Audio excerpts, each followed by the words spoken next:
A New Beginning. Everyone Deserves a Second Chance. By Mark David Abbott. Copyright 2019 by Mark David Abbott. All rights reserved. No part of this audiobook may be reproduced in any form or by any electronic or mechanical means, including information storage and retrieval systems, without written permission from the author, except for the use of brief quotations in a book review. Chapter 1. John pumped his arms harder, increasing his pace for the last 400 meters. He weaved between slower runners and walkers, carefully avoiding a small child who had wandered off the grass onto the pavement. Sweat ran into his eyes as he sucked in deep lungfuls of air. Crossing an imaginary finish line beside the turtle pond, he slowed and reduced his pace to a jog before slowing to a walk. Sweat drenching his clothes, he stopped, bent over, placed his hands on his knees, and inhaled deeply. Finally catching his breath, he straightened up, smiled, and nodded at another regular runner, then moved over to the grass and sat with his back against a tree. Benjasiri Park was filled with joggers and walkers, exercising in the cooler morning hours. Down by the lake, a few families had brought their children to feed the brightly coloured koi carp before heading off to school and work. A burst of laughter caught his ear, and he glanced across to the Takraw court, where 4 men, stripped to the waist, performed incredible feats of athleticism to launch a small rattan ball over a volleyball net with their feet. John recognized them. They were here most mornings, and he had spent a lot of time watching the game. John closed his eyes and leaned back against the tree. He felt good. He was fitter than he had ever been, regular runs and workouts in the park making him lean and tanned. His diet, consisting mainly of Thai salads and grilled meats, was working wonders on his energy levels. He was sleeping well and hardly drinking. It had been 3 months since he moved to Bangkok from the beaches of Phuket. There was only so much time one could spend lying on the beach, and with his new shareholding in Pegasus Land, he no longer had to worry about keeping his expenses low. John had taken a short-term lease on an apartment just off Sukhumvit Road, a major thoroughfare running west to east through the massive city.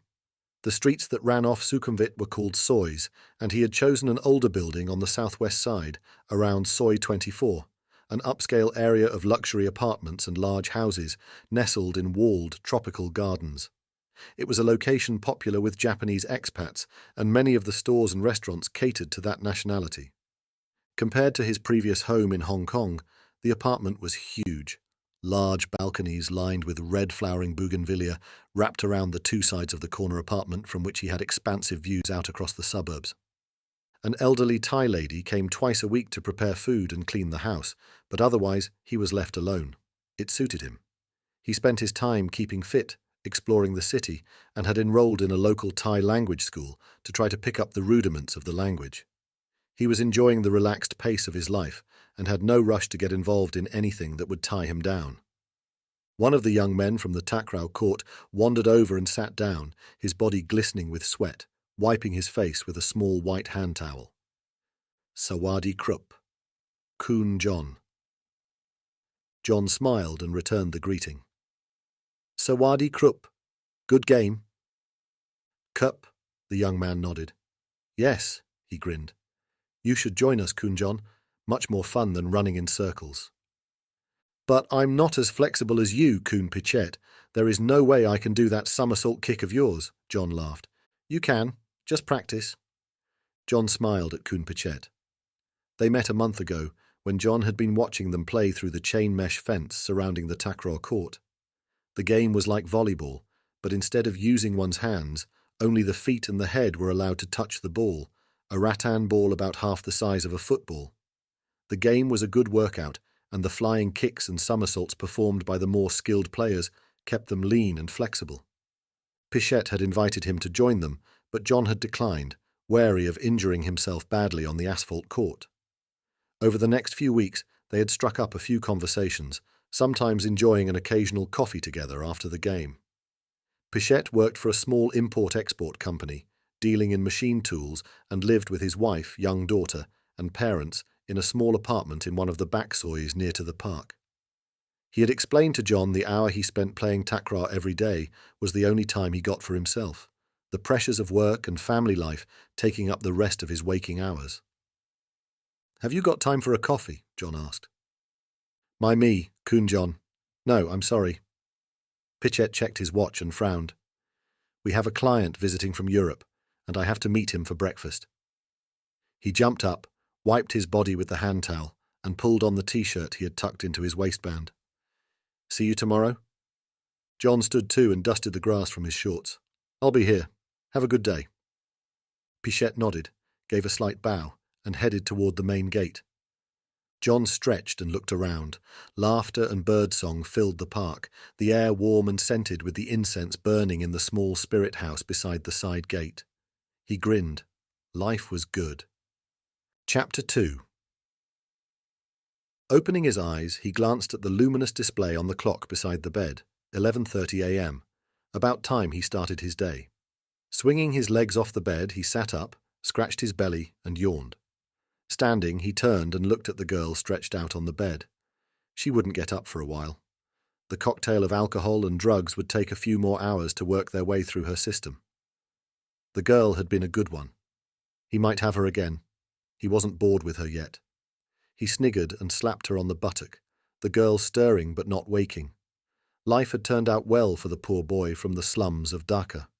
With difficulty, Hassan Rahman bent his overweight frame, picked up his robe from where he had thrown it on the floor the night before, and shrugged it on. Cinching the belt around his generous waist, he slid on a pair of slippers and walked out into the living room of his 4,000-square-foot penthouse. "Amira!" he bellowed. A young girl rushed out of the kitchen, wiping her hands on the hem of her camise, her eyes downcast. "Sir?" "Get me some food." Hassan Rahman sat down at the place already laid for him, picked up the napkin and tucked it under his chin. "Hurry up." Amira rushed out again with a plate of hot parathas and set it down on the table. "Chai," he barked. "Yes, sir." Hassan tore off a piece of paratha and stuffed it into his mouth. His head was throbbing, and he needed some hot, greasy food and caffeine to alleviate his hangover. Amira placed a silver pot of tea on the table and retreated hastily to the safety of the kitchen. Hassan licked his fingers and, reaching for the teapot, poured himself a cup, a slight shake in his hand, making him splash tea on the table.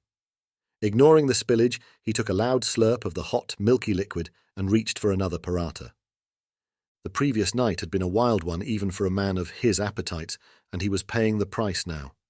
He rubbed his eyes with his left hand, tempted to go back to sleep for a couple of hours, but looking at his watch, he realized he couldn't. He had work to do before his bar opened for the night. A journalist had scheduled an interview with him for one of the expat magazines, and he needed to clean himself up before she arrived. Chapter 3. Adriana de Silva waited as the petite young girl, kneeling beside the coffee table, poured tea into a fine porcelain cup and passed it to her. Adriana smiled in thanks, but the maid avoided eye contact and poured tea into another cup before setting it down in front of Hassan. Adriana guessed she wasn't more than 16 or 17 years old, although it was hard to tell for sure. She had a face that could be pretty if she smiled, but dark circles around her eyes and a suspicious discoloration around her left cheek, a bruise maybe, made her look older than her years. Adriana tried again. "Thank you." The young lady's eyes flicked toward her briefly, then looked away. She kept her head bowed, quickly and quietly leaving the room. Adriana took a sip of her tea, then set the cup down on the table beside her and picked up her notebook. She looked up and regarded the man sitting across from her. He was obese, the expensively tailored linen suit doing little to disguise his bulk.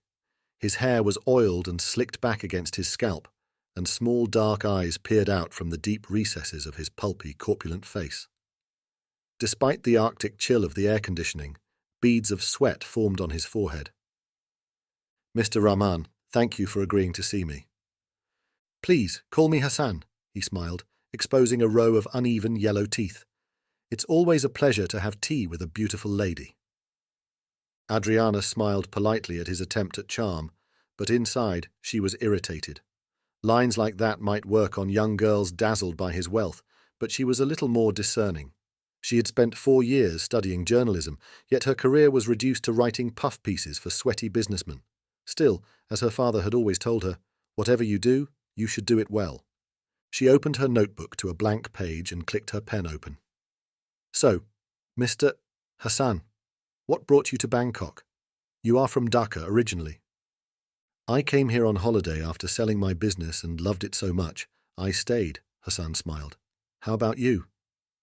Something similar, but this interview is about you, not me. Hassan, Adriana wrote in her notepad. Business? And looked up. And what business were you in before? Garments. I had a factory that manufactured garments for many of the world's major clothing brands. Oh, that's interesting, Adriana nodded, scribbling in her notebook. Was this a family business? No. Hassan chuckled, warming to the subject of himself. I was a poor boy from the slums. Our family had no money. As a boy, I got a job in a factory, sweeping the floor, then slowly, saved enough money to buy a sewing machine. I started a tailoring business and built my business from there. Wow, that's an inspiring story. Our readers will love to hear this. So, why did you sell the business? Hassan removed a handkerchief from his pocket and dabbed at his forehead. He examined the handkerchief as if puzzled at the presence of sweat, then tucked it back into his pocket. He looked up and smiled again. Adriana? Can I call you Adriana? Of course. The clothing business is a cutthroat industry with very low margins. The fashion brands are always squeezing us to produce clothes at lower and lower costs. They want to keep their clothing affordable, but maintain their margins. Unfortunately, it's the manufacturers who suffer. There is only so much we can reduce, yet still maintain a decent wage for our staff. I always prided myself on good working conditions for my workers, and I wasn't prepared to compromise. So eventually I gave up, sold the business, and came here. Adriana tilted her head to one side, wrote something on her notepad, then looked up. What has happened to the business now? She frowned. How is the new owner able to maintain profitability? Adriana thought she saw a flicker of irritation cross Hassan's face, but it was so fleeting, she couldn't be sure. I don't know. I don't keep in touch with the new owners. Besides, you have come to interview me about my place here in Bangkok, am I right? Yes, of course. Adriana made another note and smiled. I just wanted some background for the article. It's always interesting how people start their journey. So tell me about Dragon. Yes, Dragon. Hassan pushed down on the armrest and straightened up in his seat. When I came to Bangkok, I liked it so much, I decided to stay. But one can only be a man of leisure for so long.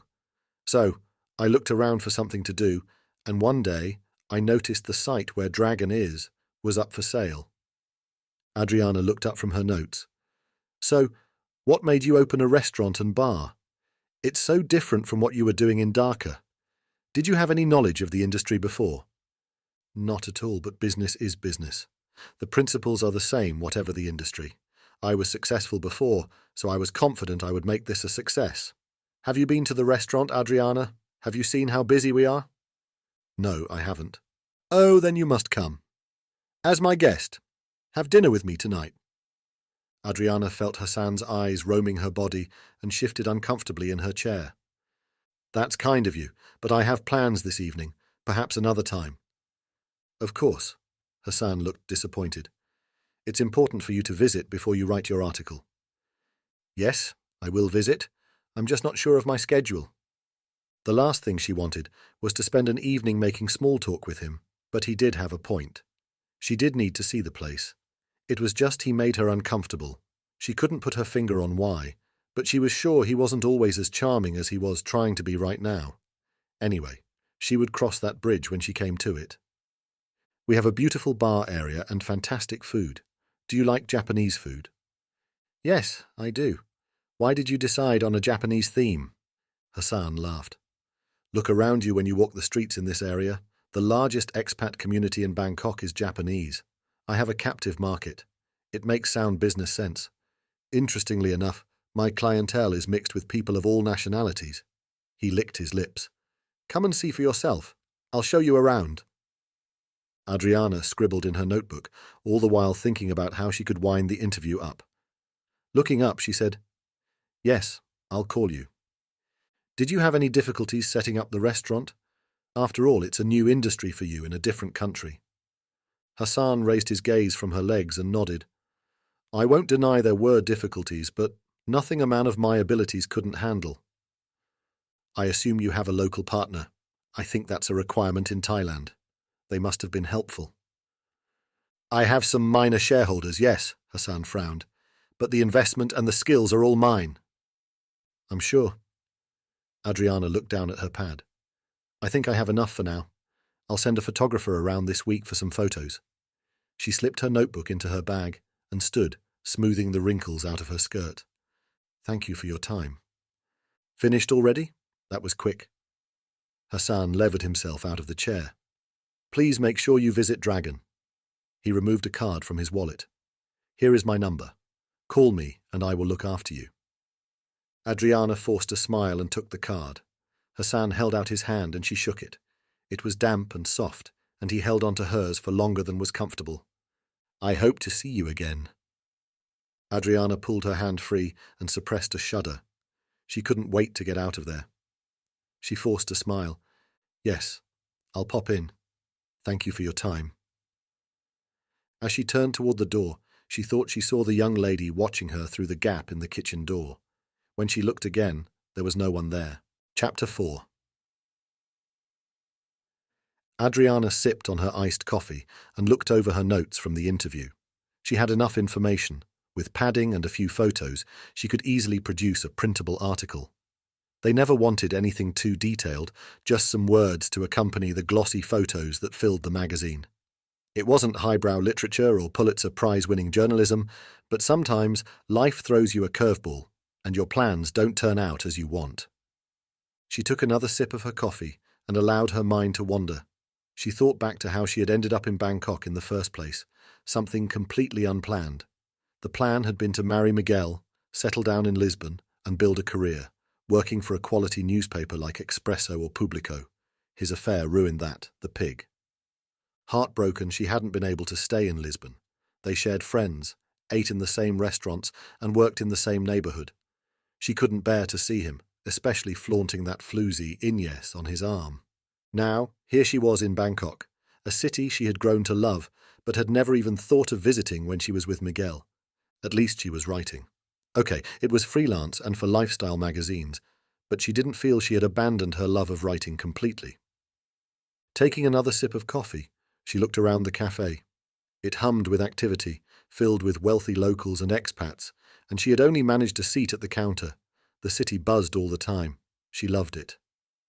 Adriana felt someone close to her and turned to see a tall, lean Western man with his hand on the unoccupied stool to her left.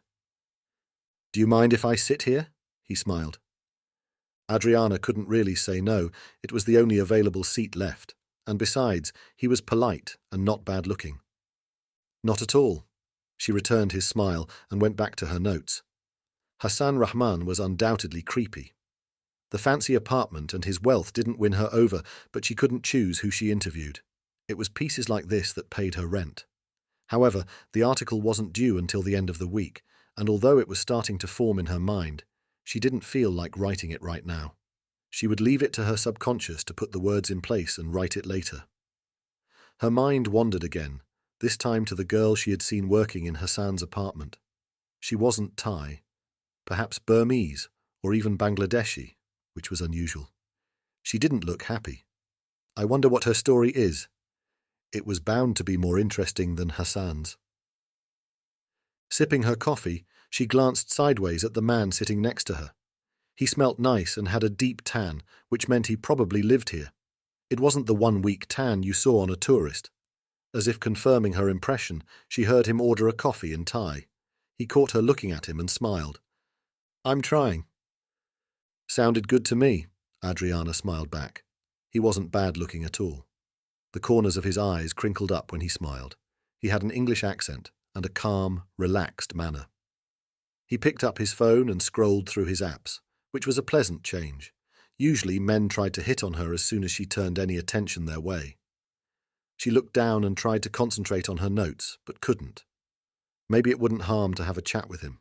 It had been a long time since she had decent male companionship, and he didn't seem like one of the sleazy guys who spent their days drinking beer at the girly bars. She turned toward him again. Where did you learn Thai? He looked up from his phone and studied her face. He didn't answer immediately, looking into her eyes with an intensity that made the back of her neck tingle. It wasn't creepy the way Hassan had looked at her, didn't make her want to look away. He gave a half smile, the left side of his mouth curling up. I always like to learn at least a few words of the local language when I travel. It makes me feel less like an outsider. He looked away as if reluctant to continue.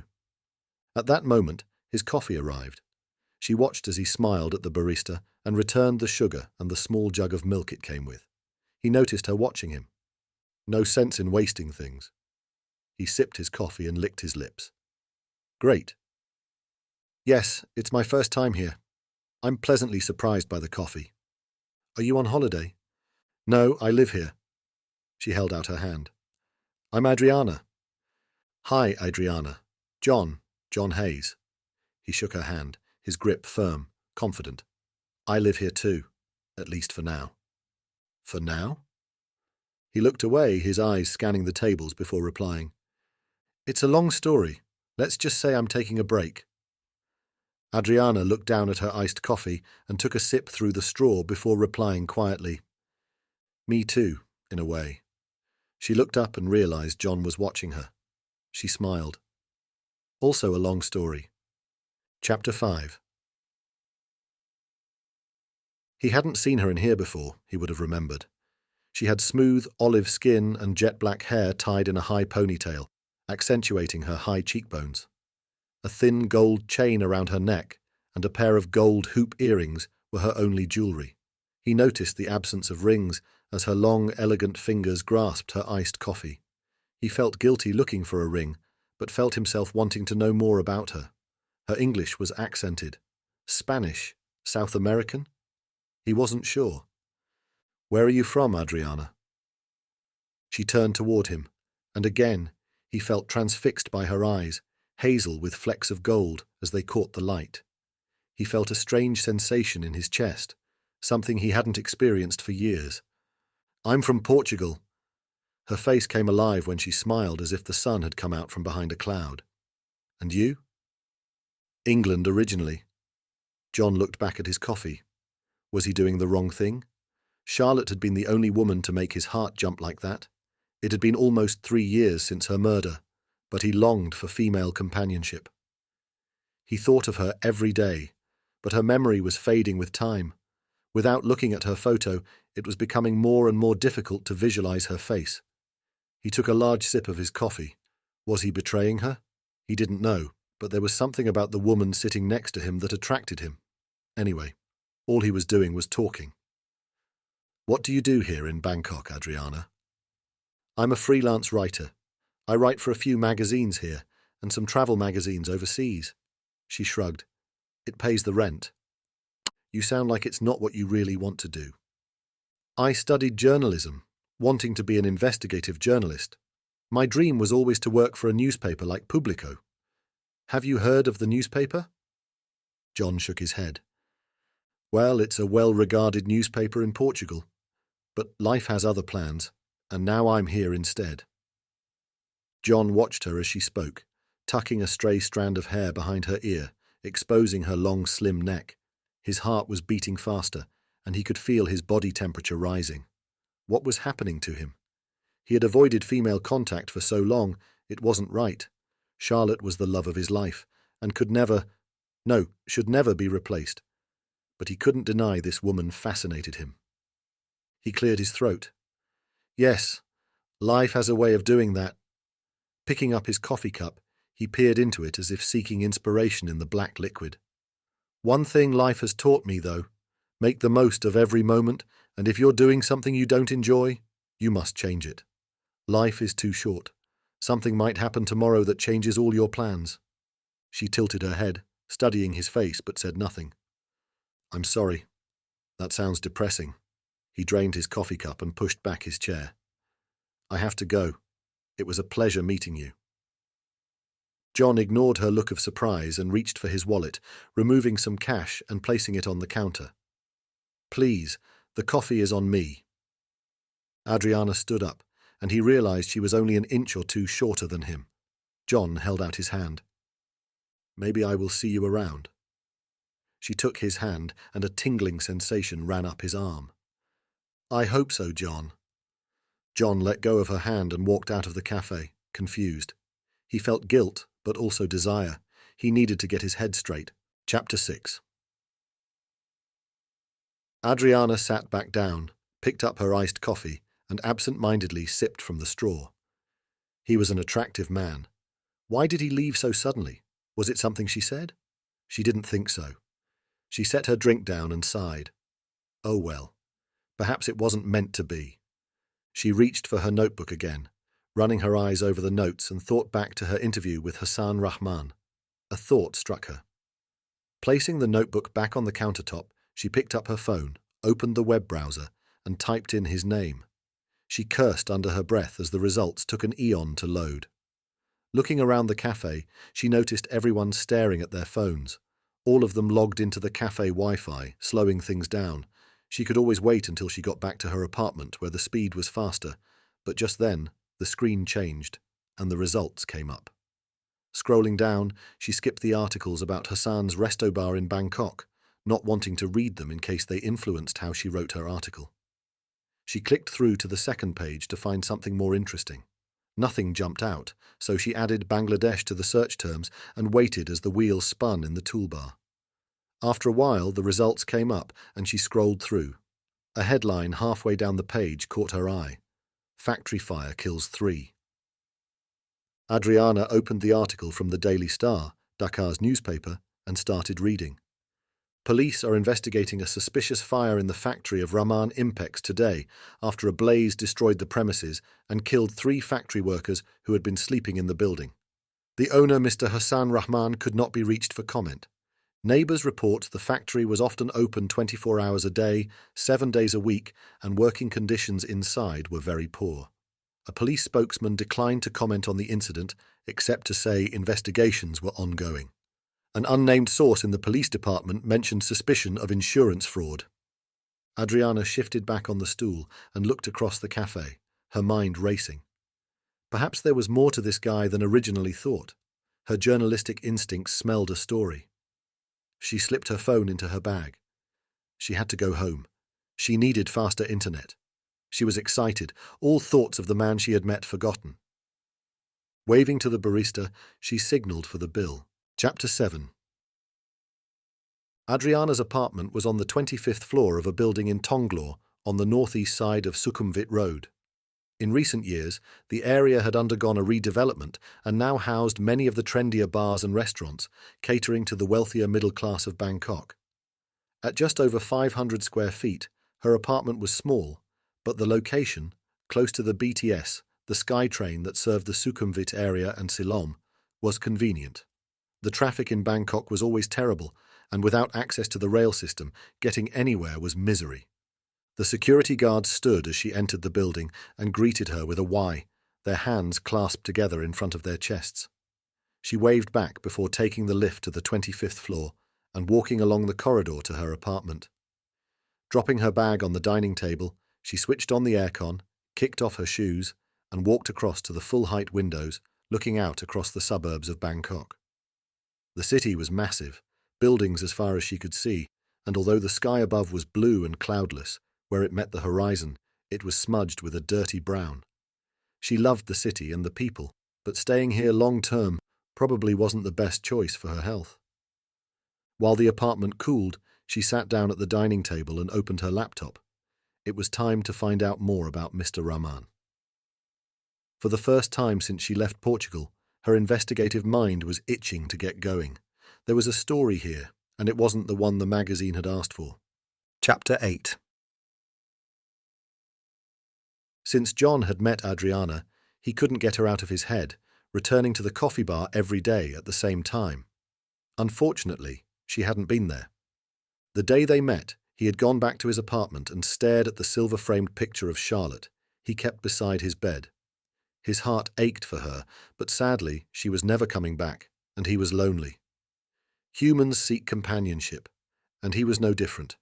He had managed all right so far, keeping himself busy, diverting his mind to other things.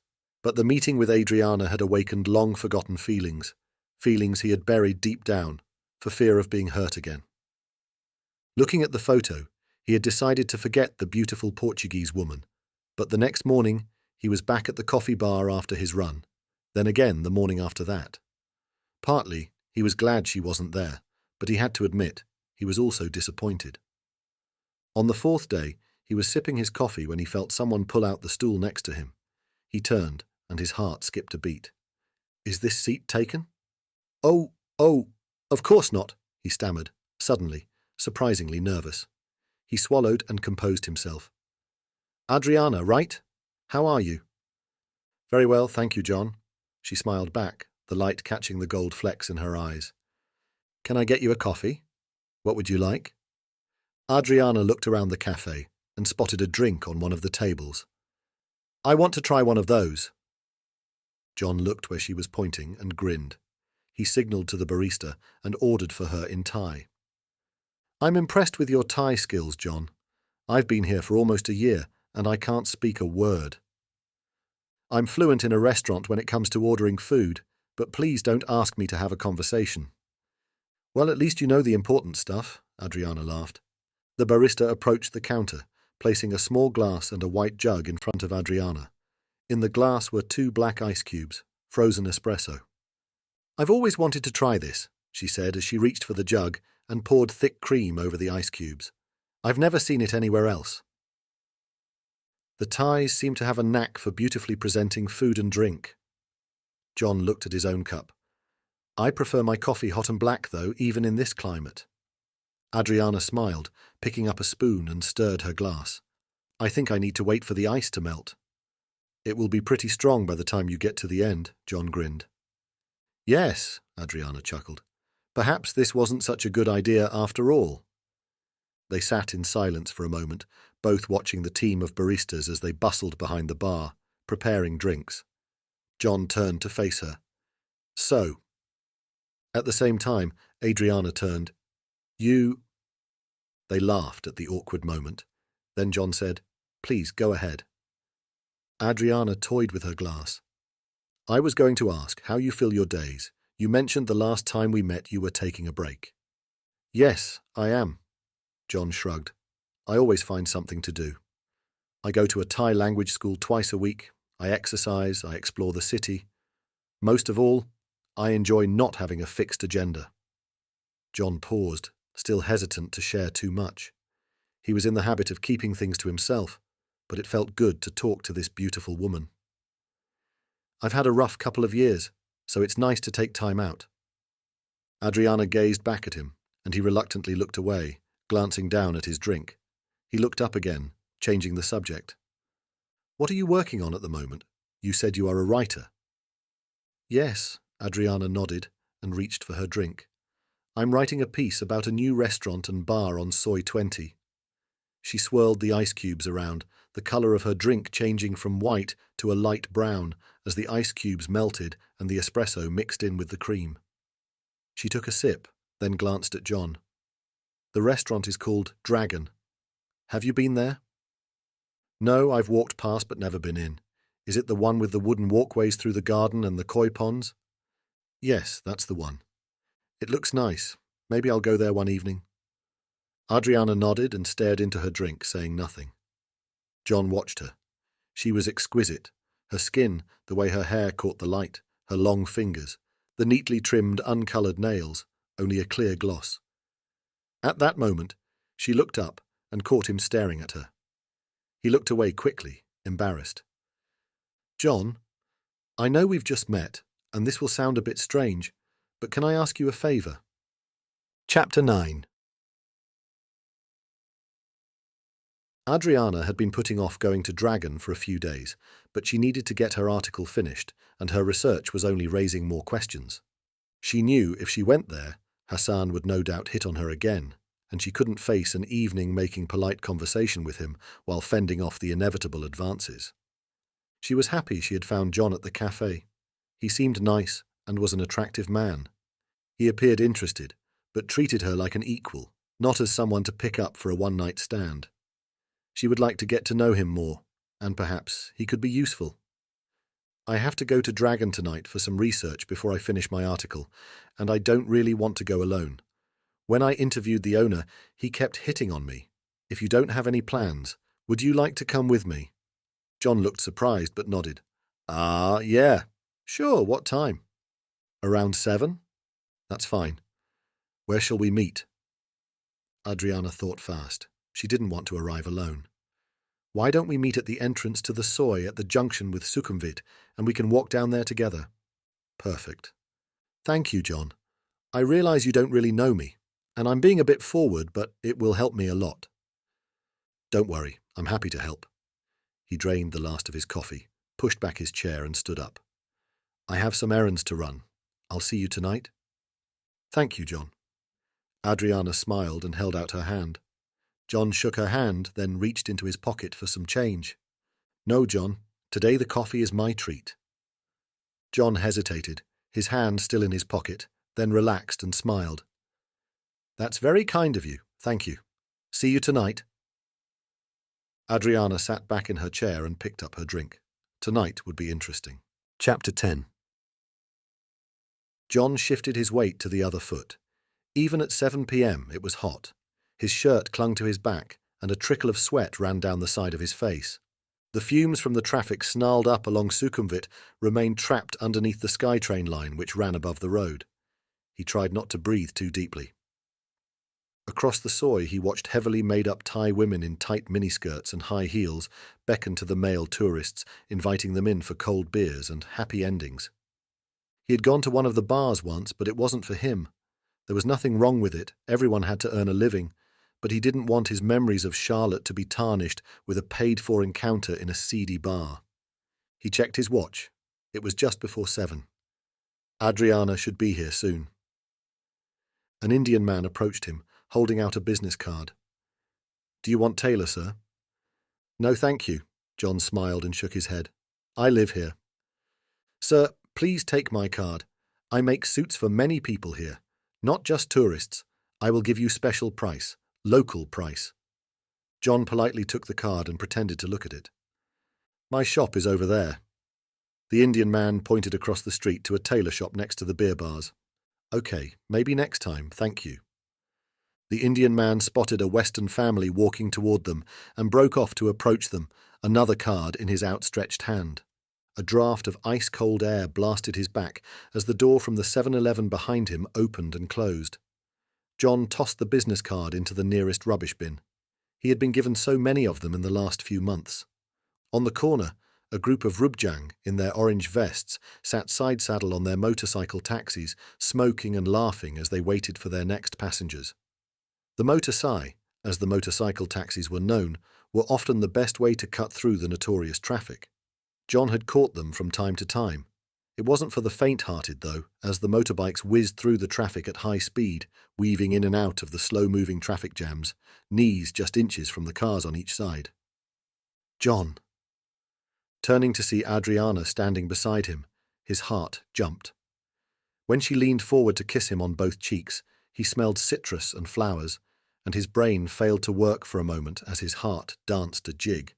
He felt like a teenager again. Hi. He couldn't think of what else to say. Shall we? She asked, and they turned to walk down the Soy toward Dragon.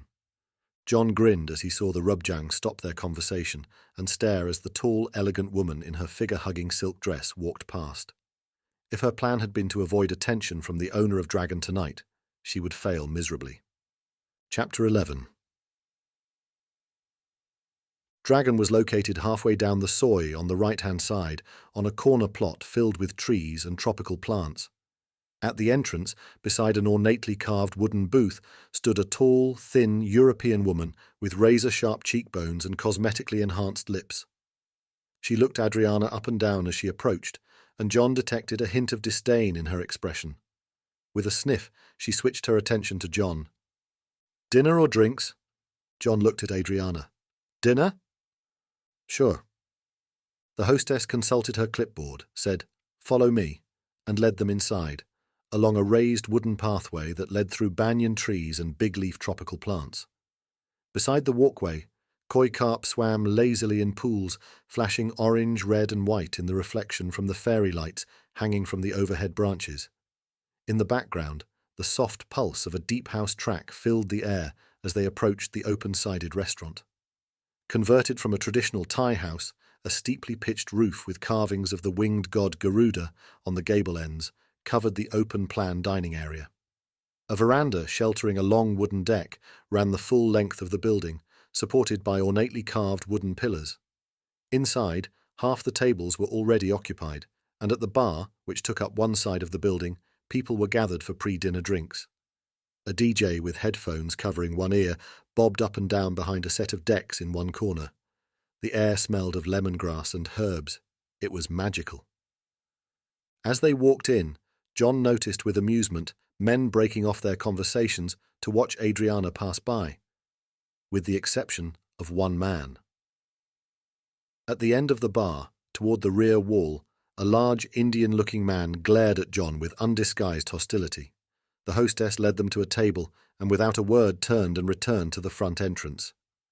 "Service with a smile," John quipped, as he pulled out a chair for Adriana and waited for her to sit before moving around to sit opposite her.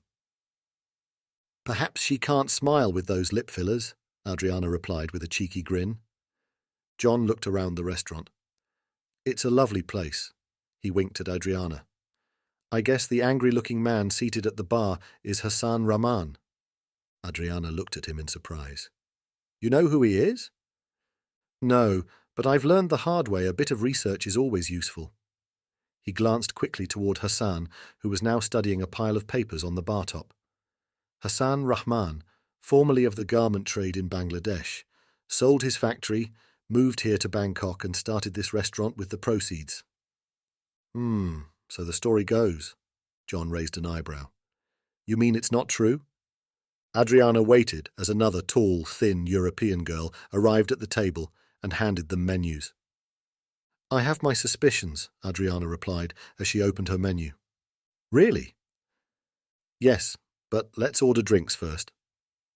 They studied the menu for a minute before a waitress appeared beside the table. She was Thai and unlike the two European girls before her, with normal-sized lips and actually looked happy to serve them. "Sawadee ka," she greeted them with a big smile. "Would you like drinks?" Adriana smiled back. "I'll have a glass of red wine and some ice." "Ka," the waitress replied, stringing out the vowels as if in a song. "Ice?" John raised an eyebrow. "Yes," Adriana laughed. "It's a habit I picked up from some of my Thai colleagues. In this heat, red wine is much more enjoyable with a couple of ice cubes in it. You should try it." "No, thank you." John shook his head with a grin. He turned to the waitress. "Do you have botanist gin?" "Yes, Kay." "I'll have a botanist and tonic with lots of ice and a slice of orange." "Okay, Ka. Gin tonic, red wine, Ka." "Kop kun krup," John thanked her. The waitress smiled again, gave a slight bow, and retreated to the bar. There was a moment of silence as John watched Adriana look around the restaurant. God, she was beautiful. A movement behind her caught his attention. "Hassan Rahman is coming our way." Adriana pulled a face. "Oh no." "Adriana, so pleased you could come." Adriana arranged her face in a polite smile and turned to look up at Hassan standing beside her. "Hassan, nice to see you again." "I see you brought a friend." Hassan turned and faced John, his smile not reaching his eyes. He held out his hand. "Hassan Rahman, I am the owner." John stood and shook his hand. "Pleased to meet you." Hassan gripped John's hand tighter. "Mr. Hayes, John Hayes." Hassan squeezed John's hand even tighter, but John didn't respond, refusing to be drawn into a macho grip strength test. Hassan dropped John's hand and turned back to Adriana. "Please enjoy yourself. You are my guest. Anything you like, it's on me." "That's kind of you, thank you." "It's my pleasure." He snapped his fingers at the waitress. "I'll send you a plate of sashimi to have with your drinks. It's very fresh. We flew the fish in this morning from Japan." "Thank you, Hassan. You are very generous. Let me know if there is anything you need. I'll be right over there." He gestured toward the bar. Hassan turned toward John and glared at him. "Mr. Hayes." "Mr. Rahman." He turned and walked back to the bar as John sat back down. "Well, he seems to like you," John grinned, picking up his napkin and wiping his hand. Adriana shuddered. "He's creepy." The waitress arrived with their drinks, and John waited until Adriana had placed an ice cube in her glass of red wine, then raised his glass. "Cheers." "Cheers." They sipped their drinks, then placed them back on the table. "They make a good gin and tonic," John licked his lips. "Perfect for this weather. How's your wine?" "Good, thank you. Are you sure you don't want to try it?" "Ah, no, thank you," John grinned. "So, tell me, why do you have suspicions about our friend Hassan, apart from the fact he has the hots for you?" "Well," Adriana pursed her lips. "Call it a hunch, I suppose. I may be completely wrong." She took a sip of wine before continuing. "He told me he had a garment factory in Dhaka and sold the business when the margins became too tough." "Okay, sounds reasonable so far." Adriana studied her glass. "Yes, but there is a story about a fire that burned down his factory, an event he failed to disclose when I interviewed him. He told me he sold his business, but when I investigated further, it seems the fire killed 3 people inside. The rumors are he did it for the insurance." "So," John nodded thoughtfully and took another sip of his drink. "You think he burned the place down and fled the country with the insurance money, using it to set up his business here?" "That's my theory, yes." "Any proof?" "No," Adriana sighed. "That's the problem. My magazine just wants a puff piece about the restaurant. They're not interested in funding me to dig deeper." John nodded, his eyes flicking to the bar where Hassan sat, glaring at him. "How do you feel about that?" "Writing for the magazine pays the rent," Adriana shrugged, "and I get to eat in places like this." She sipped her drink, then swirled the wine around in the glass before setting it down. She frowned at the table as if it had done something wrong. But? Adriana lifted her chin and gazed into his eyes. "I feel I'm selling myself short." John nodded slowly, not breaking eye contact. "And I think he beats his maid." John frowned. He glanced over at Hassan again. "He looks like a bully." Adriana swirled her glass around again, watching the ice cube slide around the glass. John took a large mouthful of his drink, swallowed, then set it back down on the table. "Sometimes in life, you have to decide. Take the safe route and perhaps live with regret about what might have been, or take a chance and do what your gut tells you is right." "Have you done that, John?" John looked away. He didn't answer for a moment. "More often than you would imagine," he replied quietly. Chapter 12. The sashimi arrived, and as the drinks flowed, so did the conversation, both of them relaxing as the alcohol removed their inhibitions. Adriana told John about her previous life in Lisbon, her breakup with Miguel, and about her dreams of being an investigative journalist. John listened attentively, carefully deflecting her questions about him, turning them back on her. He was reluctant to talk about himself. Not just yet. There was too much to hide, too much to feel guilty about. But as the evening wore on, he warmed to the beautiful woman sitting opposite him. She was witty, intelligent, and a pleasure to look at. He felt perhaps, just perhaps, he could allow himself to open up to another woman, to allow someone to take the place of Charlotte in his life. But he had to go slowly. They say time heals all wounds, but his were buried deep, and he wanted them to stay that way for the time being. By the end of the evening, they were very comfortable in each other's company, relaxed and happy. John had a good buzz going from the gin, and Adriana giggled and laughed, her fingertips brushing his whenever she emphasized a point. They had forgotten all about Hassan, the restaurant now full of diners and all the stools lining the bar occupied by people having a drink or waiting for tables. Whatever their personal opinions about Hassan, the restaurant and bar were actually great. The Japanese food was exquisite, and the atmosphere inside helped by the DJ and the presence of many of the beautiful people who made this part of Bangkok home.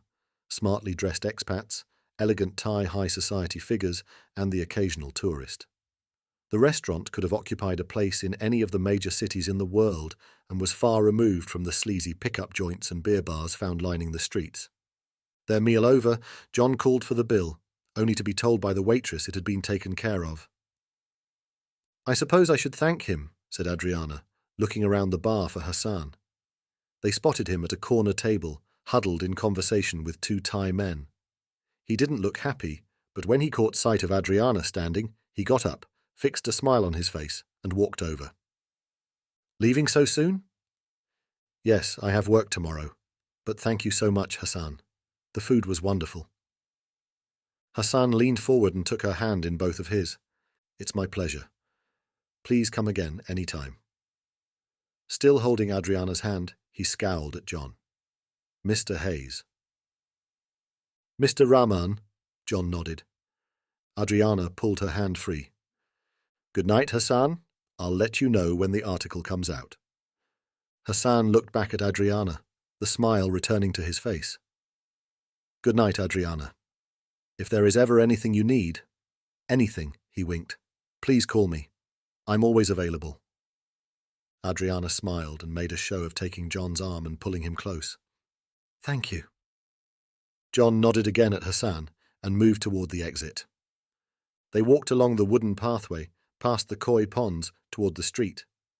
John turned to thank the tall European girl at the entrance for her cheerful service, and from the corner of his eye saw Hassan standing where they had left him, staring after them. At the roadside, Adriana stopped and faced John, her eyes almost level with his. John didn't know whether it was the effect of the gin, but as he gazed into the hazel and gold-flecked pools of her eyes, he felt like abandoning all his fears and diving right in. "Thank you, John. I've had a wonderful night." John swallowed. "Yes, so did I.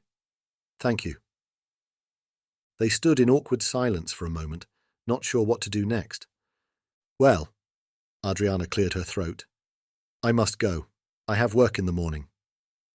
"Will you be okay to get home?" "Yes."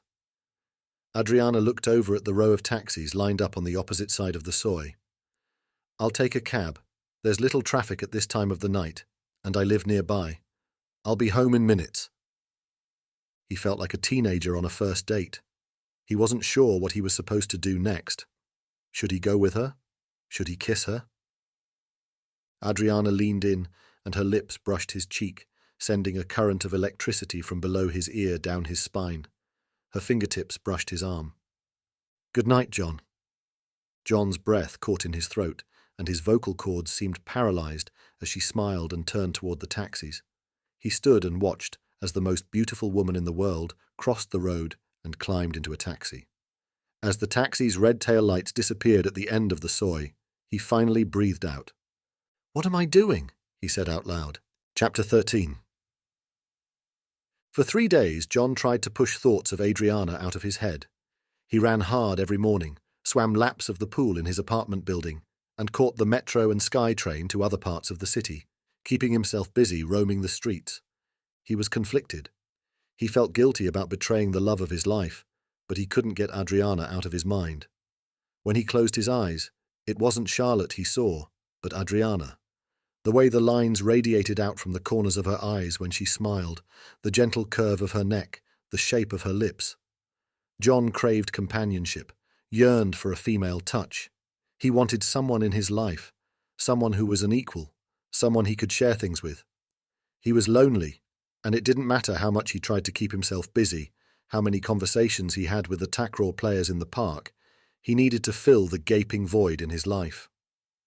On the 4th day, during his morning run, he made a decision.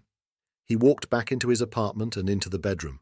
Picking up his phone from the bedside, he gazed down at the silver-framed photo. "I'm sorry, Charlotte. I miss you like crazy, but I need someone in my life." He thumbed the phone screen and opened the messaging app. There was a message waiting. "Coffee?" Adriana was already there when John arrived, sitting in the same spot by the counter. "Good morning," John smiled as she turned around. "Hi." Adriana stood and kissed him on both cheeks, her right hand squeezing his upper arm. John felt the now familiar tingle running down his back. John pulled out the stool and sat down, catching the eye of the barista, and nodded. "Sorry, I ordered already," said Adriana, stirring her iced espresso with a spoon. "That's okay. I'm sorry. I was running late." I took a while to cool down from my run. Where do you run? I usually run laps of Benjasiri Park. It's the closest patch of green near my apartment. I like it there. Sometimes I buy fish food from the shop and feed the turtles. Simple pleasures, John grinned as his coffee arrived. Adriana laughed. Aren't they the best? John nodded and sipped his coffee. How's the article coming along? I finished it yesterday. It will come out next week. Will our friend Hassan be happy? Of course. I told the truth. It's a great atmosphere. The food is excellent. The music upbeat but not too loud. I couldn't fault it. John nodded thoughtfully, staring at his coffee cup. Do you still have doubts about him? John looked up and watched her face as she fiddled with the napkin in front of her. Well? Well, maybe he's just creepy. He certainly likes you, John grinned. Adriana nodded and pursed her lips. Anyway, whatever he did in Dhaka with his factory, no one here will be interested.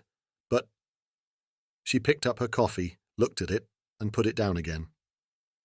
Turning to John, she said, When I went to his house, he had a maid who wasn't Thai. And? Well, that's not very common here. I also think her face was bruised. Yes, you mentioned before you think Hassan beats her. Maybe she had a fight at home? Maybe. You don't think so? I don't know. She seemed scared. My gut tells me Hassan is beating her. Why do you want to get involved? Your article is done. Adriana nodded and looked out across the cafe. Yes, you're right. She looked back at John. But I remember what you said the other night, how we either turn the other way and spend the rest of our life living in regret, or we take a step. If she is being beaten and I do nothing about it, what kind of person does that make me? How could I live with myself, knowing maybe, just maybe, there was something I could have done, but didn't? John nodded slowly. Could this woman be any more perfect? Okay, so let's say he is abusing her. How are you going to find out? And how will you save her? You can't just go up and ask him, Are you beating your maid? No, Adriana sighed. She stared off into space as she tapped a rhythm on the counter with the fingers of her right hand. John sipped his coffee and watched her, letting her think. She turned back with a smile. But I can ask the maid. Chapter 14. 2 days later, John and Adriana were sitting in the window of a cafe, watching Hassan's building. They had been there for an hour already, and after 2 coffees, John was feeling a little hyper. He couldn't believe he was spending his time on a stakeout again. At first, he was reluctant to get involved in following someone, but any time he could spend in Adriana's company was time well spent. The truth was, he was getting bored with his life of leisure. He had already considered moving on to another city by the time he met Adriana. There was only so much sightseeing and fitness you could do in a day, and even that soon became boring. He needed a purpose, a direction in life.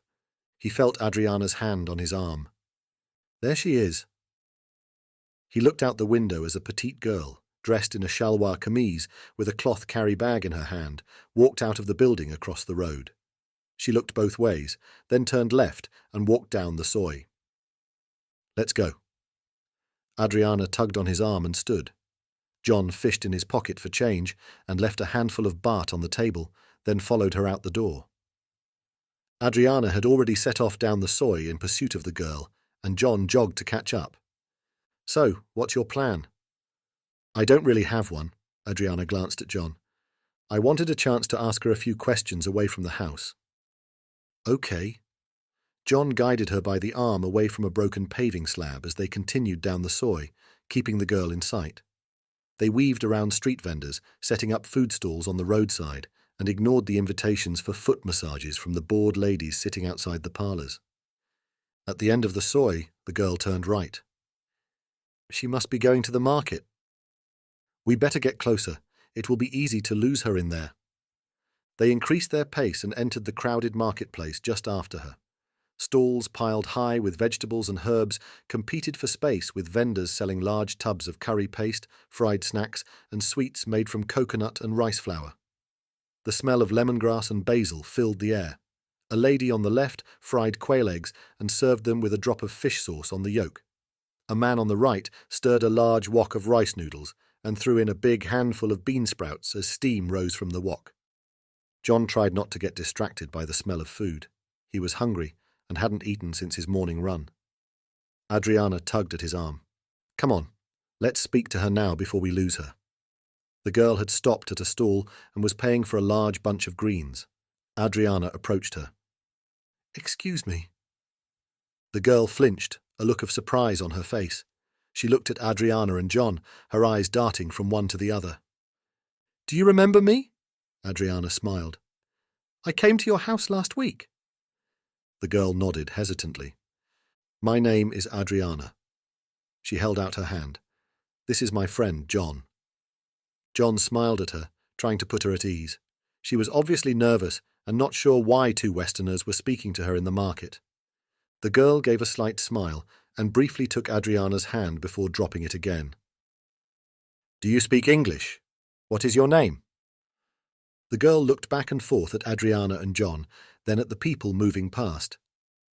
"Amira." Her voice was soft, hesitant, and in the market's noise, almost inaudible. A passerby jostled John, and he moved to one side, guiding Adriana out of the way of the passing shoppers. "Hi, Amira. Where are you from?"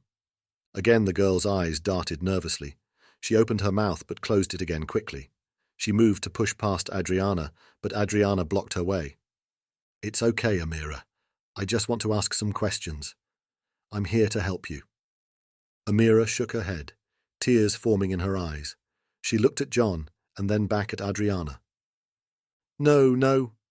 Pushing past Adriana, she ran off down the lane. John and Adriana watched her disappear into the crowd. "Well, that went well." "Yes," Adriana sighed. "Let's get something to eat." John patted his stomach. "I'm starving." "That was great." John took a napkin from the plastic dispenser and dabbed his lips, then pushed his empty plate to the middle of the table. Taking a sip from the remains of his beer, he swirled it around in his mouth before swallowing, placing the empty glass back on the table. "So, what are you going to do next?" Adriana moved her noodles from one side of the plate to the other as she looked out into the crowds of people streaming past. "I don't know. She's obviously scared of something." "Yes, she was very nervous. But wouldn't you be in her situation? Two random Farang approach you in the market, wanting to ask you questions." "Maybe you're right," Adriana nodded thoughtfully. "I still can't shake the feeling there is more to it. I definitely saw bruising on her face when I first met her." She looked down at her plate, then pushed it away. "I'm worried about her, John." "Is there a domestic abuse helpline you can call? Maybe they could send someone around." "What if I'm wrong? What if I'm imagining things? Then all I'm doing is making things difficult in her workplace." John nodded slowly, chewing on his lip as he thought. "Maybe you should try to speak to her again. Perhaps next time she won't be so scared when she sees you. I won't come with you. It will be less threatening if you are on your own." "Are you bored with me already, Mr. Hayes?" Adriana teased, "making excuses not to meet me?" John pushed back his chair and stood. Looking down at Adriana, he grinned. "Somehow I feel meeting up with you will never be boring." Chapter 15. John drained the contents of his glass and signalled to the waitress for another. He checked his watch. It was still early, and the bar was quiet. John had chosen a table tucked away in a corner where he could look out across the gardens and onto the street. The last time he had come here was with Adriana, and he had really enjoyed himself. She was a lovely woman, and he now counted the days until he would see her again. She had been busy since they had followed Amira into the market. They had exchanged a few messages, but hadn't met up, and John realized he was missing her. He thought back to that day in the market. The girl was scared. Maybe Adriana was onto something, but it could also be the girl didn't know them and was nervous about being approached. Perhaps she was in the country illegally. Anyway, it wasn't his problem. His fresh drink arrived, and he took a sip. They really did fix a great gin and tonic. The bar was still quite empty, only a couple of tables occupied, mostly tourists sweating away in the evening heat. The heat didn't bother John anymore. He was amazed how resilient the human body was and how quickly he had acclimatized to the tropical climate. He didn't think he could live in a country with a climate like England's anymore. A movement near the entrance caught his eye, and he watched as a uniformed driver climbed out of a large black SUV with tinted windows and opened the back passenger door. A senior-ranking policeman stepped out and looked up and down the street before straightening his uniform. Pinned to the left side of his chest were 3 rows of medal ribbons, and despite the darkness in the street outside, a pair of gold-rimmed Ray-Bans shielded his eyes. His trousers were crisply starched, his shoes highly polished, but his uniform needed an extra couple of inches of material around the midsection. He strode inside, the haughty European girl and her clipboard following in his wake. She managed to step in front, guiding him to a table near the bar before signaling to the waitress and pointing at the table. She then walked over to a door John hadn't noticed before, knocked and opened the door slightly, poking her head inside. After a moment, she opened it wider, and the rotund figure of Hassan Rahman walked out. John angled his face away so he wouldn't be seen. He didn't feel like making polite conversation with Hassan, but he needn't have worried. Hassan only had eyes for the policeman. He walked over, shook his hand and sat down. Hassan waved at the barman who bustled over with a bottle of champagne and an ice bucket. John took another sip of his drink. Things were starting to look interesting. He settled back to watch, but at that moment, his phone buzzed on the table. He picked it up and looked at the screen. Adriana. Chapter 16. John climbed off the motorcycle and handed 10 baht to the Rubjang who pocketed it, looked over his shoulder, revved the engine, then pulled back out into the thick, slow-moving traffic. John jogged across the pavement to the entrance of Benjasiri Park, where Adriana was standing, waiting for him. She grabbed him by the elbow and pulled him inside. Quick. She may not have much time. Who? Amira, the girl we followed the other day. What's happening? Well, I followed her again, but she still wouldn't speak to me. So I gave her my card. She called me this evening and said she would meet me, but she doesn't have long. Hassan might come back, and if he finds she isn't home, he will be angry. Oh, okay. I just saw Hassan at Dragon. I was having a drink. I don't think he will leave any time soon. Good. Look, there she is. Adriana pointed to a park bench where Amira sat alone, looking out across the grass toward the fish pond. Amira? She jumped up, looked at them both nervously and nodded. Let's sit. Adriana gestured to the bench, sat down, and waited for Amira to sit beside her. There wasn't enough room for John, so he stood to the side, giving them both space. Amira, when I saw you at the house that day, you had a bruise on your face. Who did that to you? Amira shrugged and stared at the grass. She scuffed a hole with her toe. Was it Hassan? She turned and looked at Adriana and nodded. Has he done it before? She nodded again, tears welling up in her eyes. Adriana glanced up at John, then back at Amira, taking her hand. Amira, we can help you. He's not allowed to do that. We can call the police. No, no. Amira shook her head vehemently. He will beat me. Then just leave. Do you have somewhere to go? No, I have no money, no papers. I have nowhere to go. Amira sobbed quietly, her shoulders shaking. Adriana slid over and put her arm around her, pulling her closer and hugged her. Hey, it's okay. It's okay. She stroked Amira's hair as tears ran down her cheeks, and her body shook in silent sobs. John looked out across the grass, the young couples sitting on blankets in the cool of the evening, the walkers and joggers taking laps of the lake, the towering apartment buildings rising up behind the park, everyone living in their own little bubbles, oblivious to the pain and struggle going on around them. He looked back at the 2 women sitting on the bench, the woman he was falling in love with and the young lady who was living in a world of pain.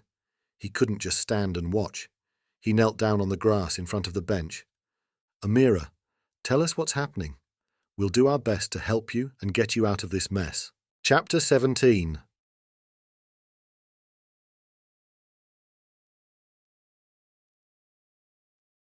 Eight months earlier. Amira walked carefully across the rickety bamboo bridge that led out over the lake to the toilet platform. It was still dark, and she had to be careful not to miss her step and fall into the stinking black water below. She nodded at Farzana, who was there before her, then turned, gathered up the folds of her nightgown and squatted down. She looked back down the bridge toward the slum she called home. Lights were coming on as the slum dwellers, those lucky enough to have a job, awoke for a long day of toil in the garment factories. A thick haze of smoke already hung low over the collection of ramshackle huts, only to get worse as cooking fires were stoked and the traffic built up on the roads bordering the slum. Amira tried not to breathe too deeply. She had been born here and had spent all her adolescent life in Korail Basti, the largest slum in Dhaka, but you never got used to the smell. The fumes rising from the still ink-like surface of the lake soaked into your hair and skin, and no amount of bathing or scrubbing seemed to get rid of it. On the far side of the slum were the fancy apartment buildings of the wealthy, rising high above the single and double-story corrugated iron and scrap wood hutments. Amira gazed at the twinkling lights of the apartment buildings and dreamed of a better life. She had been in those buildings once before, helping her mother as a housemaid for a week. She still remembered the incredible space each family had to themselves, each person with their own bedroom and toilet, instead of a one-room hut where 4 people slept together on the floor. Toilets with water that came from a tap instead of a dirty plastic bucket. Kitchens with cupboards full of food, and a gas cooktop that would light with a single press of a button. Instead, she had to squat beside the open drain and cook chapatis on a smoky fire while her little sister sat in the dirt and mud of the narrow, filth-strewn lane. Amira sighed. No sense in daydreaming. She had to prepare food for the family before her father went off to his job in the factory, and her mother went to clean the apartments Amira dreamed about. She cleaned herself and pulled the skirt of her nightgown down quickly as she stood. One day, she would get out of the slum and do something to improve the life of her family. She had to. She didn't want to end up like her mother, an exhausted, dried-out shell of a woman, all dreams forgotten, all hope for a better future abandoned. She had to do something so her parents could at least spend some years in relative comfort.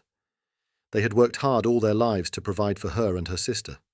Now it was her turn. Amira wound her way through the muddy alleyways that crisscrossed the mass of huts.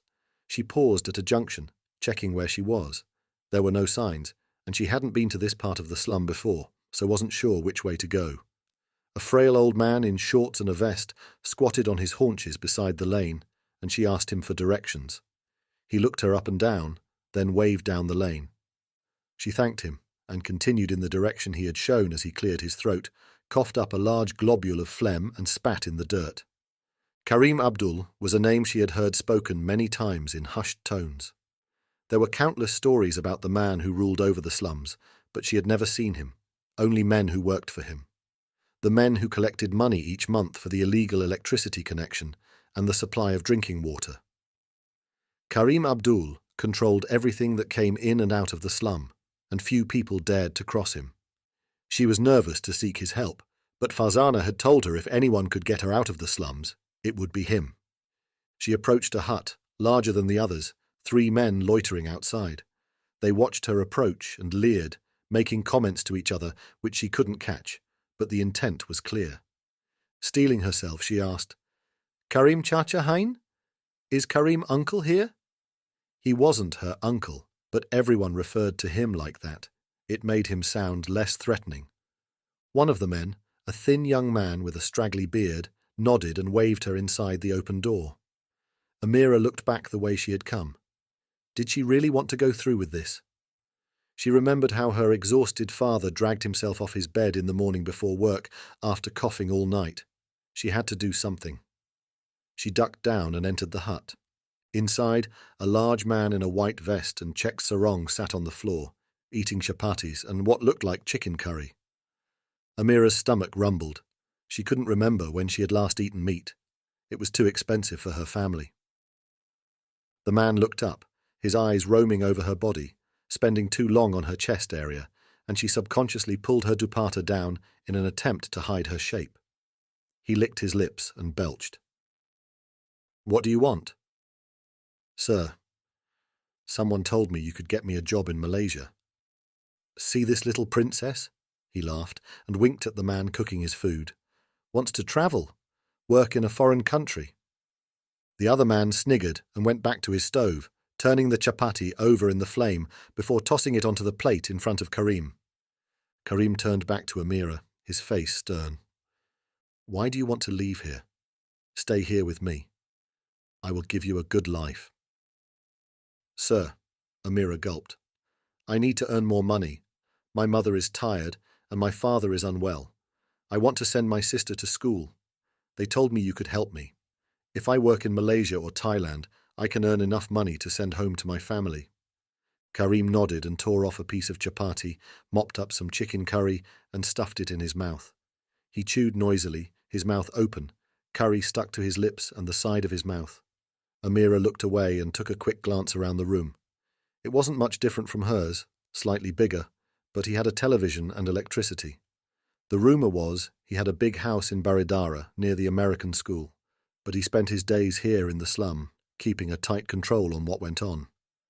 She looked back at Karim, who was taking another mouthful of chicken curry. He was an older man, perhaps in his 50s, and if you didn't look too closely, he looked like anyone else's father in the slum, except more well-fed. The scar that ran diagonally across his left cheek and eyes that bored straight through you when he fixed you in his gaze hinted at a more frightening reality. What looked like a tiger's tooth capped in gold hung from a thick gold chain around his neck, and on the floor beside him lay 3 mobile phones. He looked up and studied her face for a while until she looked away. Yes, I can send you there, but it is very expensive. Do you have money? Amira looked down at the floor, tears in her eyes. I have nothing. Okay. Karim nodded thoughtfully, his eyes not leaving her face. Don't cry. I can help you. You can pay me back from your earnings when you reach Malaysia. He smiled, exposing a mouth full of rotten teeth. You will earn so much money, it won't take you long. Then you can buy your mother and father a big house. He broke into a smile which only made him look more menacing. Don't worry. Karim Chacha will look after you. He gestured at the remnants of his curry. Would you like something to eat? Chapter 18. John came back to the bench with a packet of tissues and 2 ice creams. Here, take these before they melt. Adriana raised an eyebrow, but Amira eagerly reached for the ice cream. John winked at Adriana, passed her the other ice cream, then opened the packet of tissues. He wiped his fingers clean, then passed 2 clean tissues to Amira and Adriana before sitting on the grass. While they finished their ice cream, he thought back over the story Amira had told them. He realized, despite the horrible things that had happened in his past, he still lived a blessed life. A life where he didn't have to struggle to put food on the table, a life where he had clean running water and a comfortable bed. So many things he took for granted, yet here was a young lady who had risked everything to travel to a strange land so she could provide for her family. Amira, we'll work out a way to get you out of the house. We can keep you safe, then arrange for someone to send you back home. No, sir.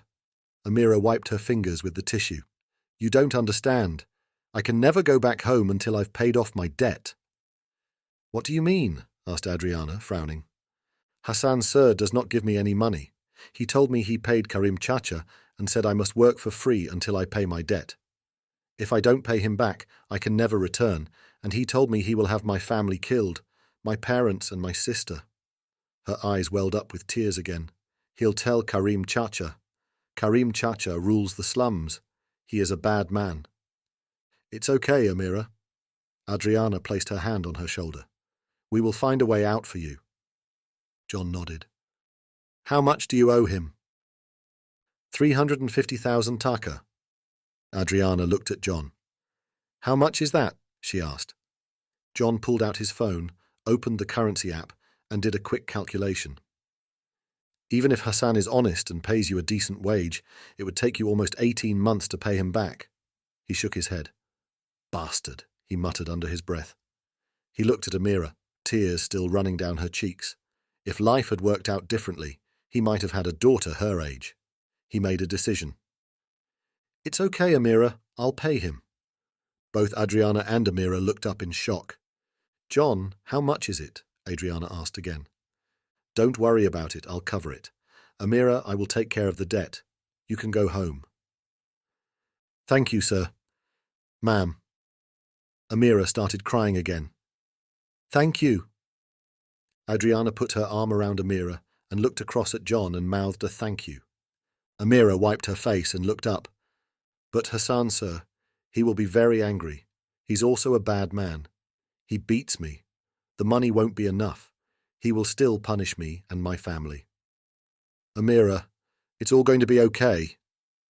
John leaned forward, looking her in the eye. We can call the police. He has employed you illegally, and he has abused you. He will be in big trouble. No, no. Amira jumped up and shook her head. She looked frantically back and forth between John and Adriana. Please don't call the police. The police are bad. Please, sir, don't call the police. It's okay, Amira. The police are good. They will arrest him, Adriana reassured her. No, you don't understand. Amira wiped her cheeks and shook her head. The police brought me here. Chapter 19. 6 months earlier. Amira crouched in the corner of the bamboo hut and tried to make herself smaller. It had been a week since she had made the boat journey from Bangladesh to the coast of Thailand, then loaded onto a truck with 20 other Bangladeshi men and women and driven to the camp. Scared and hungry, she wished she was back home in the familiar surroundings of the Korail slum. What had started out as an exciting adventure had turned into a nightmare. She was huddled in a hut with 30 women and children, some from Bangladesh like her, but most from Myanmar, Rohingyas fleeing persecution from the brutal Myanmar regime. Somewhere in the hut's darkness, a woman sobbed quietly. Amira knew it was a woman. The children had stopped crying long ago, too tired and weak from their long journey and lack of food. The women had it easy compared to the men. Amira had already seen a man beaten to death by their captors. She didn't know why, but rumours whispered amongst the Bangladeshi women where he had failed to pay the traffickers the full amount for his journey. Amira hadn't paid either, but Karim Chacha had given his guarantee she would be safe until she reached her destination and started earning. Then she would pay the traffickers back. The women tensed as footsteps neared the door and shrank away in fear at the sound of the padlocks opening. Someone wrenched the door open, and a shaft of blinding sunlight fell into the room. "Apyan Maha!" he shouted, and hit the doorframe with a bamboo pole. Amira didn't understand what he was saying, but all the Rohingya women got to their feet and filed out the door, she and the other Bangladeshis following them out. They lined up in the sun, blinking against the bright light. Next to them, the men filed out of their hut and lined up as well. One of the guards pushed the women and children into a straight line, then counted them, then moved to the men's line and did the same. Reaching the end, he looked puzzled and counted again. The numbers weren't right, and he shouted at the other guards who were watching. 2 of them ran into the hut and after a moment dragged a man out and dumped him face down on the ground in front of them. The main guard walked over and screamed at the man but got no response. He nudged him with his toe. Again, nothing. Crouching down, he pulled up the man's head by the hair and looked at his face. With his spare hand, he slapped the man hard. There was no response. He was either unconscious or dead. The guard let go, and the man's head dropped to the ground with a thud. The guard muttered something to the other guards, then stood up and looked at the men and women standing in front of him. He pointed to 2 of the Rohingya women and gestured toward a wicker basket lying on the ground. Fearfully, they approached and squatted beside it. Removing the lid, they reached in and pulled out a handful of rice and made it into a ball. The guards prodded and pushed the other women forward, and they lined up in a queue as the 2 Rohingya women handed out a ball of rice to each one. Amira took hers, then squatted in the dust. It was old rice, hard and dry, but it would be the only meal she got that day, so she chewed it slowly, making it last as long as she could. The women sat in the dust and ate, all eyes on the body of the man lying in the sun, flies buzzing around his head.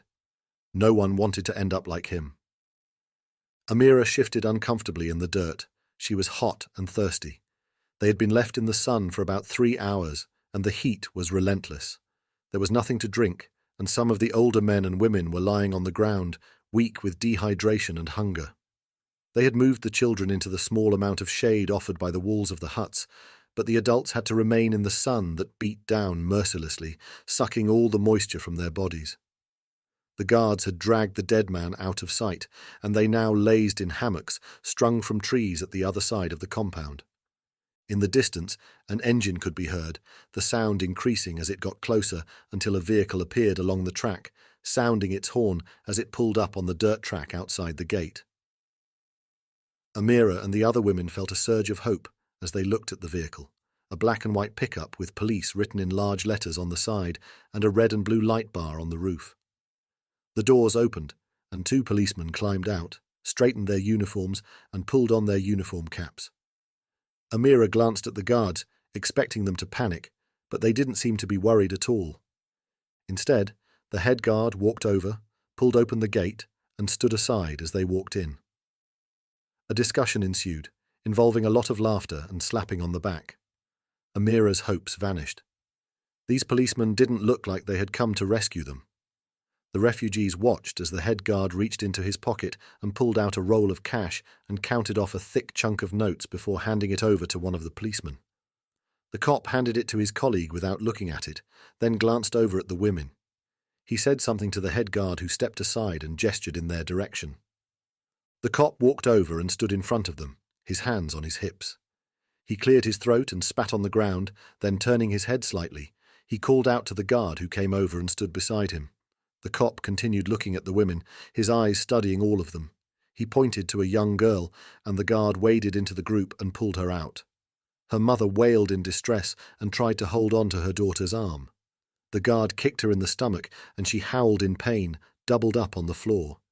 He dragged the girl through the dirt and dumped her at the feet of the cop. The cop pointed to 2 others, and the guard pulled them out too, each time kicking and punching anyone who tried to prevent them from being taken. The cop's eyes roamed over Amira and passed on, then looked back as an afterthought. He pointed at her too, and Amira flinched. Was she being rescued, or was something worse in store for her? She had no time to think, as she felt the hands of the guard gripping her by the arm, hauling her to her feet. The cop turned and walked back to the pickup as the other guards ran forward and pushed the 4 girls after him. They loaded them into the pickup, the 2 younger girls whimpering in fear as the cries from their mothers carried across the jungle compound. Both cops climbed back into the vehicle, and with a wave to the guards did a 3-point turn and headed back down the track. Chapter 20. So let me be clear, Amira. The police brought you from the camp here to Bangkok and gave you to Hassan? Amira nodded. The other girls too? Yes. Where are they now? I don't know. Bastards. He sat and stared off across the park, deep in thought. Well, that complicates things, he said after a while. He glanced over at Adriana, who was watching him closely. He really didn't want to get involved in anything like this. His life was back on track. He was comfortable, he had money, he could do what he wanted. Rescuing a girl from ill treatment at her place of work was one thing, but the last thing he wanted was to get involved in something as controversial as this was turning out to be. Shit, he cursed under his breath. He looked at the young girl sitting forlornly on the bench. What if it was his daughter? He sighed. He could never live with himself, knowing he had walked away and left a young girl to a life of slavery when he could have done something. And besides, there was Adriana. He made a decision. Amira, I will help you. But first, you need to go back to the apartment. You need to keep working for Hassan while we work out how to fix this. If you leave now, he could punish your family, and we don't want that, do we? Amira shook her head and sniffed. Her tears had stopped, and she looked at him hopefully. Keep working. Try not to make him angry, and we will soon get you out of there. Okay? Amira nodded. But if it gets too bad, we won't wait. You have Adriana's number. You can call her any time, and we will come and get you. Understood? Amira nodded again. How did you call last time? Do you have a phone? I used the phone in the house. Okay. It's too risky for us to call you there. John thought for a moment. Can you get out of the house tomorrow? Yes. What time? Maybe when Hassan Sir goes to the restaurant. About 5 o'clock. Okay, I will wait for you outside the building and give you a phone. You keep it on silent, and whenever we need to contact you, we'll send you a message. Okay? Good. So you go back now, and I will see you tomorrow. Then either Adriana or I will be in touch once we have worked out a plan. Okay? Yes, sir, Amira nodded. Thank you, sir. She looked at Adriana and held her hand. Thank you, Ma'am. John stood and smiled. Don't worry. Everything will be okay. The corners of Amira's mouth twitched as she gave a slight smile and nodded. Now go. You need to be back before he gets home. Yes, sir. She turned and hurried toward the park entrance. They watched her leave. Then Adriana touched John on the arm. What are you going to do, John? I have no idea, Adriana. Absolutely no idea. Chapter 21. John pumped his arms harder as he rounded the bend and crossed the finish line. He slowed and checked his watch. He was getting faster. He slowed to a jog, then a walk, catching his breath. Sweat ran down his forehead and into his eyes, and he wiped it away with the hem of his shirt. He was soaked through, but felt good. He hadn't slept well, his mind racing with thoughts of Amira's situation. When he woke, he wasn't rested and half contemplated skipping his early morning exercise and sleeping longer.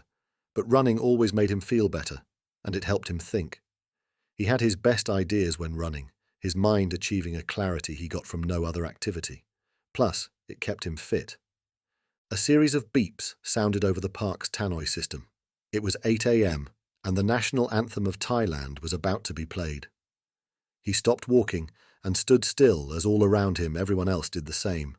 It had taken him a while to get used to it.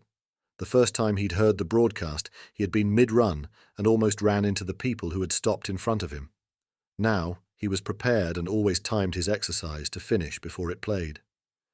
As the sound of the anthem rang out across the park, he let his mind wander. He thought about Hassan. Why would a wealthy, successful businessman keep someone as a slave? He could afford to employ anyone. John could never understand what went on in people's heads, the way they treated their fellow human beings. It was beyond his understanding.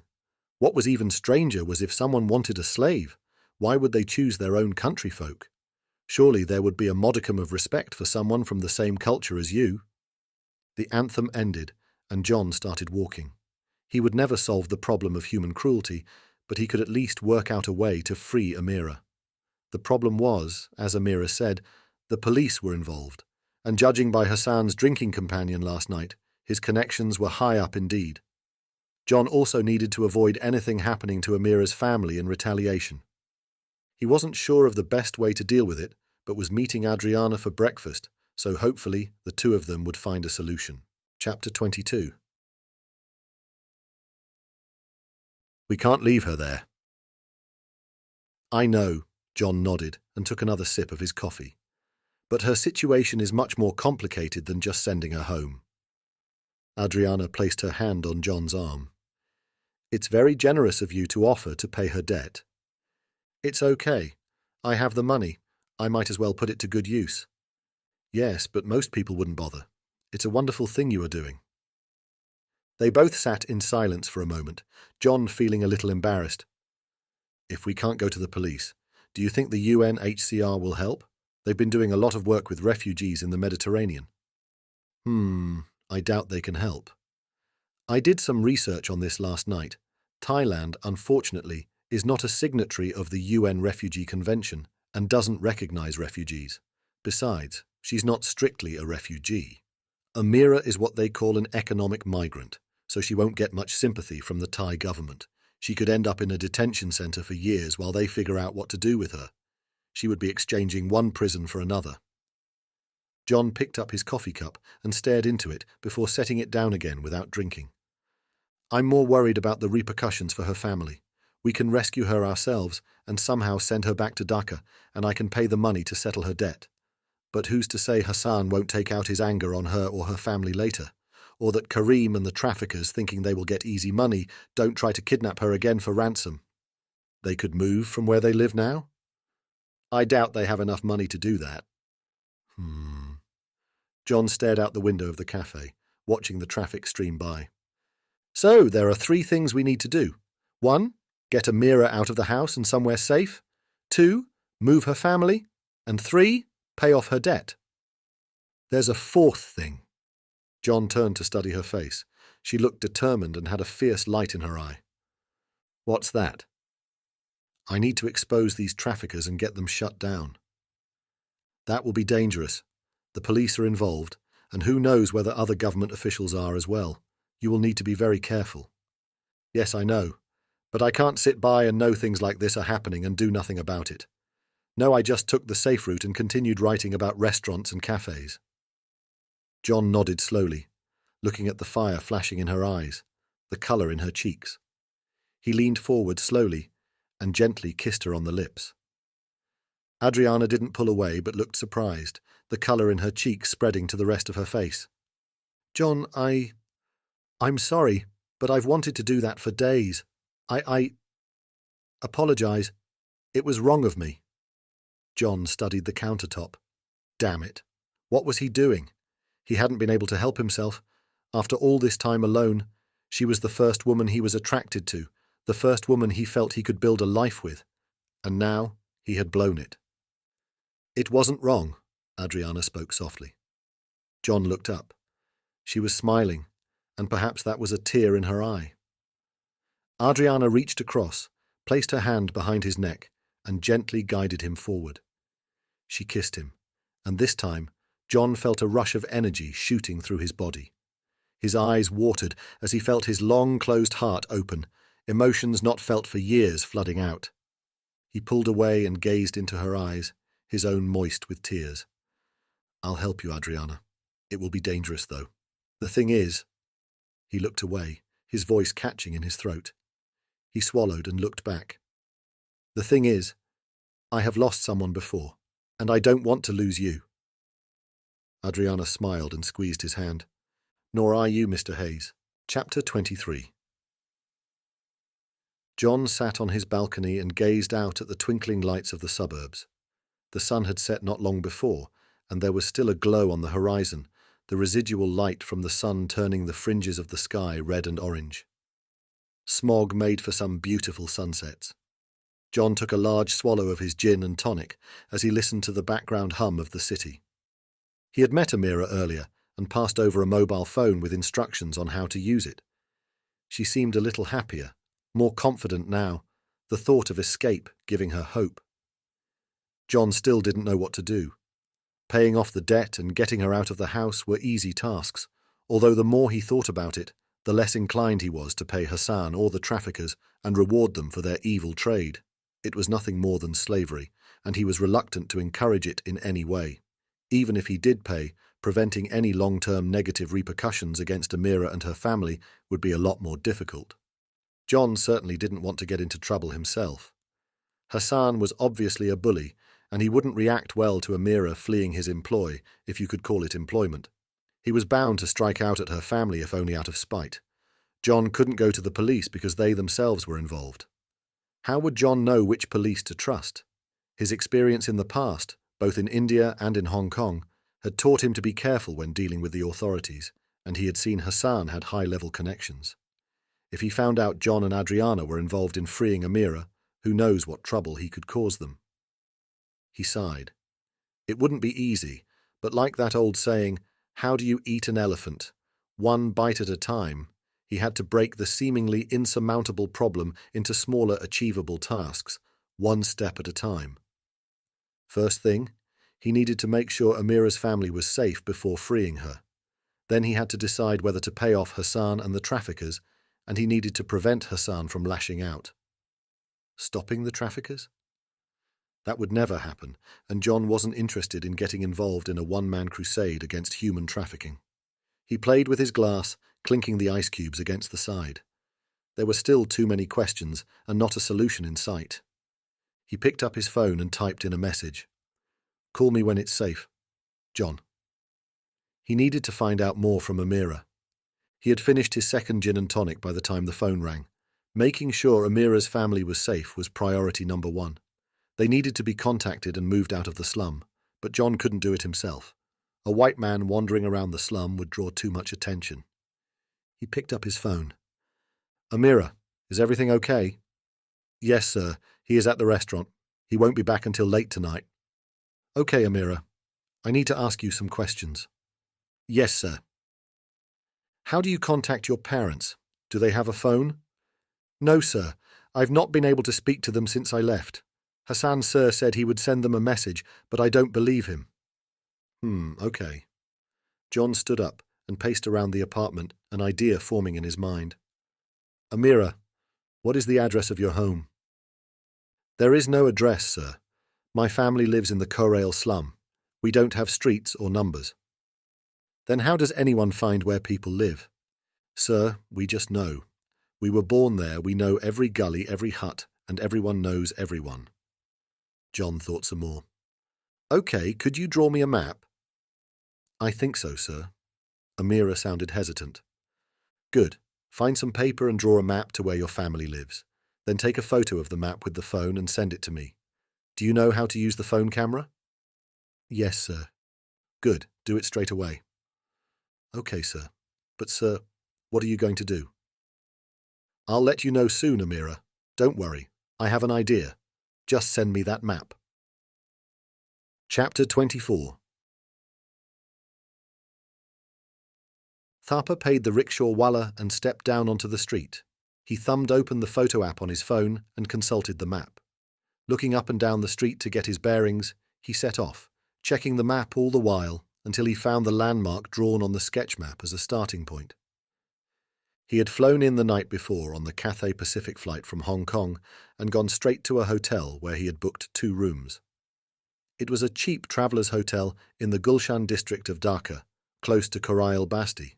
Basic, clean, they asked few questions, and accepted cash.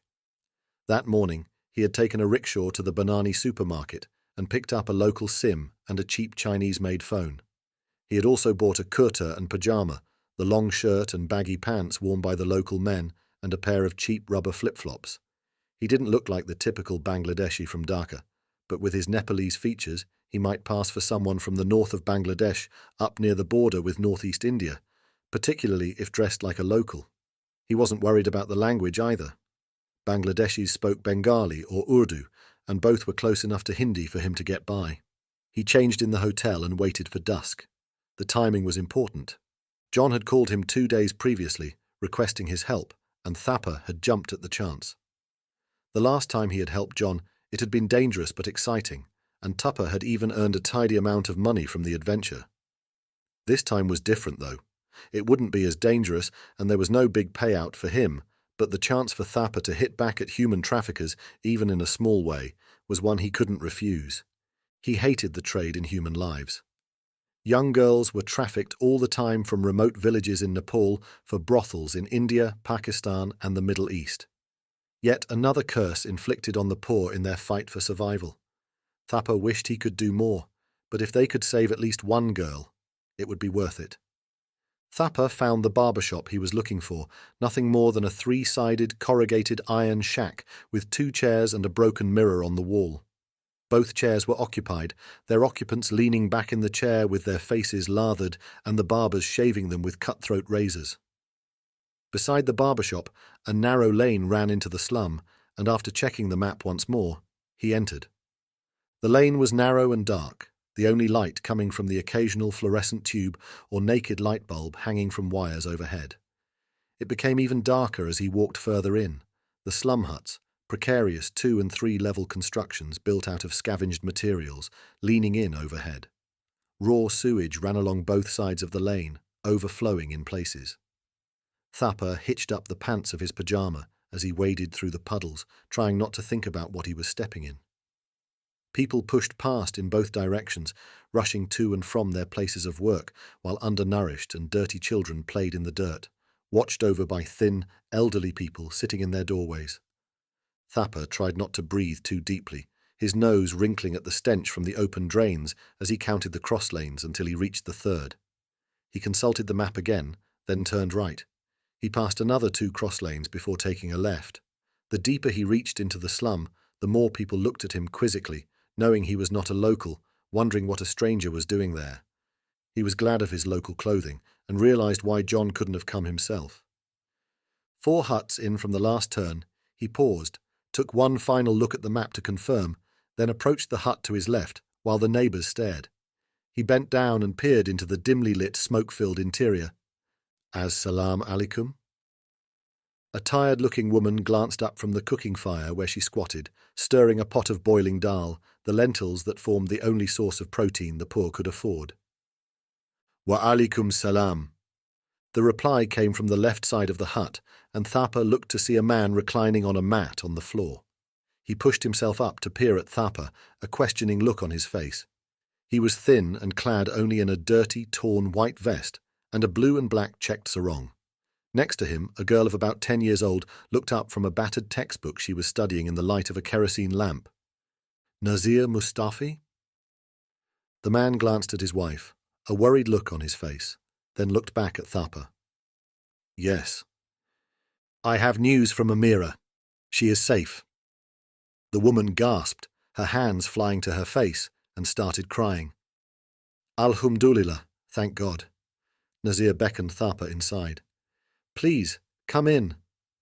Thapa slipped off his flip-flops and ducked down to enter the hut. Nazir pulled out a mat from a stack of bedding in the corner and spread it on the floor, motioning for Thapa to sit down. Please sit. Thapa made himself comfortable and looked around the hut. It was a single room with a cooking fire in one corner, the walls and the roof blackened by the smoke. Battered stainless steel pots and plastic containers of dal and rice filled a shelf on the wall, and a tin trunk in the corner served as the only furniture. Both Nazir and Amira's mother, Parveen, waited nervously for Thapa to say something. He gave them a reassuring smile. She is okay. She's in Thailand, in Bangkok. Parveen reached for Amira's sister, Zara, and pulled her close, hugging her tightly. Nazir placed his hand on Thapa's arm. But who are you, and how do you know? You are not from here, are you? No, I've been sent here by a friend. He wants you to know Amira is safe, and she'll come home soon. Thapa looked at his watch. Just in time. He removed the mobile phone from his pocket and dialed. Here, you can speak to her. Chapter 25. The phone rang, and John switched it to video, then passed it over to Amira. She took it excitedly and waited for the picture to appear. Papa, she exclaimed, as happy tears flowed down her cheeks. John looked over at Adriana and smiled. They were doing the right thing. John let Amira talk for a couple of minutes in rapid-fire Bengali, which he couldn't follow. Some words he recognized as being similar to Hindi, but she spoke too fast for him to make any sense. Once he felt she had brought her parents up to date with her news, he interrupted her. Amira, please explain to your parents our plans and that you will be able to return home safely. It's important they follow our instructions closely. Yes, sir, of course. Amira turned her attention back to the phone and spoke in Bengali. When she finished, she turned back to John. What else should I say? Ask them to give the phone to Thapa. Thapa came on the screen and John took the phone back from Amira. Thanks, mate. You made it. Thapa grinned. Anything for a friend, John. Thapa, I really appreciate it. Are you all set for the next part of the plan? Yes, I've made all the arrangements. Great. Let me know as soon as they're safe. Will do. Oh, and Thapa? Yes? Keep a note of expenses and send me the bill. Thapa grinned, his face lighting up with his smile. Don't worry, John, I trust you. Speak soon. Thanks, Thapa. John ended the call and looked up at Amira and Adriana, who were watching him expectantly, Amira still wiping the tears from her cheeks. Good. We're all set for Phase 2. Chapter 26. Parveen, Nazir and Zara were hesitant at first, but after Thapa explained what could happen to them, they agreed, albeit reluctantly. Thapa understood. It would be difficult to leave their home, however humble, and vanish in the middle of the night, leaving their friends and community behind, but the alternative was much worse. So, at 3 a.m., Thapa was back at their hut. The slum was quiet, and he had chosen the time for that reason. He was sure his earlier visit would already have been noticed and discussed. The slums were a tight-knit community. Everyone knew what everyone else was doing. It was imperative they leave when the slum was the quietest, when no one would notice and word wouldn't make its way back to Karim Chacha. Amira's family was ready when he arrived, nervously squatting inside the hut, a small bundle of possessions beside each one. Parveen looked like she had been crying, and Zara clung to her arm. All ready? Nazir nodded. Okay, let's go. Thapa stood and stepped out through the doorway. He looked both ways, up and down the alleyway, and apart from a rat scurrying along the gutter, there was no sign of movement. He waved Nazir, Parveen and Zara out, and they headed off toward the main road. As they reached the first turn, Parveen looked back toward the hut, and a silent tear ran down her face. Thapa had woken a rickshaw wallah 2 blocks from the hotel and paid him a large sum of money in advance, with the promise of more, to bring him to the slum and wait for him. He hoped he was still there. They made their way along the alleyways, turning left and right until they reached the main road. Thapa breathed a sigh of relief. The rickshaw was still there, although the driver had fallen back asleep. Thapa shook him awake, and the 3 of them climbed into the back while Thapa squeezed onto the single front seat with the driver. Thapa guided the rickshaw to an area near the hotel, then told him to stop. He didn't know how far the reach of Karim Abdul spread, but he wasn't prepared to take any chances. They climbed out, and he paid the driver, who, happy with his lucrative night's work, sped off, no doubt in search of the nearest illegal liquor supplier, where he could escape the drudgery of his life by drinking himself into oblivion. Thapa waited until the rickshaw had turned the corner before turning to Nazir and his family. "Come, follow me." He led them 2 blocks to the hotel and up the steps to the entrance. The door was closed, and the night watchman was lying on the floor inside, across the entranceway, fast asleep. Thapa kicked the door with his foot. "Utto, wake up." The watchman stirred and rubbed his face. He sat up and stared blankly at Thapa for a moment, before he recognized him, then stood, slid his bedding out of the way, opening the door just wide enough for them to enter. "Dhanyawad, thank you," said Thapa, as he led Amira's family inside. The watchman looked at them quizzically, but too tired to protest, closed the door, spread his bedding out again, and went straight back to sleep. Parveen, Nazir and Zayara huddled together, looking nervously around the hotel lobby. Thapa smiled and patted Nazir on the arm. "It's okay. Come with me. I have a room for you." They rode the lift to the 3rd floor and got out. Thapa walked along the corridor, stopped outside a room, and unlocked it. Stepping inside, he held the door open for them. The 3 of them walked slowly inside and looked around, their mouths hanging open. It was a modest room, but twice the size of their hut in the slum, and had a separate bathroom and a TV, luxuries they had never experienced in their lives. "This is your room." He waved at a door to the side. "I am in the next room. If you need anything, just knock." "But, sir, we cannot afford this." "It's okay. Everything is taken care of," Thapa smiled. "Don't worry. John Sir is a very kind man. He will look after everything. The important thing is you are safe, and Amira can come back home." "Thank you. Thank you." Nazir clasped Thapa's hands in his. "It's okay. Now get some rest, and I'll see you later in the morning." Chapter 27. Hassan rubbed his temples. His head was throbbing, his mouth dry, his throat scratchy and sore. He sat up and swung his legs over the side of the bed.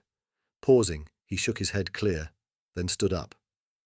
Last night had been fun, but he was suffering this morning. He glanced over at the digital clock on the bedside table. This afternoon. He couldn't remember what time he got in, but he had slept most of the day away, so it must have been late. Thank God for blackout curtains. He shuffled to the bathroom, flipped up the toilet seat, and took a long pee while he stared at himself in the mirror. His eyes were ringed with dark circles, the whites of his eyes bloodshot. Walking back out into the bedroom, he bellowed, "Amira!" There was no response.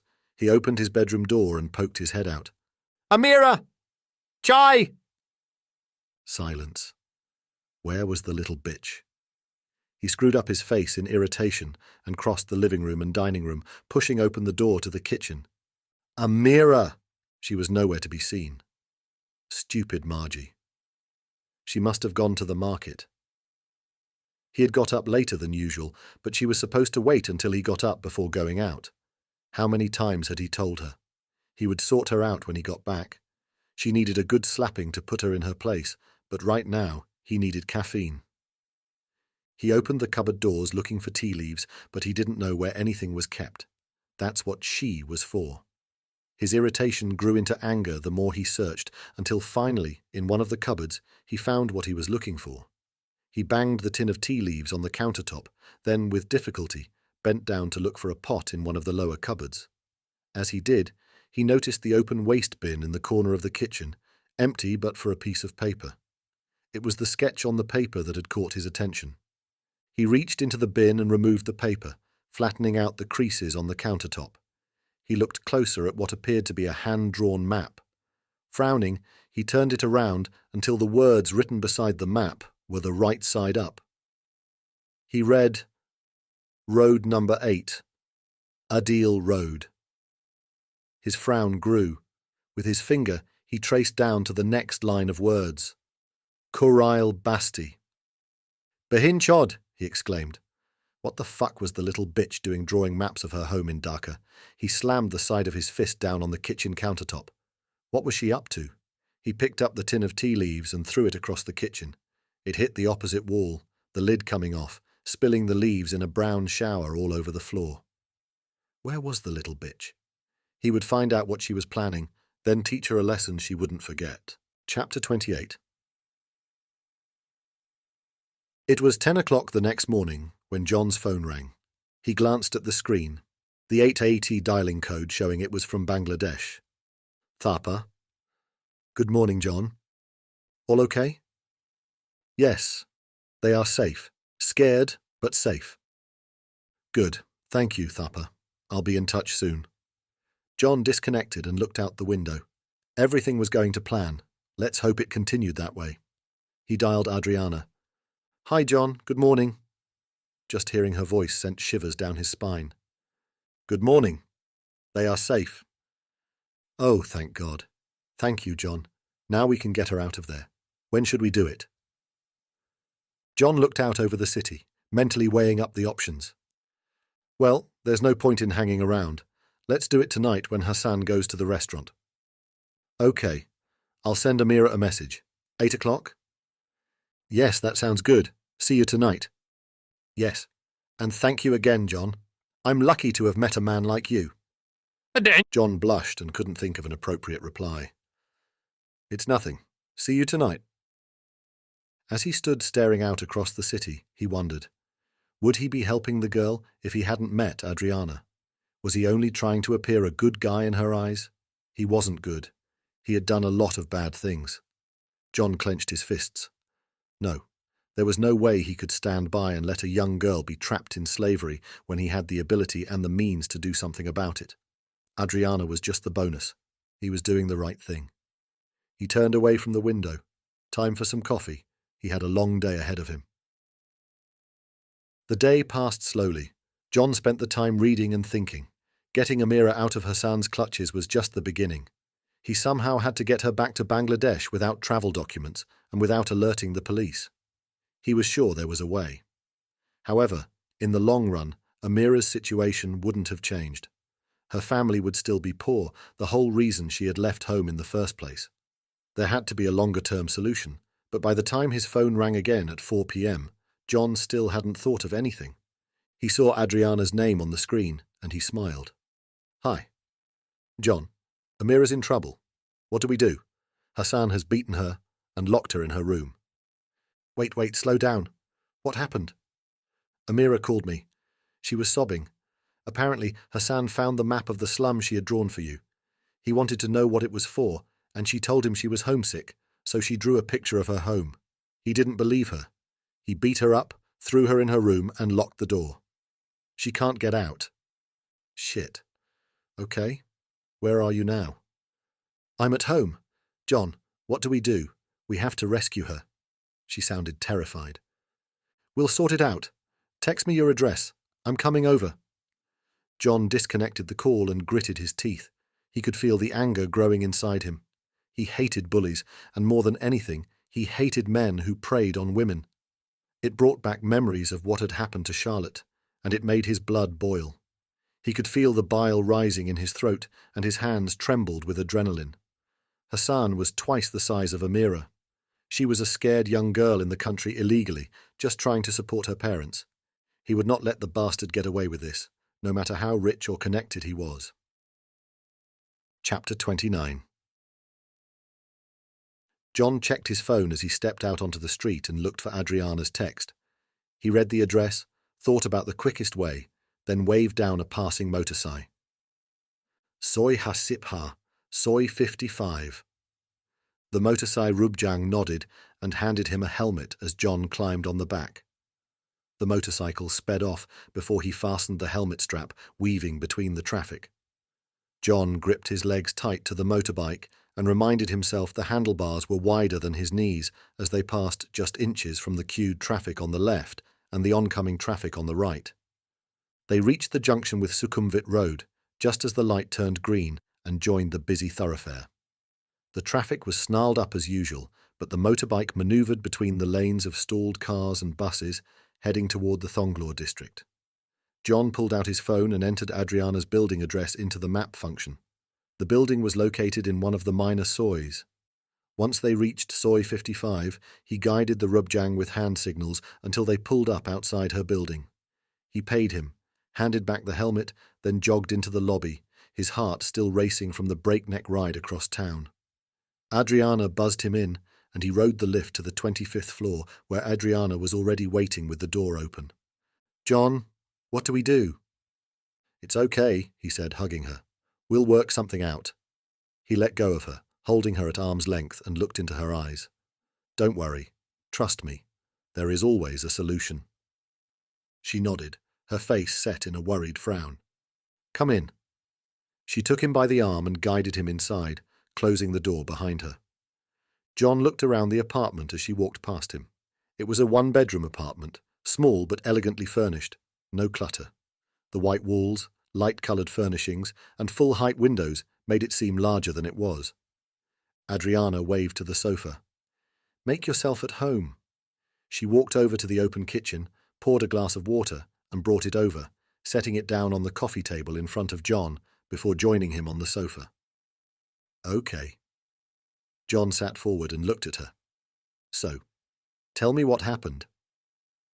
Adriana sighed and wrung her hands together. "Amira called me. She was crying. She said Hassan had found the map and asked her what it was. She told him she was homesick and wanted to remember her home, but he didn't believe her." Adriana paused, swallowing. "He punched her in the face, John. Then he locked her in the room. She can't get out." "Bastard," John muttered. He checked his watch. "Okay, Hassan should be at his restaurant by now. Let's call her up." Adriana nodded and reached for her phone. "Make it a video call. It will help if we see her and may give her some comfort to see us." Adriana dialed and waited while the call connected. Amira's face came on the screen, and Adriana slid along the sofa beside John so they both could see her. She was still crying, the left side of her face around the eye, and the cheekbone mottled in shades of blue and black, and a line of dried blood ran down from the corner of her mouth. "Amira, it's John." She sniffed and wiped her cheeks with her spare hand. "Amira, we'll get you out of there, okay?" She nodded and started sobbing again. "Amira, listen to me. Is Hassan there now?" "I don't think so. I think I heard him leave. He usually goes to work at this time." "Okay. What time does he come back?" "Very late, sir. Usually after midnight, 1 or 2 in the morning." "Okay, good. I'll figure something out. Don't worry." Amira nodded and sniffed again. "Amira, is there anyone else in the house with you?" "No, only me." "Where is your room?" "It's off the kitchen." "The maid's room?" "Yes." John frowned, puzzled. He looked at Adriana. "Those doors usually just have a privacy lock, like a toilet door." He looked back at the screen. "Why can't you unlock it from the inside?" "He has bolted it from the outside, sir. My door has extra bolts on it." "Damn." John exhaled loudly. "Okay, Amira. I'll call you back in a while. But don't worry, we'll help you." Amira started crying again. "Please, sir. I'm scared. He hit me and kicked me so many times. Please help me." John gritted his teeth. "Amira, look at me." He waited until her sobs subsided. "Amira, I promise I'll get you out. But you have to trust me, okay?" She nodded. "Okay. I'll call you back soon. Don't be scared. You'll be out of there before he comes home." "Thank you, sir, ma'am." Adriana disconnected the call and looked at John. "How could you promise that, John? How will you get her out?" John sat back in the chair, stared up at the ceiling and exhaled slowly through pursed lips. "I don't know, but I had to tell her something." He jumped up and started pacing around the living room while Adriana watched him from the sofa. "Let's call the police," she suggested. "They'll rescue her. And now that her parents are safe, he can't get back at them." John paused and looked over at Adriana, considering her idea. After a moment he pulled a face, shaking his head. "I saw Hassan the other night, drinking champagne with a senior police officer. I think it's too risky. Yes, the local guys can get her out, but one call from Hassan to his friend and she will be given back to him. Imagine how her life will be then." "But once the police release her from the apartment, we can hide her," Adriana countered hopefully. John shook his head. "Think about it. They will probably take her away for questioning, to find out what happened, so we won't get to her. If they don't and release her to us, they'll want to know who we are. Then our names will be on the record for Hassan's contacts to find. If she disappears, the police will come looking for us. And not just them. Hassan or his trafficking cronies will come after us as well." "Do you really think they would worry about us?" John looked at Adriana, at the beautiful woman he had just found, the woman whose life he wanted to be a part of. He was scared to lose her and wanted to have as little to do with the police as possible. Too many things had happened in his past, and he wanted to remain under the radar as much as possible. Who knew where things could lead once the police started looking at him? "Adriana, do you really want to take the chance? There is so much money involved in human trafficking. If Hassan is involved, he won't want to let this go. He will want to set an example, even if he does nothing himself. If he is as connected with the police as I think he is, do you want the police to start poking around in your life?" "But I've done nothing wrong," Adriana protested. "That's irrelevant. They could trump up charges. You could lose your job." "That's okay. I can get another." "What if they cancel your visa? You would have to leave immediately. You could never come back to Thailand, and it will be on your record as having been deported. It could affect you in other countries." "Do you really think it would be that bad?" Adriana made a face. "Not all police will be corrupt."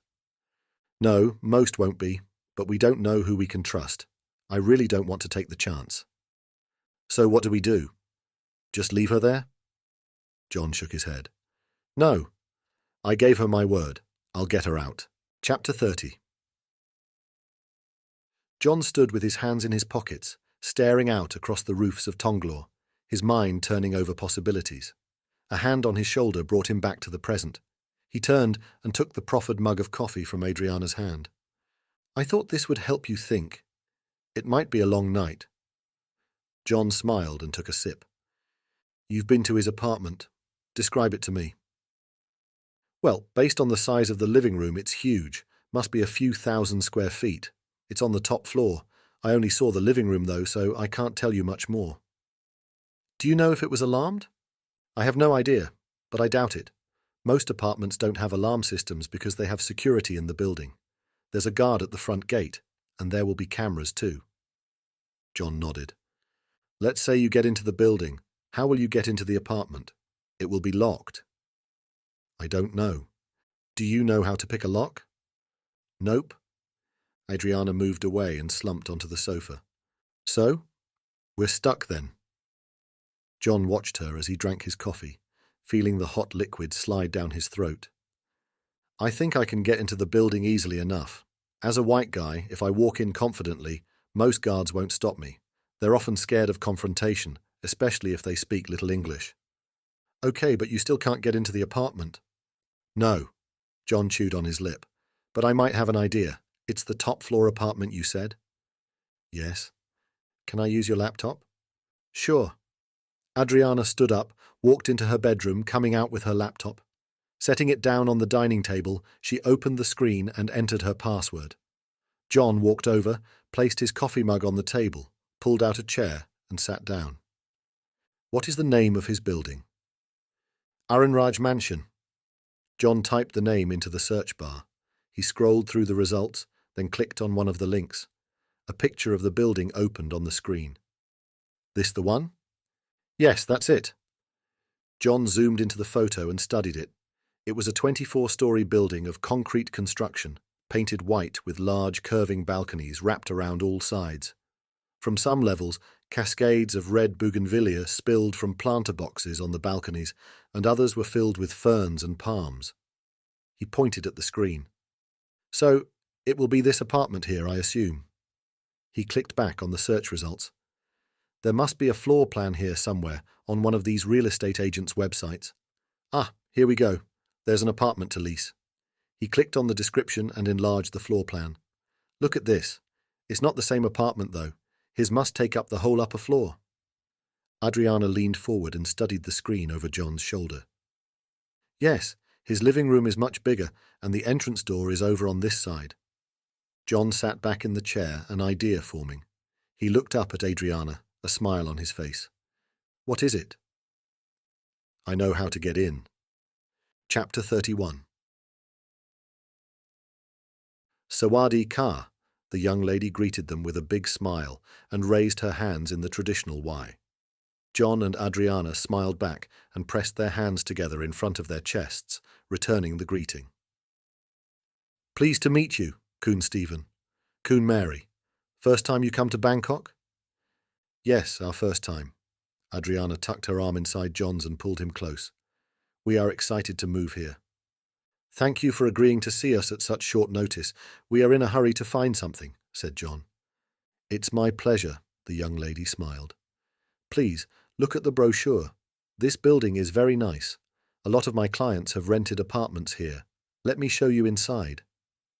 She led them off the street, nodded at the security guard behind the guardhouse window who buzzed them in, and pushed the door open, waiting for them to follow her through. John angled his face away from the security camera pointed at the entrance and whispered to Adriana, "Keep your face down, away from the cameras." Adriana looked at him in surprise, then did as instructed. They followed the estate agent across the lobby and into the waiting lift. Pressing the button for the 10th floor, she stood back and smiled at them. "There's a gym and pool on the 4th floor, but I'll show you the apartment first." "Okay, thank you." Adriana smiled at her. They rode the lift in silence, not wanting to talk too much, then waited as the estate agent searched through a set of keys outside the apartment on the 10th floor. Finding the correct one, she unlocked the door and pushed it wide for them to enter. Adriana walked in while John hung back and took a quick look at the door lock as he walked through. It looked strong, and he didn't think he could break it. He assumed all the apartments would have the same locks. The estate agent was already in full sales mode, explaining the layout to Adriana and waving at the view. John followed behind, nodding here and there, pretending to be interested. They walked into the kitchen and looked around, John noting the layout and where the maid's room was located. Hopefully the layout of Hassan's penthouse kitchen would be similar, but if not, it wouldn't be a major problem. The main problem would be how to get in. The estate agent led them out and across the living room and into the master bedroom. She pointed out the ensuite and followed as Adriana walked inside to have a look. John crossed to the French windows that opened out onto the balcony, flicked open the lock, slid the door open, and stepped out. The balcony ran the width of the apartment and wrapped around the corner, giving all the bedrooms and the living room access through their own doors. He leaned over the side and looked up. The balcony layout seemed to be repeated all the way up and down the building. He turned and looked down at the ground. Even on the 10th floor, it was a long way down. He gritted his teeth. Maybe his idea wasn't such a good one. Adriana and the estate agent joined him on the balcony, and he pretended to look out at the view. The sun had set, and the lights of the city spread out before them. "The view is very nice, Car," the agent pointed enthusiastically. "I think you will be happy here, Kun Mary." "Yes, I think so." Adriana nodded and smiled back, then turned to John. "What do you think, Stephen?" "Yes, very nice." He frowned and pulled out his phone, looking at the screen. Looking up, he said, "I'm sorry, darling. Something has come up. I have to go back to the office. Do you mind seeing the rest of the apartment and the building on your own?" "Oh, no. Yes, of course.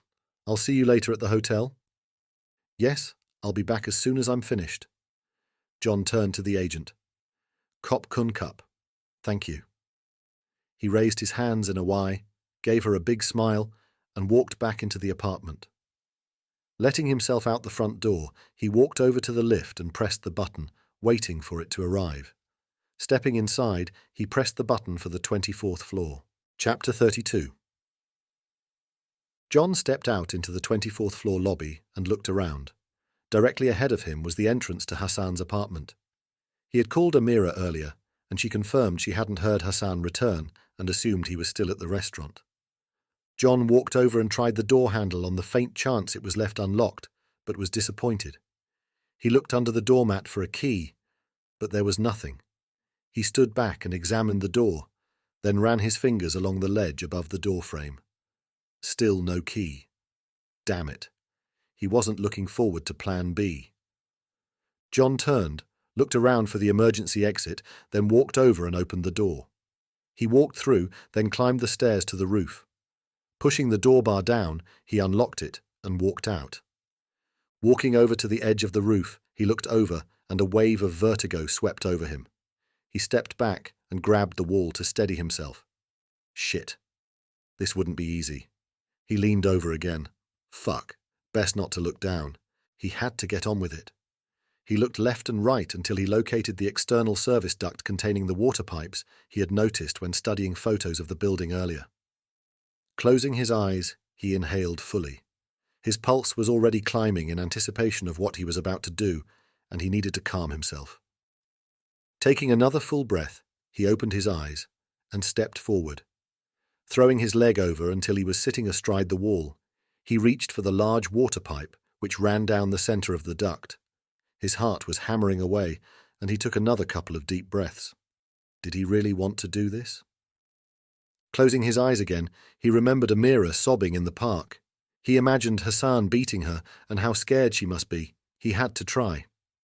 Opening his eyes, he hooked his toe on the bracket holding the water pipe to the wall, tested his weight on it, then swung his other leg over the wall, pulling himself close to the water pipe.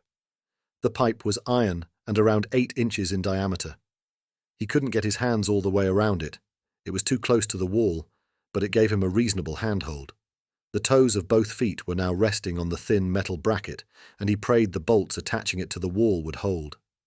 Trying not to look down, he released his right foot and slid it down the pipe, feeling for the next bracket. He couldn't find it, and his left foot started slipping.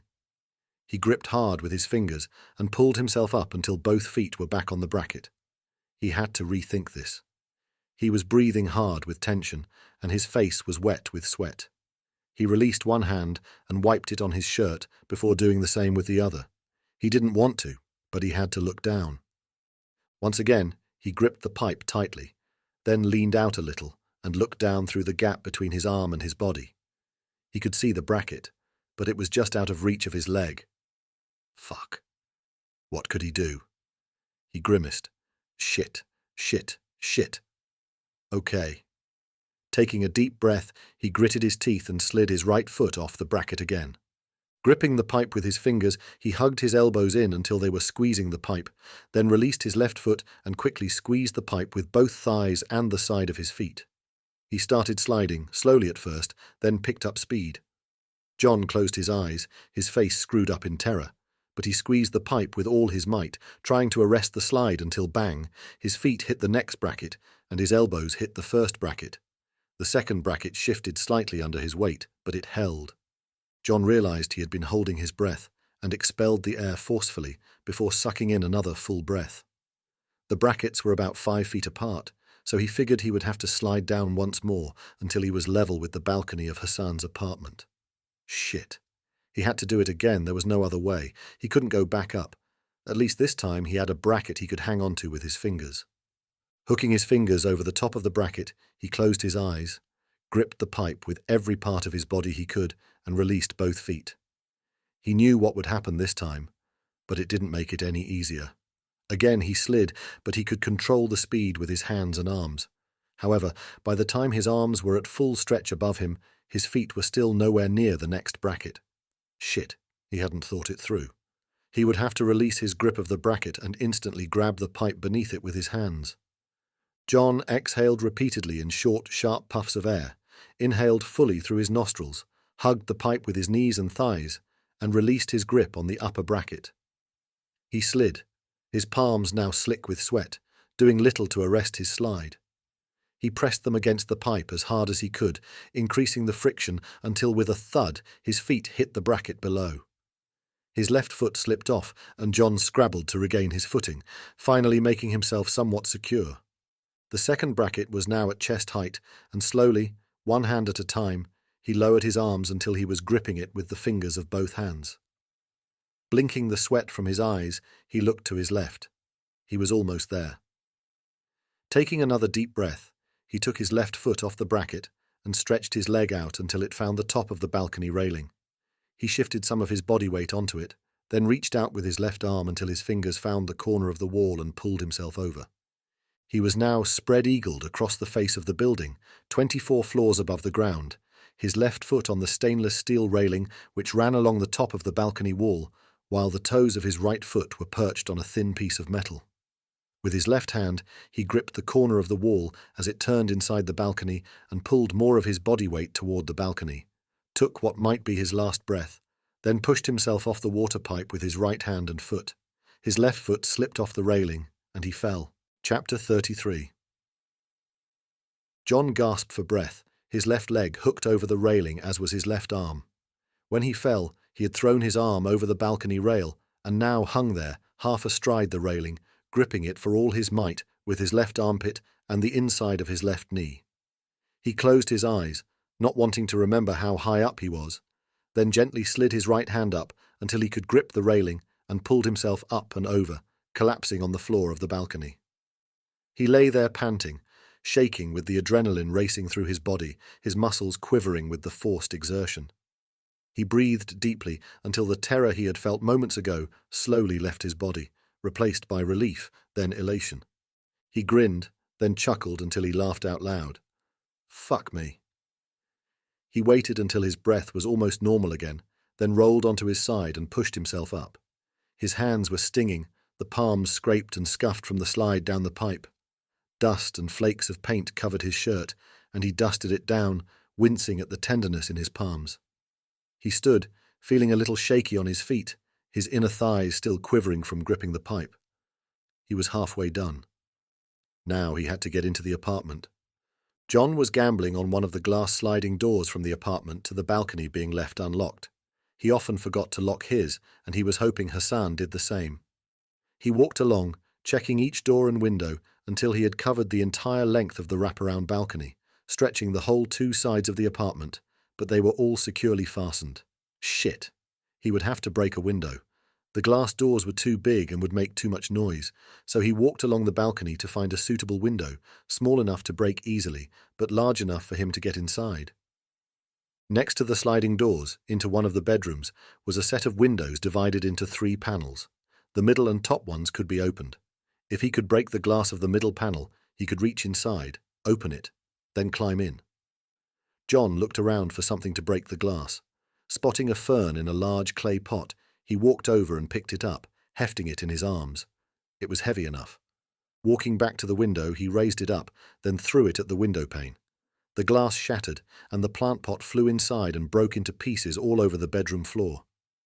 John paused and listened, but the noise of the traffic on the street below and the constant hum of air-conditioning compressors seemed to have covered the noise of the breaking glass.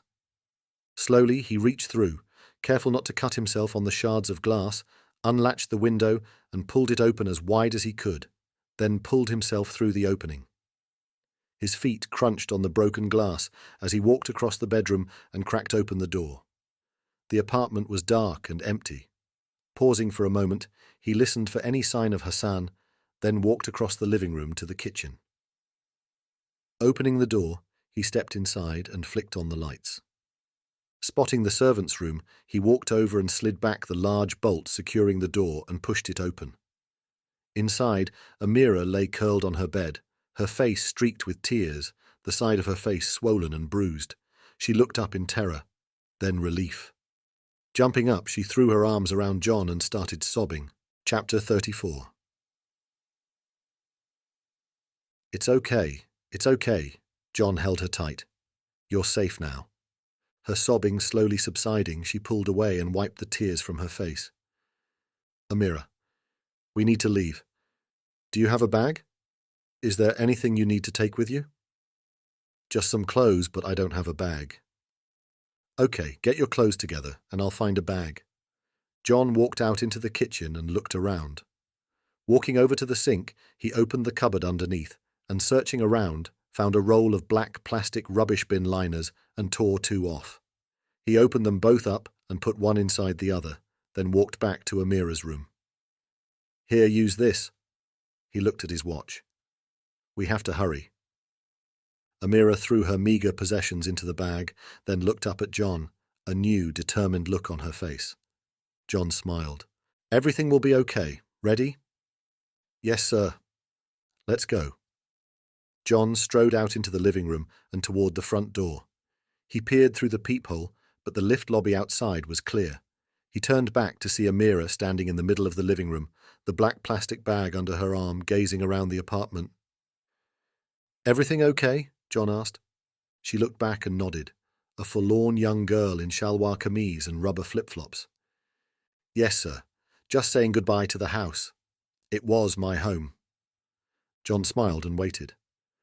When she was ready, he opened the door and held it open for her to walk through. Pressing the button to call the lift, he turned to Amira.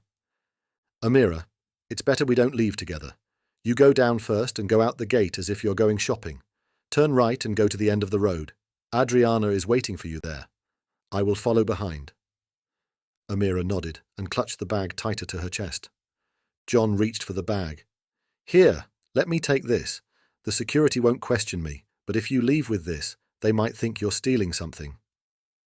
Amira nodded and passed the bag over just as the lift arrived. "Now go. Remember, turn right and go to the end of the road." "Yes, sir. Thank you, sir." "My name is John, Amira, not sir," he smiled. "Go quickly." The doors closed, and John looked up at the digital display and watched the numbers decrease as the lift descended. Once it was halfway down the building, he crossed to the fire stairs, opened the door, and jogged down 3 floors before entering the lift lobby for the 20th floor. He pressed the button for the lift, rolling the black plastic bag into as small a bundle as possible while he waited. As he walked out into the ground floor lift lobby, he looked around but couldn't see Amira. That was a good sign. He smiled at the security guard who was watching a Thai serial on a TV on his desk. "Kop kun cup. Thank you." The guard nodded back. "Cup," and went back to staring at the TV. John strode confidently to the door, walked out of the street, and turned right.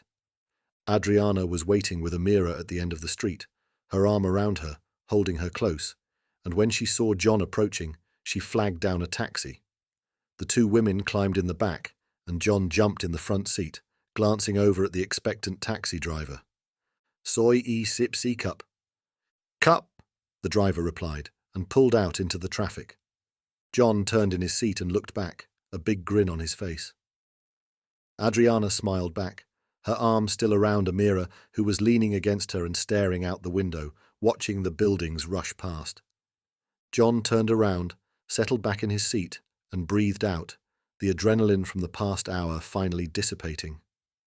He felt happy. He had done some good. Maybe this deed would go some way to helping him atone for the bad things he had done before. He didn't know, but at least now, Amira might have a chance of a better life. He thought back over what he had just experienced and shuddered as he remembered the slide down the water pipe. One thing was for sure, he was never doing that again. Chapter 35. John opened his apartment door and waited for Adriana and Amira to walk through. They had agreed earlier they should stay the night at John's apartment. He had an extra bedroom, and it would be more comfortable for all of them. Amira stopped in the doorway and waited, not sure what to do. "Come in, Amira." John waved to the door of the second bedroom. "You can stay here until we work out what to do next." He walked over and opened the door. "This is your room. There's a bathroom inside." He passed the plastic bag of belongings to her. "Make yourself comfortable." Amira walked inside, clutching the plastic bag to her chest, and looked around. The room was 4 times the size of the room she had been staying in. She sat down on the double bed and placed the bag on the bed beside her. Tears filled her eyes, and she looked up at the doorway where John and Adriana were watching her. "Thank you," she sniffed and wiped her cheek with her palm. "Thank you." John moved away from the door and walked toward the open kitchen. Opening the cupboard, he took out a bottle of Botanist. Adriana followed him and watched as he took out 2 glasses. "I don't know about you, but I could use a drink." Adriana smiled and moved around the kitchen countertop and took both John's hands in hers. "Thank you, John. You did a good thing today." John smiled back self-consciously, his heart beating fast again as he looked into her eyes. She leaned forward and kissed him on the lips. She stood back and smiled again. "You're a good man, John Hayes." Her brow furrowed as her fingers felt his hands. She looked down and turned his hands over until the palms were facing up. "What happened to your hands?" "It's best you don't know." Adriana studied his face. "You never told me how you would get into the apartment. How did you do it?" John grinned and pulled away. He walked to the fridge, opened the freezer compartment, taking out a tray of ice. "Let's just say, I never want to rescue anyone else in the same way again." Adriana watched as he filled both glasses with ice, then poured a generous measure of Botanist into each. From the fruit bowl on the counter, he removed an orange, sliced it, and added an orange slice to each glass before topping up both glasses with chilled tonic from the fridge. He handed a glass to Adriana before raising his own. "Cheers." He clinked his glass against hers and took a large sip. "I needed that. How's yours?" "Delicious, thank you." John took his glass and gestured toward the sofa. Glancing inside Amira's room as he passed, the bathroom door was closed and they could hear the shower running. John sat down, and Adriana sat to his left, facing him, her right knee on the sofa, her glass held in both hands. She studied it for a while before looking up. "What do we do next?" "I don't know," John replied. He took another large sip of his drink and swirled the ice cubes around gently in the glass. "I hadn't thought much further than getting her out." He glanced over at Adriana. "Would you mind staying here tonight? I think she will be more comfortable knowing you're in the apartment too. You can have my room. I'll sleep on the couch." Adriana said nothing for a moment, just looked at John, then nodded. "Of course." She took a sip of her drink before going back to studying her glass. They sat in silence for a while, not needing to say anything, just comfortable in each other's presence. The door of Amira's bathroom opened and she walked out. She had showered and changed into a fresh shalwar kameez and stood in the doorway, hesitant, not sure whether she could come out. John jumped up. "Hungry?" Later that evening, after a meal of take-out Thai food, John lay on the sofa. He couldn't sleep. Every time he closed his eyes, flashbacks of his death-defying climb rushed past his eyes. So he lay there looking at the patterns on the ceiling from the faint light filtering through the blinds on the windows and wondered what they could do next. The doors to both the bedrooms were closed, both Amira and Adriana no doubt asleep for a while. He thought about Adriana, how her sudden presence in his life was affecting him. He could almost feel her in the next room. He no longer felt guilty about allowing another woman into his life. He had been alone for a long time, and having Adriana around made him realize how lonely he had been. Perhaps he could start afresh. Perhaps Adriana was the one to help him. He closed his eyes again. He was tired, the day exhausting mentally and physically, and he needed to rest. He slowed his breathing and counted back from 100. He had reached 50 for the second time when he heard a creak of a door handle and the soft pad of footsteps across the apartment floor. He felt a lump in his throat and didn't dare look in the sound's direction. He sensed a presence beside him and opened his eyes. Adriana stood beside him, silhouetted against the light from the windows, the light from the moon like a halo around her head. John felt a stirring in his groin and a strange sensation in the pit of his stomach. Adriana reached out and took him by the hand, pulled him off the sofa, leading him into the bedroom. Chapter 36. John lay on his back, watching the early morning sun's rays filter through the blinds. He looked down at the arm draped across his chest, turned his head, and gazed at the sleeping angel lying next to him. Her lips were slightly open as she breathed softly, and a lock of hair hung down across her cheek. He shifted slightly and reached across with his free hand to tuck the hair behind her ear, his fingertips gently tracing the line of her earlobe. He studied her face, the shape of her eyebrows, the length of her eyelashes. He felt a warmth in his body, a tingling in his chest, sensations he hadn't felt for a long time, too long in fact. Could he actually have a chance of feeling happy again, of sharing his life with someone? He hoped so. He would give it a try, but deep down, it still scared him. Scared once again someone could break his heart, that this beautiful woman lying next to him could be taken away from him. Adriana stirred and her eyes fluttered open. She saw John watching her and smiled. "Good morning." She slid forward and kissed him on the lips, then propped her head on her right hand and gazed down at his face, her left finger tracing the line of his nose, then his lips. John's heart quickened, and he pulled her closer to him. "Mr. Hayes, are you planning to take advantage of me again?" Adriana giggled. John lifted his head and pressed his lips to hers. Her mouth opened, and his tongue traced the inside of her lips. He reached up with his right hand, slipping his fingers into her thick mane of hair, and pulled her on top of him. Chapter 37. Hassan yawned and stretched, then rubbed his face. It had been another late night with lots of alcohol, and his mouth was dry. The familiar dull ache in his temples was there. He needed caffeine and food. He rolled out of bed and paused as the blood rushed to his head, increasing the throbbing in his temples. He grabbed the robe from where he had dropped it on the floor, cinched it around his waist, then shuffled out into the apartment. He was about to call out for Amira when he remembered he had locked her in her room. Stupid little bitch, drawing maps of her home for some reason. She was up to something, but he didn't know what. Even after beating her yesterday, she had said nothing. Anyway, there was little she could do from here. He walked into the kitchen toward her room and stopped. The door was open. What? Impossible. He had locked it himself from the outside, the reason he had fitted the extra bolt. He rushed over and pushed the door wider. The room was empty. He looked at the shelf where she had kept her clothes. Empty. Walking back out, he examined the door. How the fuck had she got out? It could only have been opened from the outside. He walked over and leaned with both hands on the kitchen countertop. The pounding in his head was getting worse. When he had returned home the previous night, the front door was definitely locked. Of that he was sure. He had fumbled with the keys when he was letting himself in and dropped them on the floor. It was impossible for her to get out and impossible for someone to get in. He slammed his fist down on the countertop. How the fuck? Bitch. She couldn't have got far. He would hunt her down and make sure she never worked again. She had no passport, no friends, and could barely speak Thai. Yes, it would only be a matter of time before the police picked her up. He turned and leaned his butt against the kitchen cabinet and crossed his arms. She had no money either. Maybe she had stolen something so she could sell it for money. He walked out into the living room and looked around, couldn't see anything missing. He walked into his bedroom and into the walk-in wardrobe. Moving his shirts aside, he checked the safe set into the wall. Still locked. Anyway, she wouldn't have known the combination. He shook his head. He still couldn't figure out how she had escaped.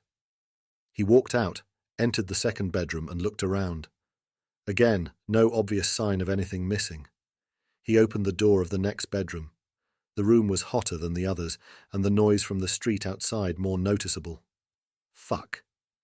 He spotted the broken window, the glass fragments, and the shattered plant pot spread across the floor. What the fuck was going on? He crossed the bedroom, careful to avoid the broken glass, opened the sliding door to the balcony, and stepped out. He leaned over the wall and looked down at the ground far below. He turned and looked up toward the roof. No sign of any ropes or ladders. Someone had come in through the window, but how the hell had they managed it? Who was it? Fucking Spider-Man? And why the hell would anyone bother about her? She was just scum from the slum. The little bitch. He would find her and break her fucking legs. He returned to his bedroom, picked up his phone and made a call. Chapter 38. What do we do now? Adriana asked as she lay in John's arms. I don't know. John traced a line down her shoulder and along her back with his fingers. Let's take it slowly. Adriana was silent for a while, then, No, I meant with Amira. Oh yes, of course. John pulled his arm out from under her and sat up, smiling down at her. We'll work something out. Let's have breakfast first. I'm starving, and I can hear Amira moving around. He leaned down and kissed her between the shoulder blades. Everything will be fine now. Showered and dressed, John walked out of the bedroom. He could smell coffee and noticed the dining table was set for 3. "Good morning, sir," Amira greeted him from the kitchen. "Good morning, Amira, and please call me John." "Yes, sir. John." John looked around the kitchen. Fresh coffee was brewing in the French press, and a plate of cut fruit was ready on the counter. "Amira, you don't have to do this. You are free now." Amira blushed. "But John, sir, I wanted to. You and Mom have helped me so much. I can never repay you." "Amira, you don't have to repay us. What was happening to you was wrong, and we wanted to help. So, don't worry. Now, let's have some of that coffee." "Yes, sir. John. I wanted to make chai for you, but I couldn't find any ingredients." Amira filled a mug with coffee. "Sir, do you take milk or sugar?" "No, thank you. Just black." "And Mom?" "She will be out in a minute. She's having a shower." John sipped his coffee. It was stronger than he made it, but not bad. He leaned against the kitchen counter, the coffee mug cupped in his hands. "Did you sleep okay?" "Yes," Amira grinned. "The bed is so big." "Good. Treat this as your home until we can work out how to get you back to your family.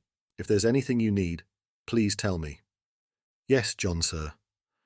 "No need for sir," John smiled. "Tell me, how did you learn such good English?" "At school, sir, John. My parents always wanted my sister and me to go to school because they never did. I loved school, but I had to stop." She bowed her head, embarrassed. "My family doesn't have money." She stopped speaking, fiddling with the hem of her camise while John watched her. When she looked up, she had a fire in her eyes. "That is why I came here. I have to earn money so my parents can rest and my sister Zara can continue at school. They work so hard, but now it's my turn to look after them." She trailed off, her defiance fading away. But it didn't work out. They both turned as the bedroom door opened, and Adriana walked out. She wore one of John's shirts over her jeans, the light blue cotton sleeves rolled up to her elbows. "Good morning, ma'am." Amira rushed over and held her by the hand. "Good morning, Amira." Adriana looked over at John, a bemused expression on her face. "Nice shirt." John winked and held up his coffee mug. "Coffee?" "Amira made us a pot." "Yes, please. Thank you, Amira. Did you sleep all right?" "Yes, ma'am." She released Adriana's hand and rushed back to the kitchen to pour her a cup of coffee. "Milk, sugar, ma'am?" "Yes, please, and call me Adriana. Ma'am makes me feel old." "Okay, ma'am." "Oops, sorry," she giggled, and John and Adriana grinned back. John picked up the plate of fruit and moved toward the dining table. "Come, let's have breakfast and decide what to do today." The 3 of them sat down at the table, Amira waiting for John and Adriana to take some fruit before helping herself. They ate quietly for a few minutes, enjoying the sweet mango, papaya, and guava. John dabbed at his mouth with a napkin, then spoke up. "I think, Amira, it's safer if you stay in the apartment for a few days. The police might be looking for you, and until we work out what to do, it's better we don't get them involved." Amira nodded solemnly, her mouth still full of fruit. John placed his hand on Adriana's. "Perhaps you can get Amira a few things to make her more comfortable, some clothes, toiletries maybe." "Sure." Adriana smiled at Amira. "Leave it to me." She turned back to John. "I need to pop into the office today to pick up a file, so I'll grab some things then." "Cool." John cleared his throat and shifted in his seat. "And you'll come back here tonight?" "Yes, if that's okay." Yes, of course." John's face coloured and he jumped up. "Let me get some more coffee." Amira looked down at her plate, a trace of a smile curling the edges of her mouth. Chapter 39. Police General Paween Tawonsiri glared at the security guard standing to attention in front of him. "What do you mean you didn't see her leaving?" The man said nothing, just stared at a space just over the general's left shoulder. "And you were on duty last night?" The guard nodded, his eyes still averted. "What kind of security are you? You should be ashamed of yourself." He turned to look back at Hassan, leaning against the doorframe of the guardhouse. He switched to English. He knows nothing. He didn't see her leave. Fuck, Hassan cursed. What about the cameras? I'll get him to check that now. General Paween turned back to the guard and issued instructions in Thai. The man rushed over to the desk and sat down, entering commands into the keyboard. General Paween and Hassan moved around to where they could get a better view of the screen. What time did you leave the apartment yesterday? Paween asked Hassan. Around 4. Rewind to 4 p.m. yesterday, Paween instructed the guard. We'll watch from there. Cut. The guard nodded and typed onto the keyboard. The three men watched as the screen came to life, the time clock in the corner changing slowly. Fast forward, this will take forever, barked Paween. The guard increased the speed of the playback, and they watched the mundane coming and going of the residents. Suddenly, Hassan called out, "Stop!" The guard stopped the playback, and Hassan leaned into the screen and peered at the Western couple entering the building in the company of a Thai lady in a business suit. He frowned. "What is it?" asked Paween. "No, nothing." Hassan shook his head and stood back. "Carry on." The guard continued fast-forwarding. "Stop!" Paween pointed at the screen. "Is that her?" Hassan leaned in. "Yes." "Keep playing," Paween instructed the guard. They stood as they watched Amira leave the lift and walk across the lobby. She was alone. She pushed open the lobby door, walked out into the street, and turned right. Paween straightened up. He looked at Hassan, who was frowning at the screen. "She left on her own. It doesn't appear she had any help." Hassan said nothing, just nodded slowly, still staring at the screen. "She had no bags, just the clothes she was wearing. She can't get far." Hassan nodded, still silent. "Do you have a photo of her?" Hassan looked up. "No." Paween thought for a moment, spoke to the guard in Thai, then looked back at Hassan. "I've told him to make a screenshot of her from the security camera. It's not ideal, but it will have to do. I'll get an alert out to the local police." Hassan sighed and looked back at the screen, which was still playing. "Wait." He leaned into the screen. "Stop it there."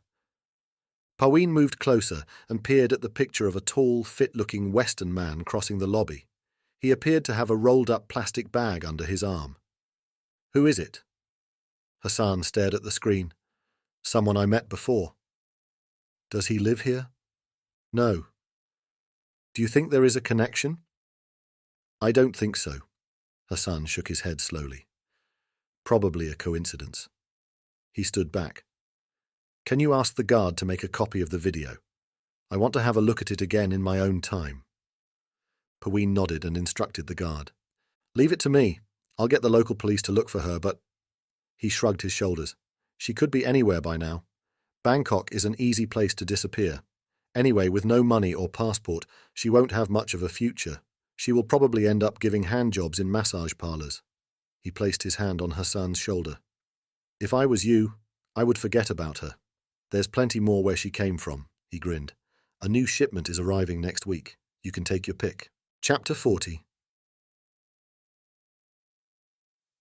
It was late morning by the time Adriana went to her place, changed, then headed to her office. She worked from home or a cafe most days, but the publishing office fielded calls for her, took bookings and doled out assignments. She'd been researching the influx of Rohingya refugees a few months previously, but as no one in the magazine was interested in publishing anything serious, she had filed the information away and forgotten about it. Now, some of the contacts she had made during her research might come in useful deciding what to do with Amira. The publisher's office was at the Ratchadamri end of Sukhumvit Road, so she took the BTS Sky train the 5 stops to Chit Lom station, then descended to ground level. She paused beside the Erawan shrine, standing on the edge of the crowds paying homage to the 4-headed golden statue of Brahma. Adriana was not a religious person, but she closed her eyes and said a brief prayer for Amira's protection. They needed all the extra help they could get.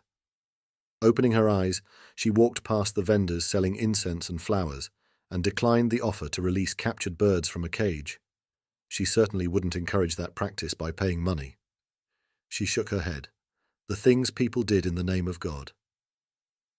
Turning left down Ratchadamri, she walked past the Grand Hyatt before turning left again down the Soy. Just past the Marriott Courtyard Hotel on the right, she entered the Royal Gold Tower, waved a greeting at the security guard, then took the lift to the 15th floor. Pushing open the entrance door to Millennium Publications, she smiled at the receptionist. "Sawadee ka, Kun Kitty." The young girl on reception smiled back, exposing a row of pink braces across her teeth. "Sawadee ka, Kun Adriana," she replied, drawing out the A's in her name. "How are you? You not come to office for long time." Adriana paused beside the counter. "No, Kun Kitty, I've been working from home. I came to pick up a file. Any messages for me?" "Ka, a man has phoned many times this morning, asking if you are here, but he won't leave his name or number."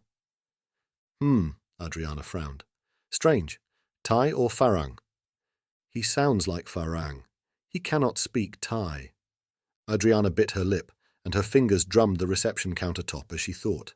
Could it be Hassan? Was she being paranoid? Maybe, but the timing was suspicious. "Okay, if he calls again, just say I am away on assignment and ask him for a name and number, and I will call him back." "Okay, Ka," Kitty nodded, a serious look on her face. "Is everything okay, Kun Adriana?" Yes, Adriana smiled. "Nothing to worry about. I'll just get the file and go." 10 minutes later, Adriana walked out of the building, the file in a brown envelope tucked into her handbag. As she looked both ways, then walked across the soy, a man stepped out of the lobby and onto the footpath. He pulled out a mobile phone and made a call, his eyes following Adriana up the street.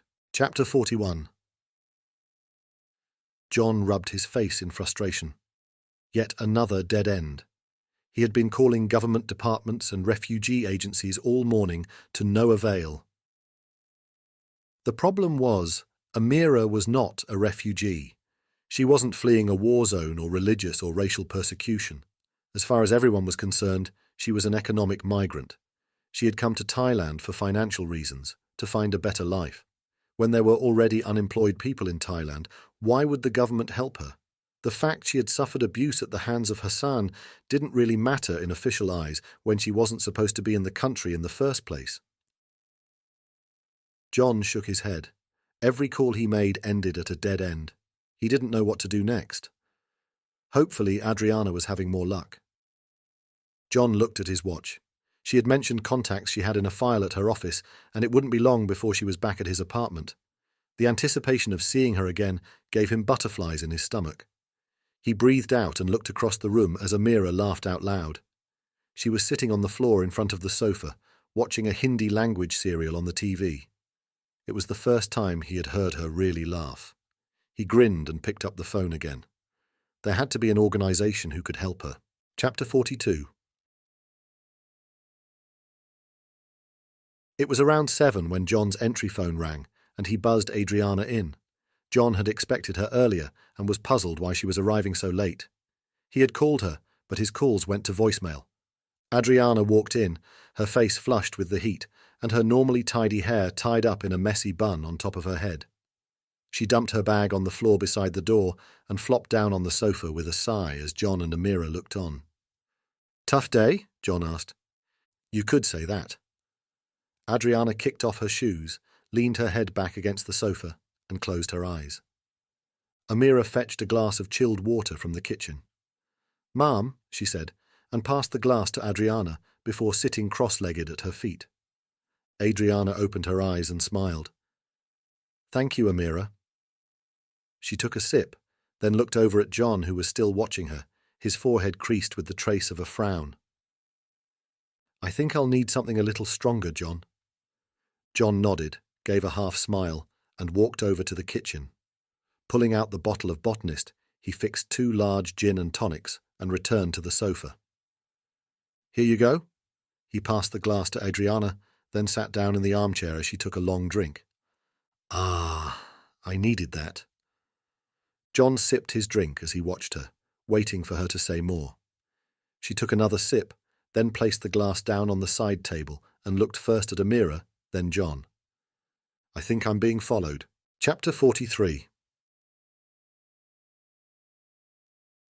John sat forward in his seat and set his drink on the table beside him. "What do you mean?" Amira looked from one to the other, a startled look on her face. Hassan? Adriana gave her a reassuring smile. No, not Hassan. I don't know who. Okay, start from the beginning. What happened? Well, I went to the office and Kitty? Who is Kitty? Our receptionist. She said a man had been calling and asking if I was in the office and wouldn't leave his name or number. Go on, John nodded, still staring at her intently. So I left the office and was catching the BTS back to Prom Pong. I had a feeling someone was staring at me. When I looked up, a man at the other end of the carriage looked away. You're a beautiful woman. Men stare at you all the time. No, this was different. Adriana shook her head and took a sip of her drink.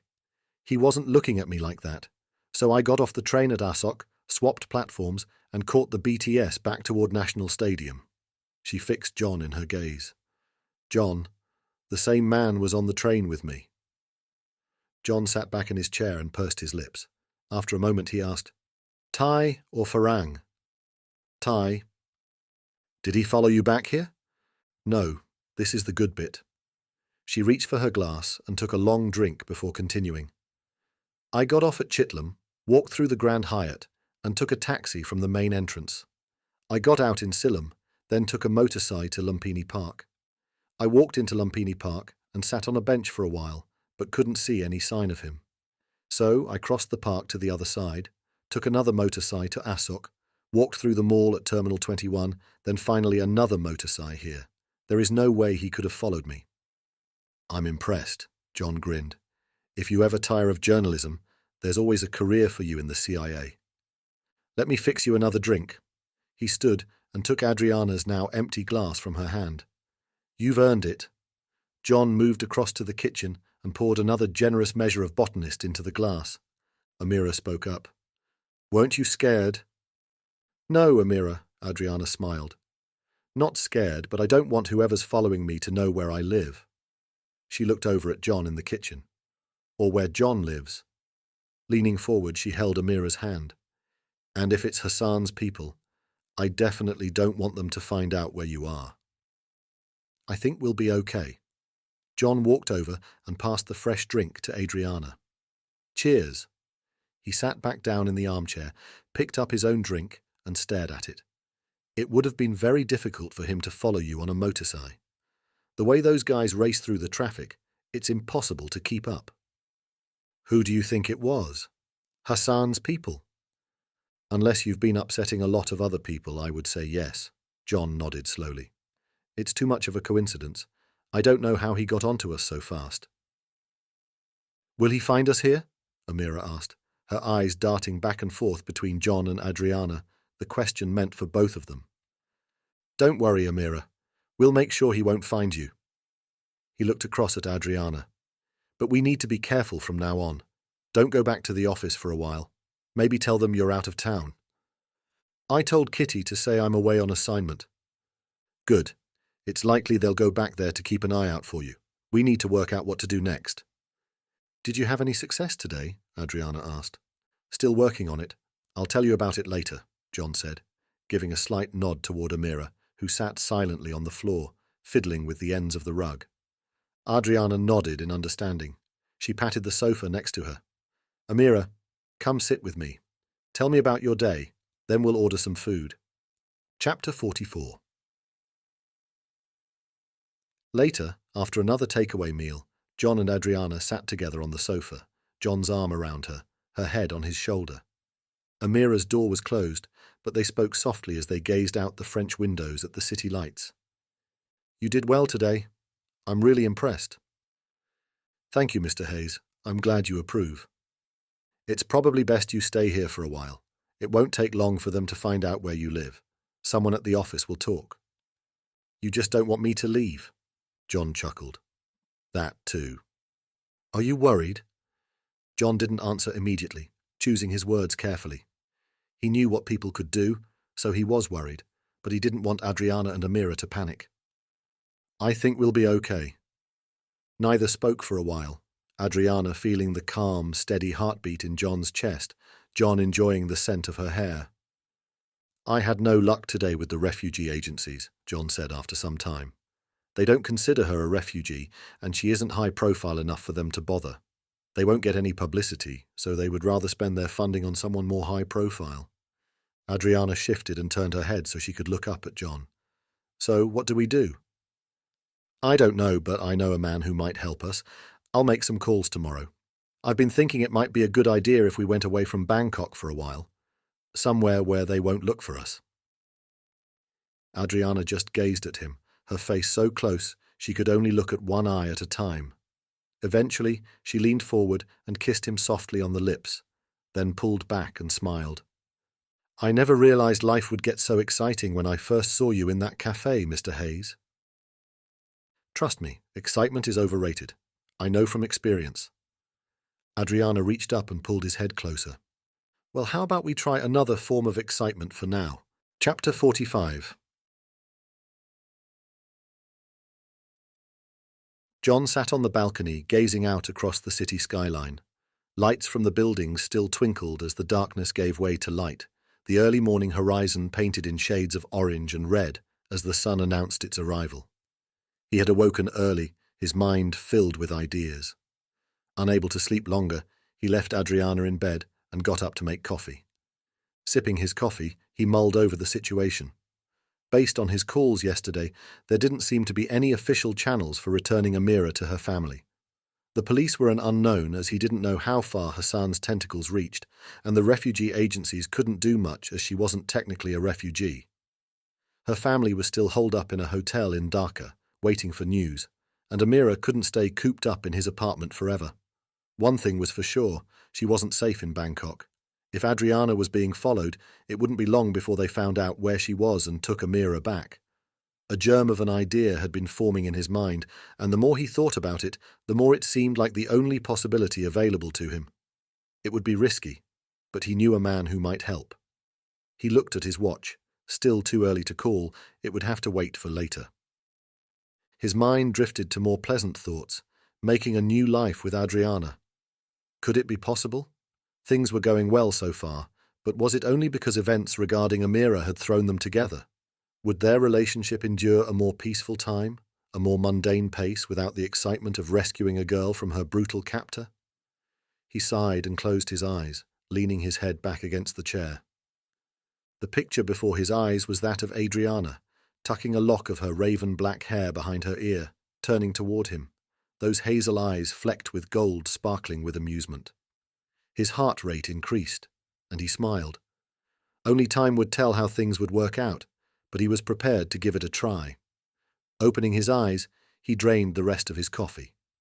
The thoughts made him happy, and despite the concern over what to do with Amira, he felt deep down that things would work out.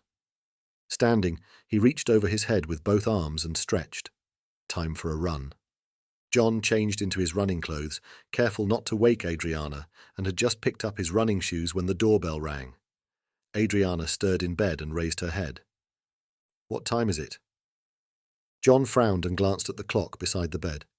6:30. Are you expecting someone? No. John set his shoes back on the floor. Stay here, let me check. He walked out of the bedroom, closing the door behind him. Amira's door opened, and she stood there rubbing her eyes. John raised his finger to his lips, warning her to be quiet, and waved her back inside, closing the door behind her. He walked over to the peephole in the front door and looked out. Shit. Chapter 46. John bit his lip, looked behind him to check the bedroom doors were closed, then opened the door. Sawadee Cup. Sawadee Cup, John replied. The policeman standing outside peered over his shoulder into the apartment. A man stood next to him, a brass badge on his belt, the words Immigration Police written in white on the right side of a blue vest he wore over his shirt. Can I help you? The policeman on the left looked back at John. Sir, we are conducting checks on all the residents of the building. Do you live here alone? Yes. John's eyes flicked across to the immigration officer, who looked a little uncomfortable. Can we see your passport, please? Asked the policeman. What is this about, and why have you come so early? John kept his voice low and calm, keen not to escalate matters. Thai people preferred to avoid confrontation whenever possible. Katon Krupp, I am sorry to disturb you, the immigration officer spoke up. But we are checking for people who overstay their visa. The government is very strict now. I am sure everything will be okay, but we just need to see your passport and visa. John forced a smile. He had never been checked before, but he would run with the situation and see what happened. Okay, Cup. Just one moment. He turned and walked over to the cabinet in the living room, opened the drawer containing his travel documents, removed his passport, and turned back toward the front door. The policeman had stepped forward into the doorway and was looking around. John walked over and stepped right in front of the policeman, forcing him to take a step back. He smiled at him, then reached past him and handed his passport to the immigration officer still standing in the corridor. The policeman glared at him as the officer leafed through the passport. Coon John Hayes. Yes, replied John, his smile still fixed on the policeman. You came here when? About 7 months ago. I can't remember the exact date. Ah, yes, here it is. You arrived on a 60-day tourist visa. The officer leafed through some more pages. He frowned and looked up. Now you have a student visa? Yes, that's right. I am learning Thai. The policeman spoke up in Thai. Rongrayan Utini? Where is the school? John stared back at the policeman, a smile fixed on his face, and replied in Thai, Tinini Prompong. Here in Prompong, the Siam School of Language. Dimak! The immigration officer looked up from the passport. Very good, Coon Hayes. He held the passport out for John, but before John could take it, the policeman snatched it and looked through it. He found the visa page and narrowed his eyes. You have extended once for 90 days. You have to leave in 20 days. That's technically correct, John nodded, his face still fixed in a false smile. But I can keep extending until I complete my course. He glanced at the immigration officer. Up to 12 months? Yes, yes, nodded the officer nervously, his eyes flicking back and forth from John to the policeman. The policeman scowled at John. Extension is at the discretion of the immigration department and depends on your behaviour. John reached out and took the passport out of the policeman's hand. Then I will be sure to be on my best behaviour. He nodded at the immigration officer. Will there be anything else? No, Coon Hayes. Cop Kun Cup. Thank you, the immigration officer replied with a quick smile and a nervous glance at the policeman. John nodded, stepped back into his apartment, and pushed the door almost closed. He looked through the peephole and watched as the two men turned and walked away. He waited for a moment, then slowly eased the door open and peered around the door frame. The two men entered the lift, and the doors closed behind them. John sighed and closed the door. So much for checking the building. There were 4 more apartments on his floor, and the two men didn't seem interested in checking them. He glanced at the passport in his hand and noticed his hand trembling. His heart was beating fast. He inhaled deeply through his nostrils, then slowly exhaled the tension. Turning away from the door, he saw Adriana and Amira standing outside their bedrooms, a worried expression on each of their faces. What was that all about? Asked Adriana. Oh, nothing. John smiled as he returned the passport to the drawer. Just a routine immigration check on people in the building. Really? Routine. Yes, nothing to worry about. Now, what would you two like for breakfast? Chapter 47. John stepped out onto the balcony and pulled the sliding doors closed behind him. He glanced back inside at Adriana and Amira eating breakfast at the dining table, then scrolled through the numbers on his phone. Checking his watch and making a mental calculation of the time difference, he selected the number he wanted and dialed. The phone only rang twice before someone answered. John, a pleasant surprise. How are you? I am well, Mr. Yu, and yourself? I can't complain, John. I see you are still in Thailand. John smiled. Nothing escaped the razor-sharp mind of Ronald Yu, one of Hong Kong's richest businessmen. Yes, I've been taking time out to work on my tan. Ronald Yu chuckled. Somehow I don't believe John Hayes can spend much time sun-tanning without craving a little more excitement in his life. Funny you should say that, but before I get down to details, I never thanked you for your generous gift. John referred to the shares gifted to him by Ronald after he rescued his son. I'll always be in your debt, John, Ronald paused, and John heard him taking a sip of what must have been tea, Ronald's drink of preference. I think that whole situation has done David a world of good. He seems to have, how do you say, turned over a new leaf. That's good to hear. Please tell him I said hello. John leaned on the balcony handrail with both elbows and looked out over the city. I will, John. Now, I'm sure you haven't called just to exchange pleasantries. Are you taking me up on my job offer? Thank you, Mr. Yu, but no. It's a little more serious than that. John paused, thinking of what to say next. Ronald Yu was well known as an extremely successful businessman in Hong Kong, with holdings worth billions. John, however, had long suspected Ronald had his fingers in many pies, not all of them legal. Mr. Yu, I need your help. 10 minutes later, John slid open the sliding doors from the balcony and stepped back inside. Amira and Adriana looked up from where they were washing and drying the breakfast dishes. All okay? I think so. John smiled at Adriana, then looked at Amira. Amira, I think we are going to be able to send you back to your parents. Is that okay? Amira grinned, then her eyes teared up. She started crying softly, her hands still in the sink. Adriana put down the dishcloth and put her arm around her. Hey, what's the matter? Amira sniffed and shook her head. Nothing is wrong. You have been so kind. I can never repay you. John leaned both hands on the kitchen counter and winked at Adriana before addressing Amira. We've said this before. There is no need to repay us, Amira. We want to help you. We could never have left you to be beaten by Hassan. What he was doing was wrong. Amira sniffed again and wiped the tears from her cheeks with the back of her right hand. She looked at John and Adriana and smiled. Thank you, sir. Thank you, Mum. Adriana gave her a hug, then picked up the dishcloth again. No more, Mum. It's Adriana. Amira grinned. Yes, Mum. Both of them burst out laughing. John watched with amusement, but his mind was whirling away. Ronald Yu had offered help, but it would not be as easy as John wanted Adriana and Amira to think. It would be dangerous for all of them, but he would worry about that when the time came.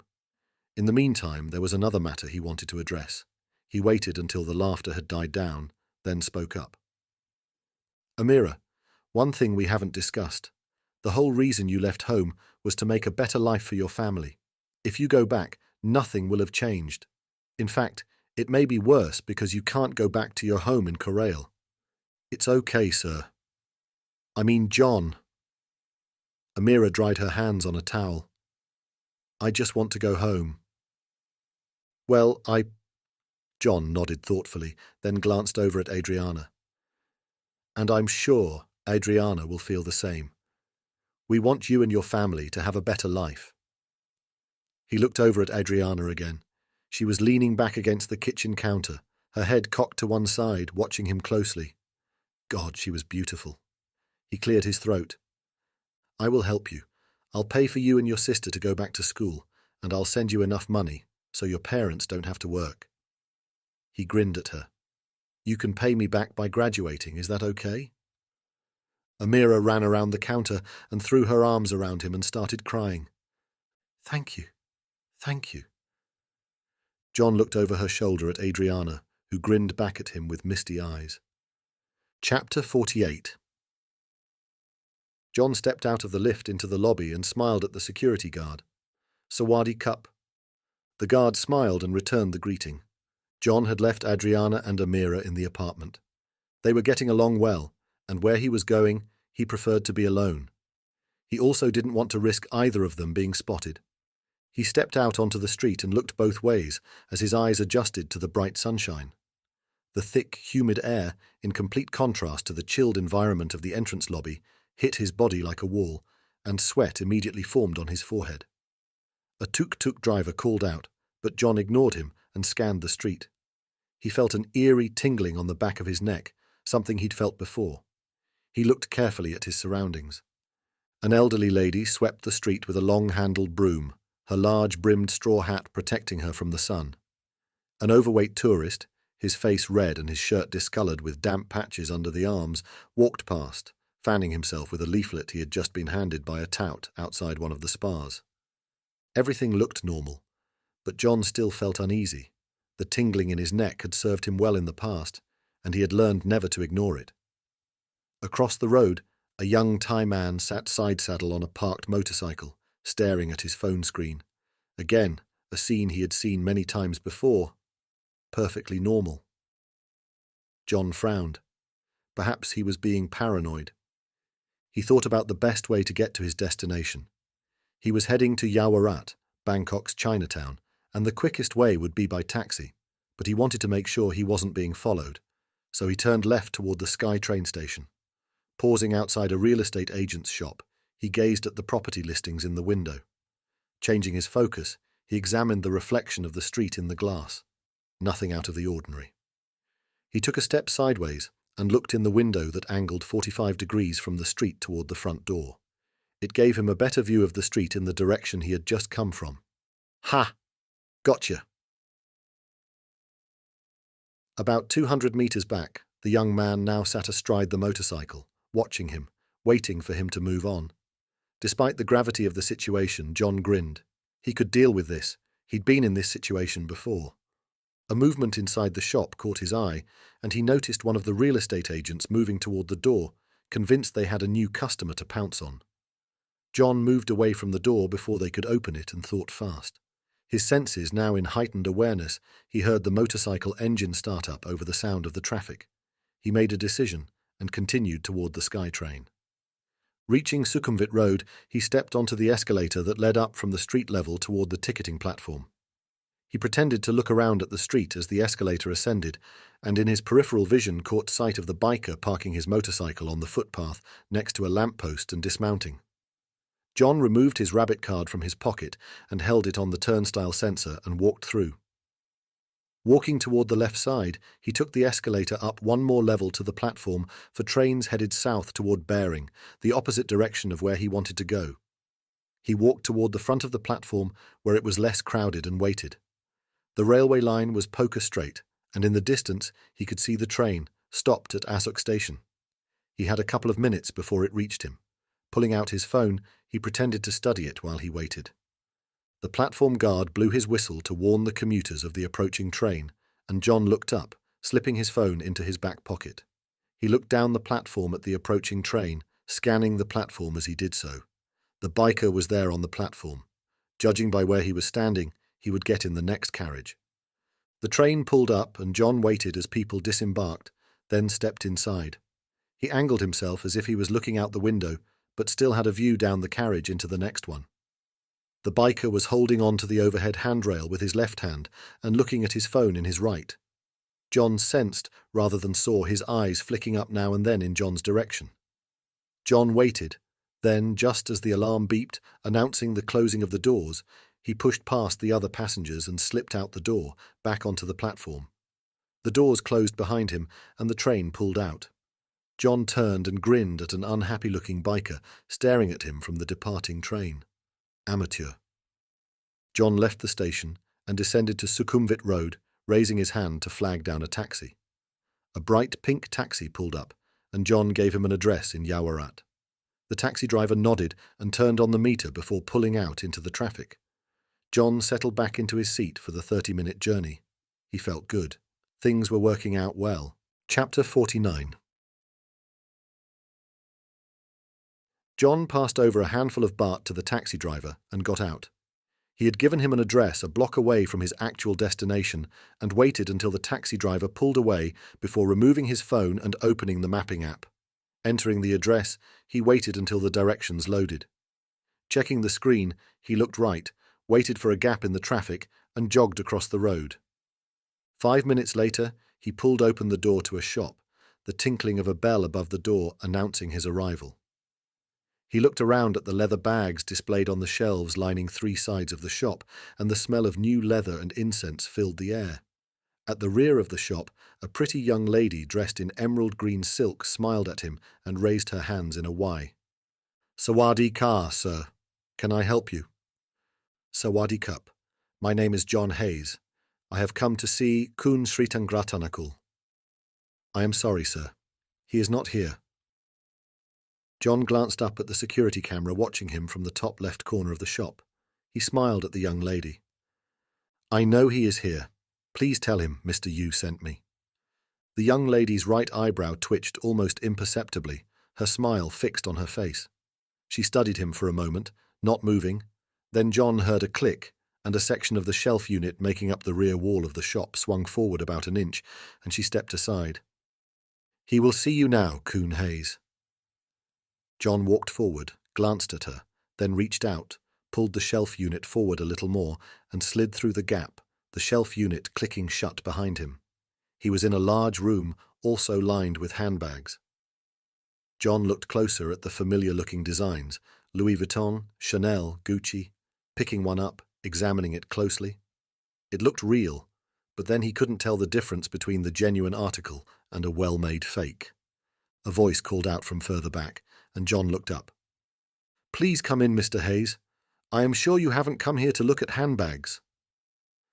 John placed the bag back on the shelf and stepped through the doorway, leading into a well-lit office. The walls were lined with glass display cases filled with luxury watches, and at the rear, behind a large desk, sat a middle-aged man. He didn't appear to be Thai, perhaps Thai Chinese. John wasn't sure. He was a little overweight, dressed casually in a loose linen shirt, and a few strands of hair covered his bald head in a vain attempt at a comb-over. He stood and held out his hand. It's a pleasure to meet you, Mr. Hayes. Any friend of Mr. Yu's is a friend of mine. John shook his hand. Please call me John. And you please call me William, he smiled, his eyes twinkling behind a pair of round, wire-rimmed spectacles. My Thai name is a bit of a mouthful. Please take a seat. John pulled out a chair and sat down. Can I get you anything? Perhaps some tea? That will be nice, thank you. John watched as William reached his left hand under the desk, then placed both hands on the desktop again. A moment later, the young lady appeared and stood beside John, presumably summoned by a hidden button under the desk. William issued instructions in Thai, then waited until she had left the room. Now, John, how can I help you? I understand from Mr. Yu you have some, special connections. Did he explain my situation? He did indeed, John, and yes, I can help you. It will take me a day or two to organize, but I can do it. Just leave your number with me, and I will contact you as soon as I arrange it. Just the one, package? Yes, just the one, John smiled. It won't be a problem. Just give me a couple of days. And the cost?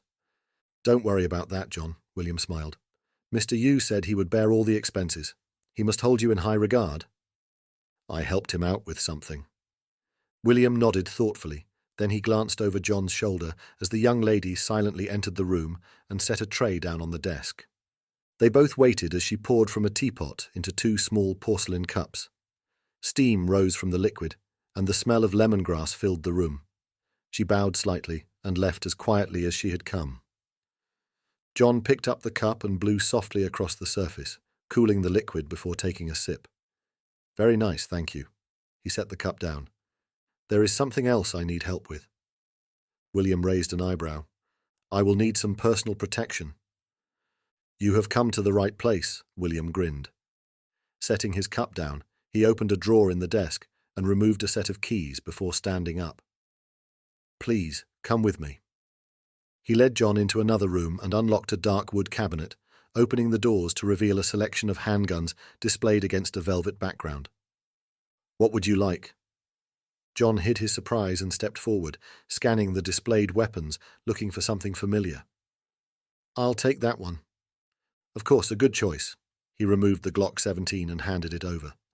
I assume you are familiar with this weapon? John hefted the weight in his hand, then closed his fingers around the pistol grip. Yes, I've used one of these before. Ammunition? Will a box be enough? More than enough. Hopefully, I will never have to use it. Well, if you don't, I will happily take it back. Once it's used, though. William shrugged. No problem. What do I owe you? William placed his hand on John's shoulder. It's on the house, John. I approve of what you are doing. I have a daughter. Just be careful. Chapter 50. John walked out onto the street and hailed a taxi. The Glock and a box of ammunition were safely stowed in a cloth bag William had given him. A taxi pulled up, John climbed in, placed the bag on the seat beside him, then settled back as the taxi pulled out into the traffic. Everything was going well. In just a few days, Amira would be on her way back to her parents, and Adriana and he could go back to living a normal life. Once again, he wondered what normal life would hold for them. Perhaps he was worrying too much, but it scared him. Adriana was the first woman he had allowed himself to open up to since Charlotte died, and he was still nervous, the wound still raw despite the time that had passed. He shifted in his seat and adjusted the air conditioning vent, increasing the cooling. Well, there was only one way to find out. He would go with the flow and see how things worked out. Hopefully everything would be okay, but first, he needed to focus on the job at hand and return Amira to Bangladesh. At that moment, his phone buzzed in his pocket, and he pulled it out and checked the screen. Thapa. Shit. With everything that had been going on, he had forgotten about Thapa and Amira's parents still holed up in the hotel room in Dhaka. Thapa, how's it going? Everything okay?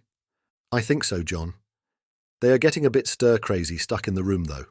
There are only so many serials they can watch on TV, but I don't dare let them out on the streets in case they get spotted. Yes, good idea. Just let them know it will all be over soon. Look, Thapa, sorry I haven't been in touch.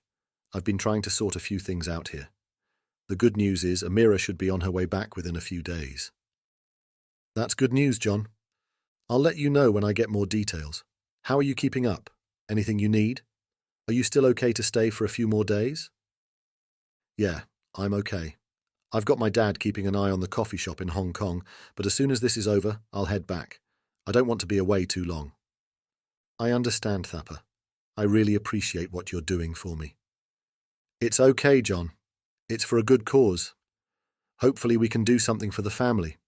If you had seen where they were living, John. Yeah, I can believe it. I've got that side of things sorted. It's all going to be fine. Just give me a few days. Sure, John. Thapa hesitated. There is one thing. Yes? I didn't mention it earlier. I know you've got a lot of things on your mind, but hang on a sec. John heard voices in the background, then a door opening and closing. Sorry, John. I've just stepped out so they can't hear me. What is it? There's been a guy asking at the hotel for us. Shit. The taxi driver's eyes met his in the mirror, then looked away. Who?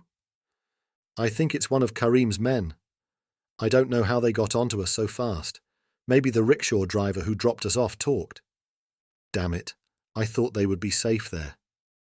Hey, don't worry. They don't know we're here. If it was the rickshaw driver, he dropped us off 2 blocks away, so I think Kareem is just asking around the general area. Okay. John pursed his lips and stared blankly out the taxi window. What about the hotel staff? I've left strict instructions the room mustn't be serviced, and I have food and water delivered to my room next door. No one, apart from the night watchman, has seen Amira's family enter the building, and I've paid him enough to keep quiet. John nodded, forgetting Thapa couldn't see him. Good work. I knew I could depend on you. Thank you. I don't think we have much time. Hold tight, and I'll get back to you soon, once I work things out. Sure, John. You know where I am. And Thapa. Yes? Ayo Gorkali. John uttered the war cry of the Gurkhas, the fierce Nepalese warrior race Thapa was descended from. Ha! You bet, John. Stay safe. John ended the call and stared out the window. He needed to speak to Amira about relocating them from Dhaka, away from Kareem and his tentacles. He focused on the streetscape passing by the window, found a familiar landmark for reference, then checked his watch. He would be back at the apartment in about 20 minutes and would have a chat with her then. He was looking forward to seeing Adriana again. Any moment not in her company seemed wasted. She made life feel good. The taxi pulled up outside Tonglaw BTS station. John paid the driver and climbed out before heading up into the station. He didn't want anyone watching his building to see the taxi and ask the driver where he had picked him up, so he had deliberately given the station address and now planned to catch the train 1 stop back to Phrom Pong. If anyone saw him getting off, they would see he had come from the opposite direction. Hopefully, enough of a red herring to throw them off his scent for a while. At Prom Pong, he descended to street level, keeping an eye out for any watchers but couldn't spot anyone. The motorbike was gone from the footpath, and he couldn't see anyone else paying him undue attention. John paused by a street vendor, picking up a couple of boxes of taco, little cakes made from sago, sweetened coconut milk, and rice flour. John loved them and was sure Adriana wouldn't have tried them yet. He nodded at the security guard in the entrance lobby of his building, a new guy he hadn't seen before, and waited for the lift. He rode the lift up and exited on his floor, the plastic bag of sweets in one hand, the cloth bag containing the Glock in the other. He couldn't help but smile as he thought about seeing Adriana again. He wondered if she would like the Thai sweets. As he approached, he saw his front door slightly open. Strange. He shifted the bag containing the Glock to his left hand and stood by the door, listening. Not a sound from inside. Gently, with his right hand, he pushed the door open. The apartment was empty. Chapter 51. "Adriana," John called out. "Amira." There was no reply. John pushed the door open fully and walked into the apartment. John's heart sank, and a feeling of dread filled his stomach. He rushed to his bedroom and peered in the open door. No one. He did the same with Amira's room, also empty. Shit. Fuck. He looked around the living room and took in the details.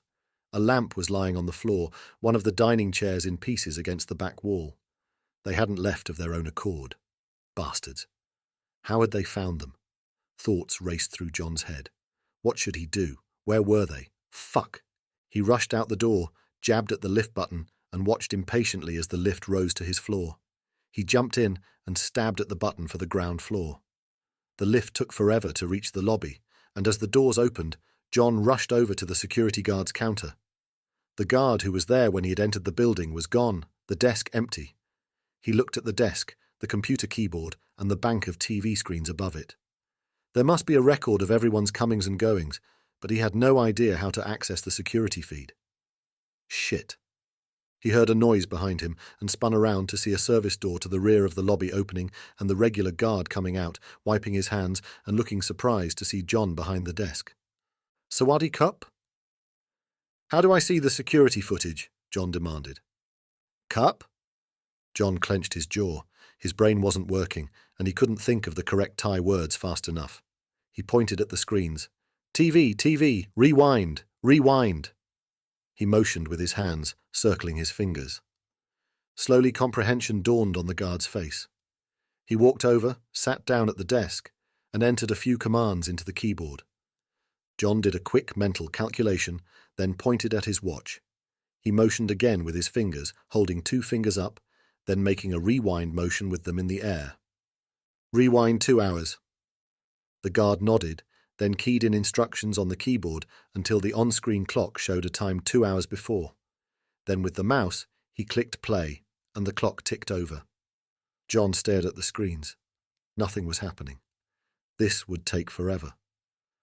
"Faster, faster!" He delved deep into his brain for his vocabulary. "Rio, Rio!" "Cup." The guard nodded and clicked another button. Events on screen unfolded in fast forward. Residents of the building coming and going, deliveries being made, couriers dropping off parcels. John frowned, straining his eyes, desperate not to miss anything significant. "Stop! Hut!" John stared at the image on the screen. A policeman and a man in jeans and a loose, untucked shirt were entering the lobby, heading toward the lift. "Play." "Cup?" John gritted his teeth and grabbed the mouse from the guard's hand and clicked on play. He watched as the 2 men entered the lift. "Show me the lift camera." "Cup?" "Oh, for fuck's sake." John took a deep breath and gained control of himself.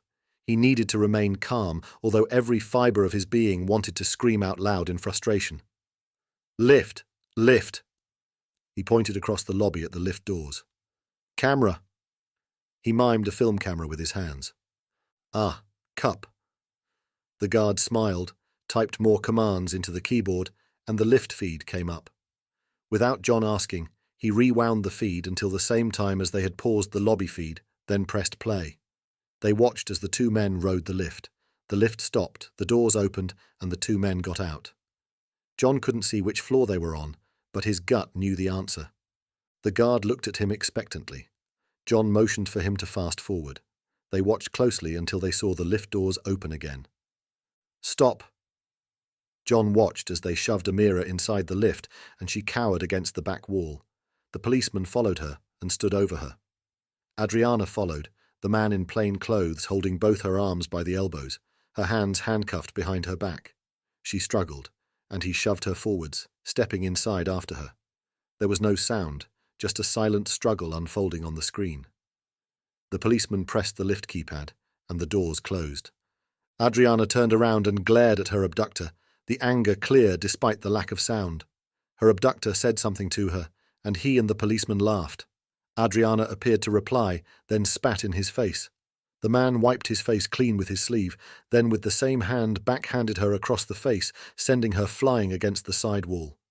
John's heart leaped, and he clenched his fists in anger.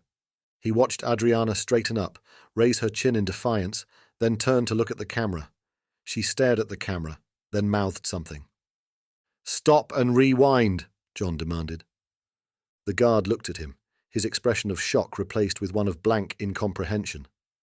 John reached over and with the mouse rewound the footage. He stared intently at the screen as Adriana stared back, watching her lips. He couldn't be sure, but it looked like she was saying, "Help me, John." Chapter 52. John kicked the door of his apartment closed behind him. His hands were trembling and his eyes filled with tears. Why was he so cursed? Why did something happen every time he sought happiness? The only woman he had allowed himself to feel something for since Charlotte's death had been taken away from him. Tears of anger and frustration rolled down his cheeks. He walked into the kitchen, ran the tap, and splashed cold water on his face. Turning around, he leaned on the kitchen counter and stared blankly out the window on the far side of the living room. Somewhere out there was the woman he loved. It had to be Hassan who had taken her, Hassan and his corrupt fucking police cronies. Shit. What could he do? He couldn't go to the police. He had no idea which ones he could trust. How was he going to get her back?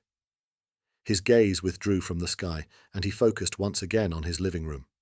He spied the cloth bag containing the Glock and the ammunition lying where he had dropped it in panic earlier. Once again, he would have to deal with things himself. He would hunt down the motherfuckers who had taken Adriana and Amira and make them pay. The thought gave him a strange feeling of comfort. He could feel the dread and fear being transformed into one of excitement as adrenaline and anticipation kicked in. He wasn't sure if that was good or not, but the sensation seemed familiar and comforted him. He gritted his teeth, then slammed the heel of his right hand down on the countertop. "I will make you pay, you motherfucker." He turned and opened the cupboard, removing the bottle of Botanist and a glass. Pouring himself a generous measure of gin, he gulped it back, gasping as the liquid burned his throat before refilling the glass. Walking over to the sofa, he placed the glass on the coffee table, bent over, righted the lamp, then picked up the bag containing the Glock. He sat down, took another large mouthful of gin, then emptied the contents of the bag onto the sofa. He picked up one of the 2 empty magazines William had given him, opened the box of rounds, and one by one inserted them into the magazine. He would get them back. He just needed to work out how. Chapter 53. The 2 magazines now loaded, John slotted one into the Glock and felt the weight in his hand. It felt familiar, like an old friend. He had used one before, not fired it, used it only as a threat. Holding the Glock now gave him an element of comfort. He wasn't planning to fire this one either, but hoped its mere presence at the relevant time would be enough to get things done. He laid it back down on the coffee table and closed the box of rounds. Taking another sip of gin, he stared at the weapon. His hands had stopped shaking, and his heart had reached normal levels of activity. The act of loading the weapon had served as a meditation, calming his nerves. His mind replayed the images he had seen on the CCTV screen. There had been a policeman, or at least a man in a police uniform, and a man in plain clothes. John had no idea who they were. He had never seen them before.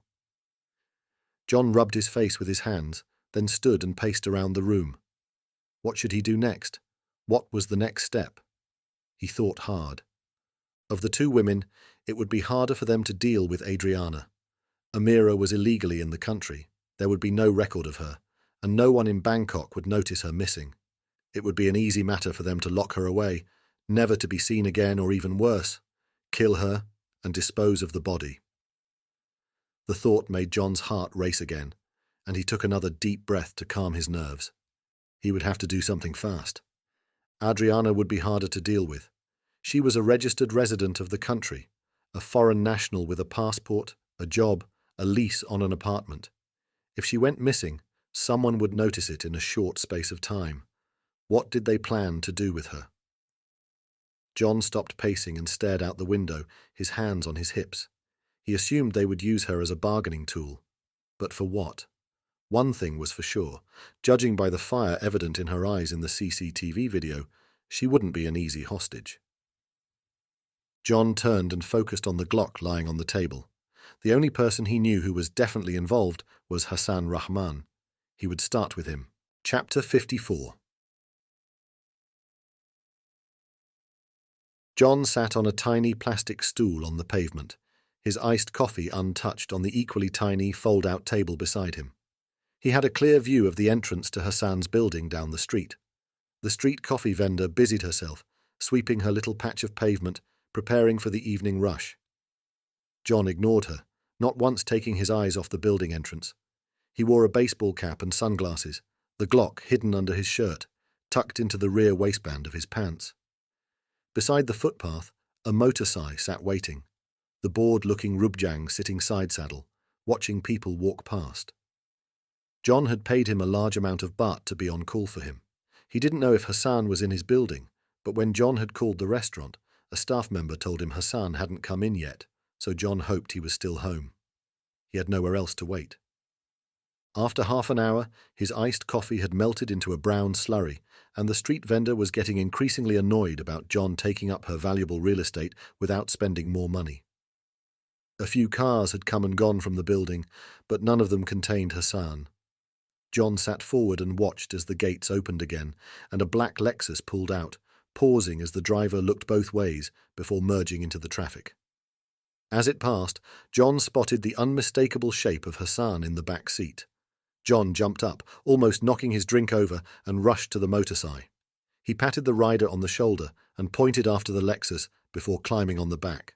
The Rubjang twisted the key, revved the engine, sending a cloud of grey smoke over the pavement, then pulled out after the Lexus. John followed the Lexus to the end of the soi and waited until it joined the slow-moving traffic on Sukhumvit Road.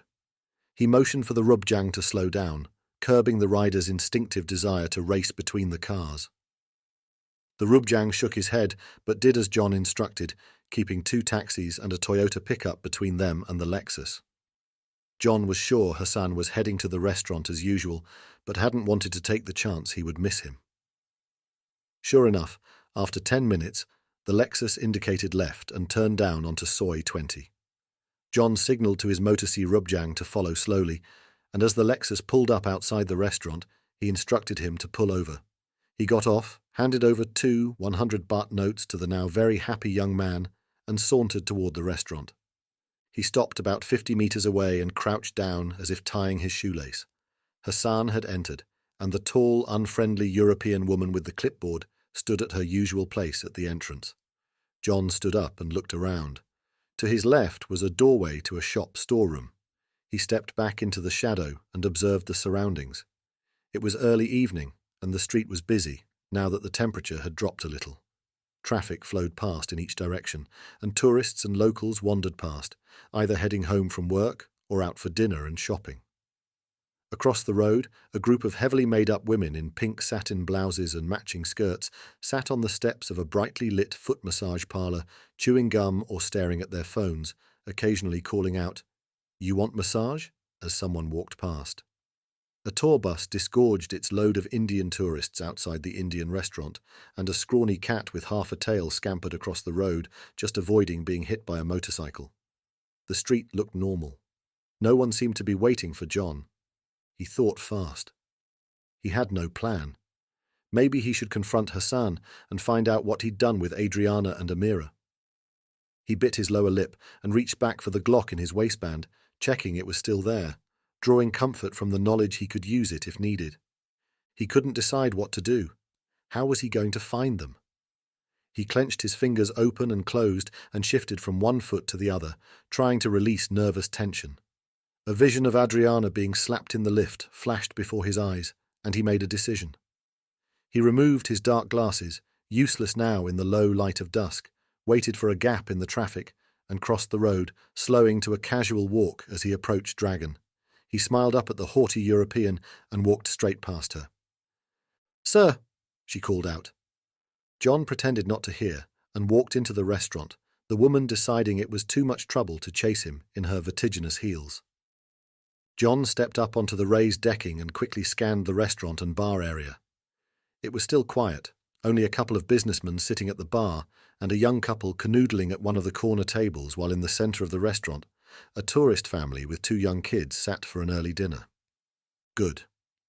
Striding toward the door at the rear, John gambled it was Hassan's office. He angled his head away from the security camera above the door and pushed down on the handle with his left hand while reaching behind him with his right. He stepped inside quickly, pushing the door closed with his foot, drawing the Glock from his waistband with his right hand and pointing it at the man sitting behind the desk at the back of the room. John reached behind him, locked the door, and walked forward, keeping the Glock pinned at Hassan's face. Hassan pushed back his chair, the look of surprise on his face quickly replaced with one of anger. "Where are they?" John growled. Hassan didn't answer, just stared at John. "I said, where are they?" "John Hayes," he sneered. "Who do you think you are coming into my office, pointing a gun at me?" "Fuck you, Hassan. Tell me where they are." "No." Shit. This wasn't how John had planned things. "Fucking tell me, you bastard." John struggled to control his emotions. His heart was racing, his trembling hand unable to keep the gun steady. Hassan leaned back in his chair and steepled his hands on his chest. He cricked his neck left and right and smiled. "You won't shoot me. My staff will alert the police the minute you do. You should leave, and I mean leave the country. You will find it very difficult to live here from now on. I have connections. You'll wish you'd never set foot in Thailand," he sniggered, clearly enjoying being in control of the situation. John's eyes flicked around the room, looking for an advantage, anything he could use to regain the upper hand. On his right stood a row of filing cabinets, and on the left a small bar and a display cabinet filled with books and Asian objets d'art. "I know you broke into my apartment. I don't know how you got onto my balcony, but I know it was you. I saw you on the CCTV. Prove it." "I don't have to prove it, John Hayes. I can tell the police anything. With my connections, do you really think they will believe you?" "I know you took them. Can you prove it?" "I don't think so," Hassan scoffed. John lowered the weapon, considering his options. Shit. Deep down, John knew Hassan was right. What could he do? His shoulders slumped. Hassan's eyes glimmered in triumph. "Leave my office now, and—" Hassan sniggered. "Because I'm a gentleman, I'll give you 24 hours to leave the country." He shrugged. "But if you don't—" He left the threat hanging. John glared at Hassan, his fingers clenched around the grip of the pistol hanging at his side. There was no way he would leave the country and let this bastard get away with kidnapping the woman he loved, but he needed to regroup. He needed to come up with another plan because this one had failed miserably. He took a step back toward the door and slipped the Glock back into his waistband, pulling his shirt over it. "Ha!" Hassan scoffed. "I knew you had no balls. Now get out." John ground his teeth together, anger mixed with frustration filling his body. He turned toward the door, and behind him, Hassan called out, "Enjoy your flight, John Hayes. While you are eating your peanuts and sipping a glass of wine, I will be tucking into that Portuguese bitch of yours." John spun around, stepped over to the display cabinet on the left side of the office, grabbed the nearest ornament, a jade dragon, and hurled it at Hassan. Hassan ducked, but too late. The dragon struck him on the head with a crack, knocking him to the floor. He cried out in pain. "Take that, you motherfucking bastard," John growled. He opened the door, snicked the lock on the door handle, stepped outside, and pulled the door closed behind him, locking it from the inside. As the barman looked at him questioningly, John smiled and called out, Mr. Rahman asked not to be disturbed. John glanced around the restaurant and thought fast. He couldn't leave by the front entrance. If Hassan sent someone after him, that would be the first place they would go. Instead, he turned right and walked past the bar, down the small open-ended passageway toward the toilets. John walked past the toilet door, and where the passageway opened into the garden, John took a quick look behind him to make sure he wasn't seen, then stepped into the lush foliage. He pushed through it to the boundary, scaled the fence, and dropped into the neighboring property's garden. A dog barked, and John ran to the rear wall and jumped up, grabbing hold of the top and hauling himself over as the jaws of an Alsatian snapped shut just below his feet. He dropped over the other side into the car park of an apartment complex, straightened his clothing, and walked casually through the car park out onto the street. He thrust his hands into the pockets of his pants to hide their shaking and breathed in deeply through his nostrils before exhaling through his mouth. It did little to make him feel better.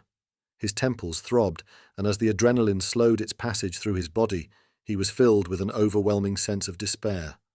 The police would now be after him, and he was no closer to finding out where Adriana and Amira were being kept.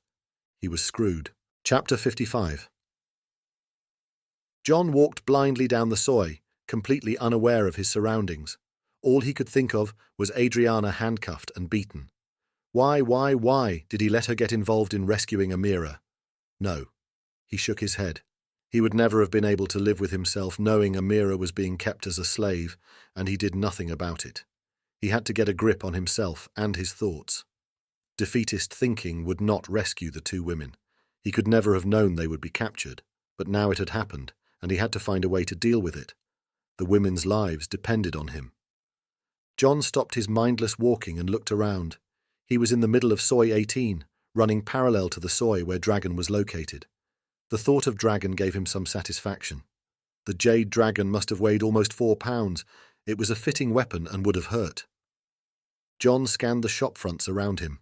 He had the spark of an idea. He needed cash. Spotting an ATM, he walked over and made the maximum daily withdrawal. He then crossed over to a travel agent he had noticed earlier and pushed open the door. It was a locally owned business, dealing in bus tickets and daily excursions, and the owner and her family appeared to be living in the rear of the building. 2 children and a dog sprawled in front of a TV in the corner, and at the counter, a tired-looking lady in Hello Kitty pajamas put down her bowl of noodles and greeted him with a weary smile. "Sawadee-ka. Can I help you?" John smiled and raised his hands in a Y. "Sawadee-cup. I saw in the window you have a car for hire." "Car," the lady nodded enthusiastically. "I give you good price." "Kop kun cup. Where is the car?" The lady pointed out the window. "Over there. Toyota." John looked out the window at the white Toyota Corolla parked at the curb. Perfect. Anonymous enough to blend into the traffic. "I'll take it. Now." The lady's smile grew bigger. "Sir, please take a seat. You give me license, passport and credit card, car." John sat down and removed his wallet. He handed over his license. "I lost my credit card. I will pay you cash," he told her, not wanting to leave too many clues about what he was doing. If the police accessed his bank records, all they would see was a large cash withdrawal, but they wouldn't know where he had spent it. The travel agent looked at him warily. "How much is the daily rate?" John asked. She narrowed her eyes, looking him up and down. 2,000 baht. The price was double what she should charge him, but John didn't care. He counted out 8,000 baht and looked up. For 4 days. He held it over the counter, and as she reached for the money, he pulled it back just out of her reach. And no passport. 10,000 baht, came back the reply, her greed overtaking her caution. Done. John counted out another 2,000 baht and handed it over. Not providing the passport was probably a waste of time. She had his license, but it only had his name and local address on it. If the police tracked him to the travel agent, he didn't want to be handing them information on a plate. They could probably track down his passport number, but he hoped doing so would delay them. Perhaps he was being paranoid, but better to be safe than sorry. The lady photocopied his license, rummaged around in a drawer, then handed the license back with the keys. 4 days. "Cup," replied John, and walked out of the shop. Chapter 56. John reclined his seat until his line of sight was just above the steering wheel and settled in for a long wait. Once again, he was sitting in a car, waiting to follow someone, a pattern in his life that seemed to repeat itself with increasing regularity. He had parked 4 buildings down from Dragon with a clear view of the entrance. He assumed Hassan was still there. His black Lexus was parked by the curb just back from the entrance, the windows open with the driver sitting, watching a movie on his phone. John checked his watch. It was now just after 8 p.m, and the restaurant and bar had filled up. John hoped he wouldn't have to wait until closing, but if that's what it took, he would do it. He had no other options right now. He adjusted his position and felt the Glock dig into his back. Shifting forward, he reached behind him, removed it from his waistband, and placed it on the seat beside him, covering it with his baseball cap. He wound the windows down halfway to let in some air. Music and laughter from a beer bar filled the air, and John wound the passenger side window up again to cut out the noise. Before long, John's shirt was stuck to him, and sweat ran down his forehead into his eyes. It would be a long night. Around 10:30, John's bladder protested, and he thought about where he could go to relieve himself. The beer bar was the closest option, but he was reluctant to lose eyes on Dragon. He looked around for an empty bottle, but the car interior was clean, and the street too well lit for him to pee into a bottle anyway. Someone was bound to notice. He clenched his teeth and tried to think of something else. As if answering his prayers, he saw the lights of the Lexus turn on, and it rolled slowly toward the entrance of the restaurant. The driver jumped out and walked around to open the rear passenger door as Hassan appeared from inside Dragon, a bandage wrapped around his head. "Serves you right, you fat bastard," John muttered as he watched him climb into the back seat. He twisted the key and started the engine as the driver walked around to the driver's seat, climbed in, and pulled out on the road. John ducked down as the Lexus moved past him, then straightened his seat up and fastened his seatbelt. He looked over his shoulder for oncoming traffic, then pulled out, swinging the Toyota across the road in a 3-point turn. A motorcycle skidded to a stop beside him, the Rubjang raising his fist in anger.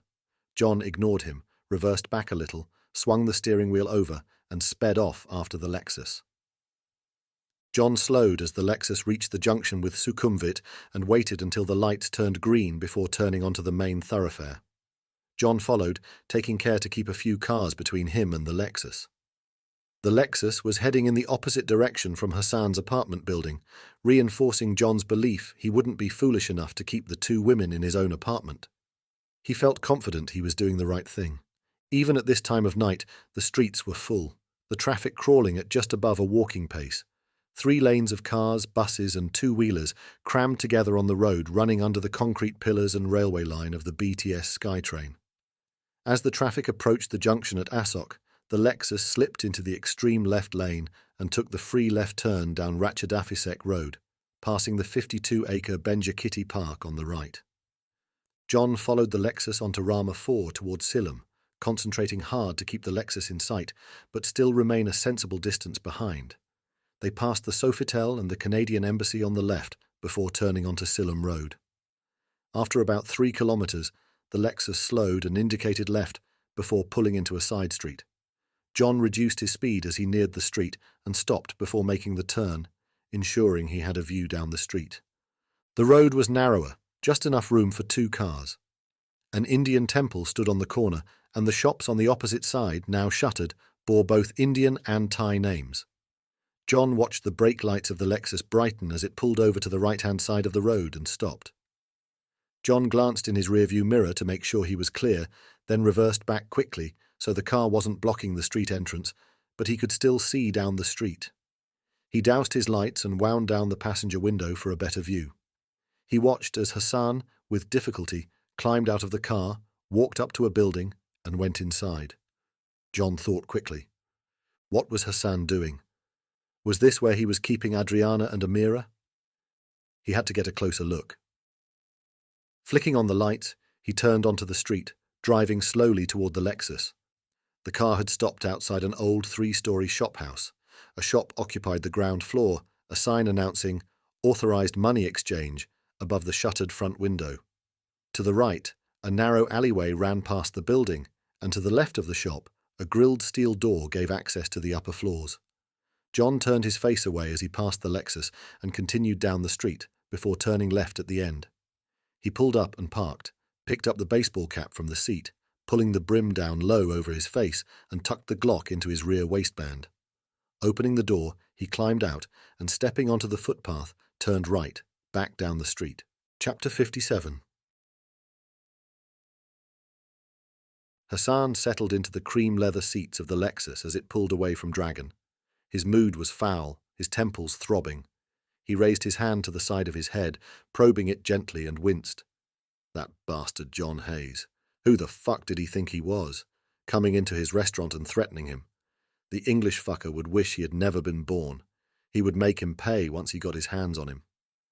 He tensed his hands, his fingers digging deep indentations in the soft leather seat. But first, he had to sort out the problem of the women. He had another boatload coming in overnight, and the last thing he needed was the stupid journalist bitch poking her nose into his business. "Hurry up," he growled at the driver. And the slum girl? Ungrateful bitch.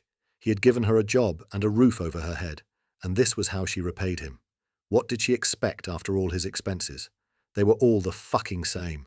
They wanted a fancy new life, but weren't prepared to work for it. Fucking parasites. They deserved to stay in the slums. That's all they were good for. The Lexus pulled up in front of the shop house, and the driver looked up into the rear-view mirror. "Sir?" "Wait here," Hassan snapped and climbed out. He looked up at the light streaming from the third-floor windows in the otherwise darkened building. The shop house was one of many he owned in the city, bought with the proceeds of his trafficking sideline, a business much more profitable than his restaurant. His ownership was hidden in a complicated structure of nominee companies, ensuring nothing could be traced back to him. Even the money exchange on the ground floor was his, a useful front for laundering funds. Everything had been going well since he moved to Bangkok. He made more money than he ever had producing garments for the world's retail chains, but now he had to step on these two bugs before they became an infestation. Unlocking the front door, he walked inside and looked up the stairs. The only problem with these old shop houses was they didn't have lifts. He sighed and began to climb. By the time he reached the third floor, he was out of breath.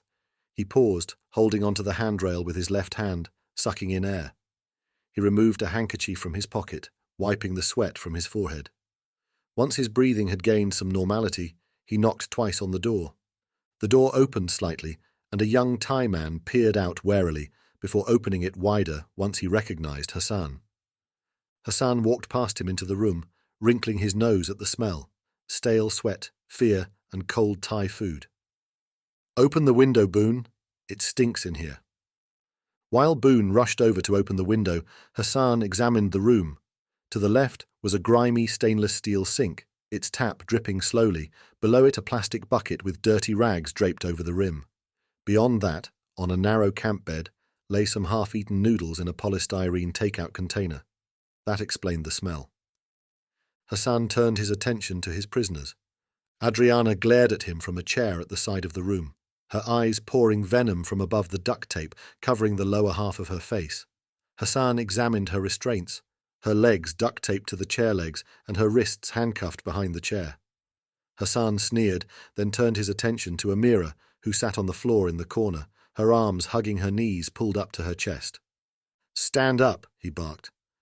Amira tucked in her chin and tried to make herself smaller. Hassan turned to Boone. "Get her up." Boone stepped over and dragged Amira to her feet. She struggled to get free, but her strength was no match for the young Thai man. He pushed her in front of Hassan. "Hold her arms." Boone grabbed hold of her arms from behind, and Hassan stepped forward and punched her in the face. Amira cried out, her head whipping around, her legs giving way as she slumped toward the floor. "Hold her up." Boone pulled her upright, and Hassan grabbed her by the hair and pulled her head back. He thrust his face in front of hers. "You think you can run away from me? I own you. I own your family. Once I've finished with you, I'll gut your mother, your father, and your cute little sister. Understand me?" "No, please, please, leave them alone," Amira cried. "I will come back to you. I promise I won't run away. Just leave my family alone." "Too late, bitch." He punched her once, twice in the stomach. Amira cried out in pain and collapsed to the floor. Boone moved to pick her up, but Hassan stopped him with a raised hand. "Leave her." He stepped forward and kicked her in the breasts and the stomach, and as she curled herself into a ball to protect herself, he kicked her repeatedly in the legs and arms as Boone watched, grinning, clearly enjoying the show. Finally, out of breath, Hassan spat on her, then pulled out his handkerchief and wiped his face. "Kanki Muggy," he cursed. Turning to Boone, he said, "I have a new delivery tonight. Send this one back with them. Tell them to bury her in the jungle." "Cup?" Boone nodded. "And the farang?" Hassan turned to look at Adriana, who was staring with concern at a mirror lying at her feet. He licked his lips. "I have plans for her." Adriana looked up and glared back at him. "Keep her here. I'll come back for her once you've gotten rid of the Bangla bitch." Boone nodded. "Call me once they make the delivery." Hassan patted Boone on the arm and left the room, glancing at his watch as he descended the stairs. He needed to get back to the restaurant. Police General Pawin Tawonsiri was coming in for a late drink, and his support was crucial to the smooth running of this operation. Chapter 58.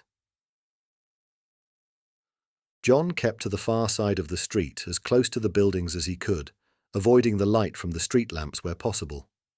Fortunately, the street was quiet, the shops shuttered, and any residents on the upper floors were glued to their televisions or sleeping. A rat emerged from a downpipe and scurried across the footpath, sending his already rapid pulse racing. He needed to stay calm. He took a series of deep breaths, inhaling and exhaling through his nose, then walked closer to the building. With a couple of quick glances and his peripheral vision, he got a more detailed picture of the building. A complicated tangle of electrical and telephone wires stretched past the darkened first floor. The second floor was also dark, the condition of the windows giving the impression the lower floors were unused. The only light was coming from the dirty glass windows at the top. That must be where Hassan was. John sneaked a quick glance into the Lexus, but the driver was unaware of his surroundings, concentrating on a movie on the phone propped up on the dashboard. John looked past him at the door. It looked secure. He wouldn't be able to get in that way. Perhaps the side alley might afford him access. He continued past the building and about 50 meters further on, crossed the road before doubling back. He kept to the shadows as he slowly approached the Lexus, then slipped down the side alley. It was dark, so he waited until his eyes had adapted to the lower level of light. Behind the property, a door opened through a concrete wall onto a small backyard. John tried the door. Damn, it was locked from the inside. He stepped back and looked up at the building. Light flowed from an open window on the upper floor. He examined the lower floors.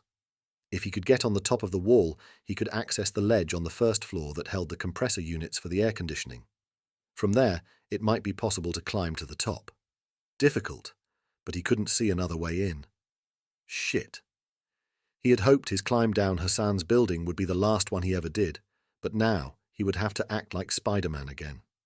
Well, no time for delays. He flexed his shoulders, made sure the Glock was secure, turned the baseball cap backward so the brim didn't obscure his vision, and looked closely at the wall. He could reach the top with his fingers, and if he pulled himself up enough so his toes could gain support on the door handle, he was pretty sure he could pull himself onto the top. He took a couple of breaths and reached for the top of the wall. Gritting his teeth, he pulled his body weight up, the fingers slipping slightly before he curled his knees up and placed the toes of his right foot on the door handle. Not wanting to lose momentum, he pulled with his hands and pushed with his right foot until his elbows were over the wall, then heaved himself up, swinging his leg over until he was astride the wall. He paused, panting with the effort, waiting until he caught his breath. He listened for any signs someone had heard him, but the alley was quiet, the only sounds the distant hum of traffic and the muffled voices coming from the top floor. John edged himself along the wall until he reached the building, then with the help of the side wall of the building, got to his feet. The ledge wasn't much higher, and it was an easy task to step up onto it. Looking up, he realized if he stood on the air conditioning compressor, it would give him another couple of feet in height, making access to the next floor easier. He stepped carefully onto the compressor, mindful of spreading his weight, and stood up. He had to stoop, so his head and shoulders fit under the ledge above, but to grab the ledge, he would have to lean out at an angle. He closed his eyes, summoned up some more courage, Then, opening his eyes, reached out with his right hand until he had a good grip of the top side of the ledge. He turned his body so he was leaning backward at an angle of 45 degrees out over the backyard and reached up with his left arm. Standing on his toes, he was able to get his elbow over the ledge. He inhaled and exhaled quickly through pursed lips, then heaved himself up, his legs swinging out into space. A startled pigeon burst into flight off the ledge, its wings brushing his face, and his hands slipped. He frantically stretched his left hand out and grabbed hold of the copper pipe running from an air conditioning compressor. It shifted, one of the brackets holding it in place popping out of the wall with a screech. John hung there, praying the pipe would hold as his legs swung in the air. The voices above paused, and he waited, hoping no one would look out the window. After a moment, the voices resumed, and John counted to 3, then hauled himself up onto the second-floor ledge where he sat panting as he leaned against the back wall. His hands shook, and he didn't think he could stand up. He could feel the muscles in his legs trembling with adrenaline. He waited for 5 minutes to get his breath under control and to stop the shaking in his body. Slowly, he raised himself to his feet. He didn't want to go through it again, but he had to. If the girls were there, only he could rescue them. Once again, he climbed onto the air conditioning compressor and angled his body until he had a hold on the next ledge. This time, he moved over slightly so he could reach the steel bracket bolting the third-floor compressor unit to the ledge with his left hand. He wrapped his fingers around it, took a deep breath, and swung himself out, lifting his right leg up and over the ledge and levered himself up. He lay there panting. Much easier this time. Practice makes perfect. Listening to the sounds from the room, he could hear 2 voices, one obviously Hassan's, the other belonging to a Thai-accented male. John couldn't quite make out what they were saying, so he rolled over and carefully, quietly levered himself up into a sitting position. His head was just below the open window, and he strained to hear what they were saying. It still wasn't clear, so slowly he raised his head until he could see into the room.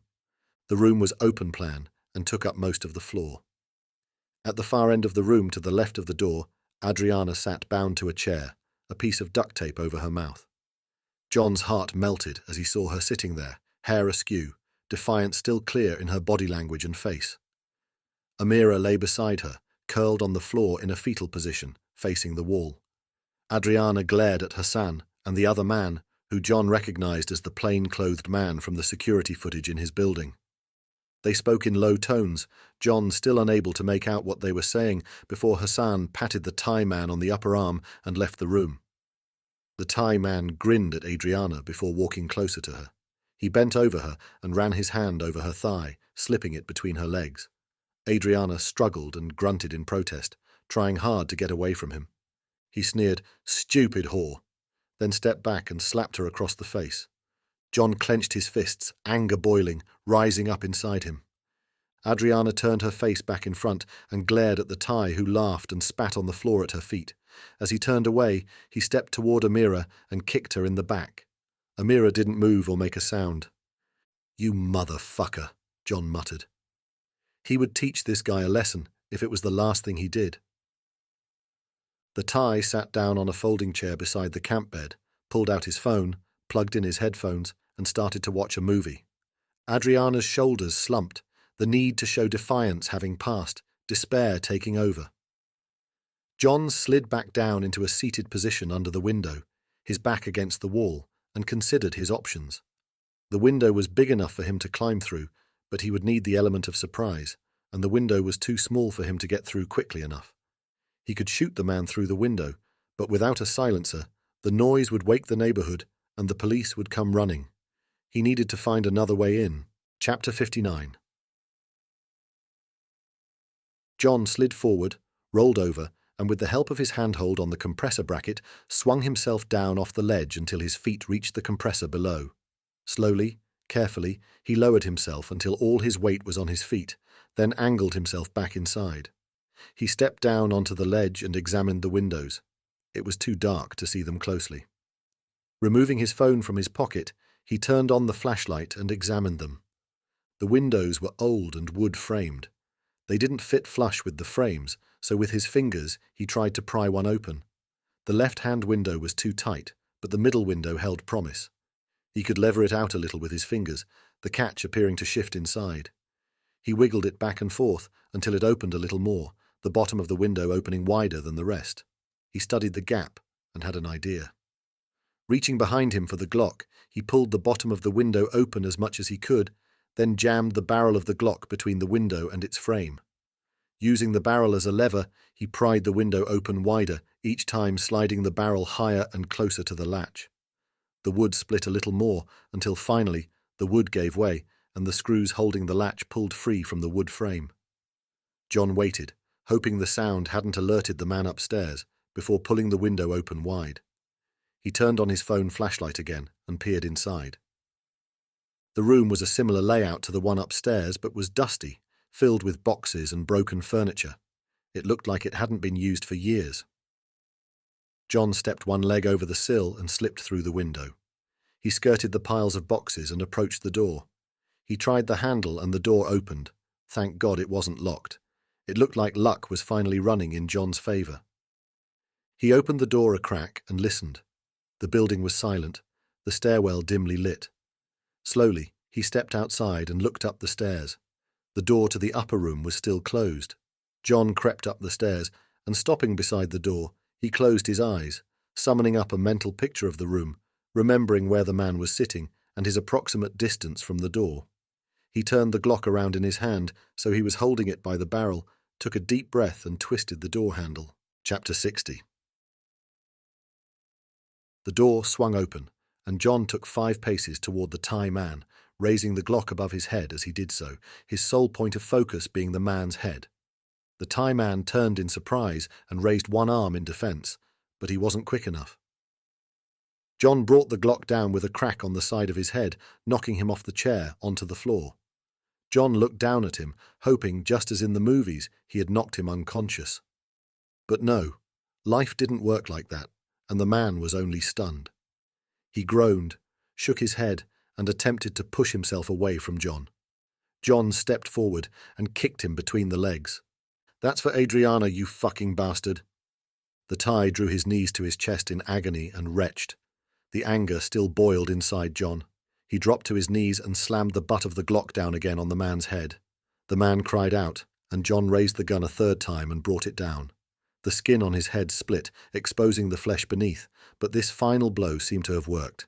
The man's eyes rolled back in his head, and he stopped moving, appearing to be out for the count. John knelt beside him, panting, his hands shaking, his eyes wide.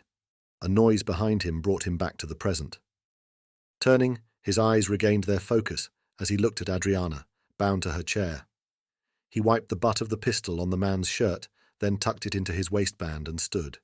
He rushed over to Adriana and knelt beside her. "This might hurt," he said, and carefully peeled the duct tape from her mouth. "John," she gasped.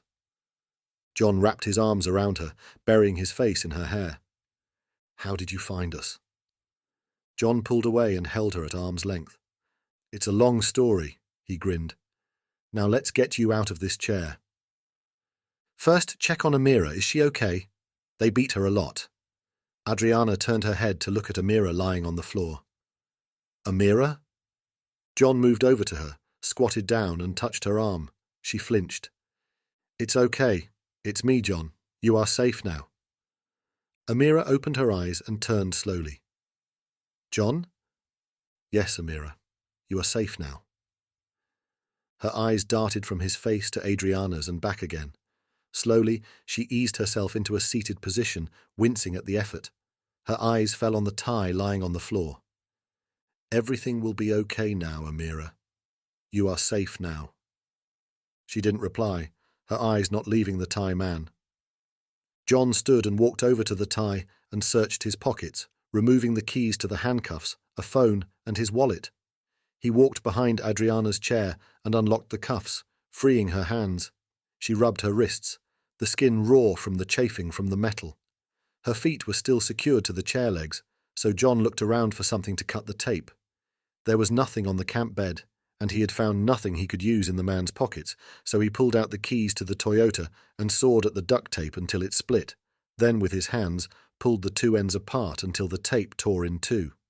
He repeated the process with the other leg. "Are you okay to walk?" "Yes, I'm fine. Adriana shook her legs out and stood. Good. We need to get you out of here before Hassan or anyone else comes back. John glanced over at Amira, who still sat, staring at the tie. Amira. She raised her eyes slowly and looked at John. Amira, we have to go now. Can you walk? She just stared back, her face expressionless. Adriana knelt down beside her. Amira, listen. We are going now. Somewhere safe. But you need to get up. Amira's eyes flicked to Adriana, and after a moment she nodded. Good. Adriana looked up at John. One sec. I need to do something. John grabbed the tie under the arms, dragged him to the chair, and pulled him up until he sat on it. Picking up the handcuffs from the floor, John secured the tie's hands to the uprights on the back of the chair. Looking around the room, he spotted the roll of duct tape, picked it up, tore off a strip, and stuck it over the man's mouth, then duct-taped the man's legs to the chair legs. Adriana watched him without speaking until he was finished. What are you going to do with him? I don't know yet, but first, let's get you out of here. He knelt beside Amira, and together they lifted her to her feet. She groaned with pain. John exchanged a worried glance with Adriana before they guided her toward the door. We have to go down 3 flights of stairs, Amira. Can you manage? Amira nodded. We'll help you, but if you want to stop, just say so, okay? Amira nodded again, and with Adriana and John on each side of her, set off down the stairs, Amira obviously in a lot of pain. They stopped briefly at each landing to allow her some respite before continuing downward. Upon reaching the ground floor, John eased her down until she sat on the steps. Wait here, I'll bring the car. He cracked open the door and slowly peeked out, looking left and right, but the street was empty. Stepping out, he jogged down to the end of the road. He started the Toyota, then swung it around in a U-turn and drove back to the building. Leaving the engine running, he got out, walked around to the passenger side, and opened the door. Walking back into the building, he got Amira to her feet with Adriana's help. Together, they guided her out and helped her sit in the passenger seat and closed the door behind her. John straightened up, removed his wallet from his pocket, pulled out a large handful of cash, and passed it to Adriana. What's this for? John reached up and held Adriana's upper arms. We can't go back to either of our apartments, so take the car. Go to... John thought for a moment. Go to the Pat Pong area. Do you know it? It's close by. Adriana nodded, but with a quizzical expression. I know. I'm sorry. It's not the best area to send you, but find a cheap love hotel and take a room for the whole night. They won't ask for ID, they just want cash. We don't want anyone to know where you're staying. What do you mean? Where are you going? Aren't you coming with us? No, I'll join you soon. John glanced back at the building. I have some questions that need answering first. John, you have to hurry. I overheard them saying something about another shipment coming tonight. They were going to send Amira back with them. That's what I want to find out. I need to stop this shit from happening. Do you have a phone? Adriana shook her head. Of course. Stupid question. John thought for a minute. Wait 1 sec. He turned and ran up the stairs to the 3rd floor and picked up the man's phone from the floor where it had fallen. It was an iPhone and was locked. Shit. John looked over at the man who was still unconscious. He walked behind the chair, reached down for his hand, held the man's thumb to the phone, and unlocked it. Opening the settings, he cancelled the lock, then dialed his own number. Once his phone rang, he ended the call and ran back downstairs to where Adriana was nervously standing beside the car. Here, take my phone. There's a missed call on it. Save that number, and when you find a place, call me. No, text me on that number and tell me where you are. He held up the Thai man's phone. I'll get it on this.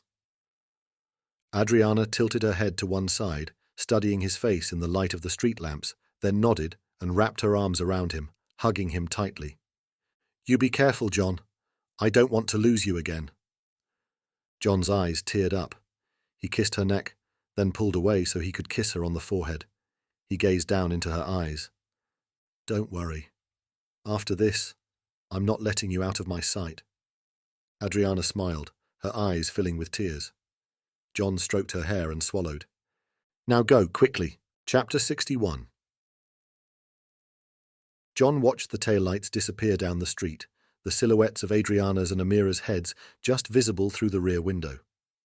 He glanced around to make sure the street was still empty, then went back inside. Entering the room on the third floor, he saw the man was still knocked out. He slapped him on the cheek, but there was no response. John pulled up a chair and sat down, at the same time removing the man's iPhone from his pocket. He opened the messaging app and scrolled through the messages. There were messages from someone labelled Boss, the latest sent that evening, saying, "I'll be there at 11. Boss must be Hassan. John read through the message history but couldn't find anything useful. He scrolled through the phone book, but without an explanation, the numbers and names meant nothing to him. He sighed and looked at his prisoner again. He was starting to stir, and John watched as the man groaned and his eyes blinked open. He looked blankly at John. Then suddenly, recognition or memory kicked in. He stiffened and struggled, realizing he was bound to the chair. He grunted and struggled for a moment more, then sat still and stared at John, his eyes filled with a mixture of anger and fear. John stood, crossed to the window, pulled it closed, bolting it. He walked back to the door and closed that too. Picking up the remote for the air conditioning unit, he turned it on. It started with a rattle, then settled into a noisy hum. Good. The more background noise, the better. He slid his chair closer to the man and leaned forward, his elbows resting on his knees, his face close to the man's. I'm going to ask you some questions. I will remove the tape from your mouth. Don't even think about making a noise. No one will hear you. John straightened up, removed the Glock from his waistband, and placed it in his lap. The man's eyes widened. Understand? The man nodded reluctantly. John reached forward and tore the strip of tape from the man's face. Arg! The man cried out and shook his head. Yet may. Watch your language, John growled, picking up the Glock, pointing it at him. Heya! The man sneered at him. Fuck you, I Farang. John shrugged and stuck the duct tape over his mouth again. He turned the Glock around, gripping the barrel, and before the man could move his head, brought the butt down on his nose with a satisfying crack. Blood burst from his nose as the man grunted and groaned in pain, tears streaming from his eyes as blood ran down from his nostrils and dripped onto his shirt. I warned you. John sat back and watched him, waited until he finished struggling, his chin dropping to his chest. Then he reached forward, and more gently this time, peeled off the duct tape again. Let's start again. The man raised his head slowly, looked John in the eye, then spat a mouthful of blood and saliva in John's face. John shrugged, stuck the duct tape back on his mouth, and stood, laying the Glock down on the chair.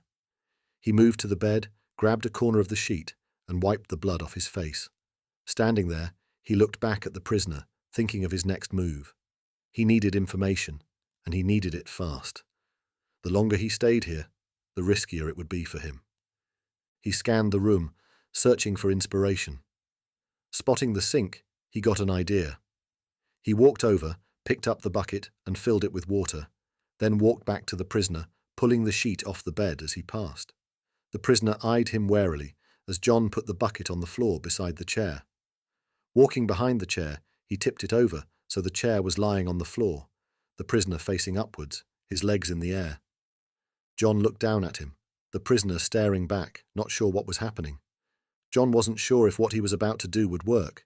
He'd only seen it in a movie but didn't have too many options. Taking a deep breath, he ripped the tape off the man's mouth, covered his head with the sheet, then slowly poured the bucket of water over the man's face. The prisoner twisted his head from side to side, his legs twitching frantically as he struggled for breath. Once the bucket was empty, John set it down and removed the sheet. The man coughed and spat as he tried to empty his lungs of water. John picked up the bucket, refilled it, and stood beside his prisoner. Will you answer my questions now? The man said nothing, just lay there, panting. John shrugged, covered his face again with the sheet as the man protested.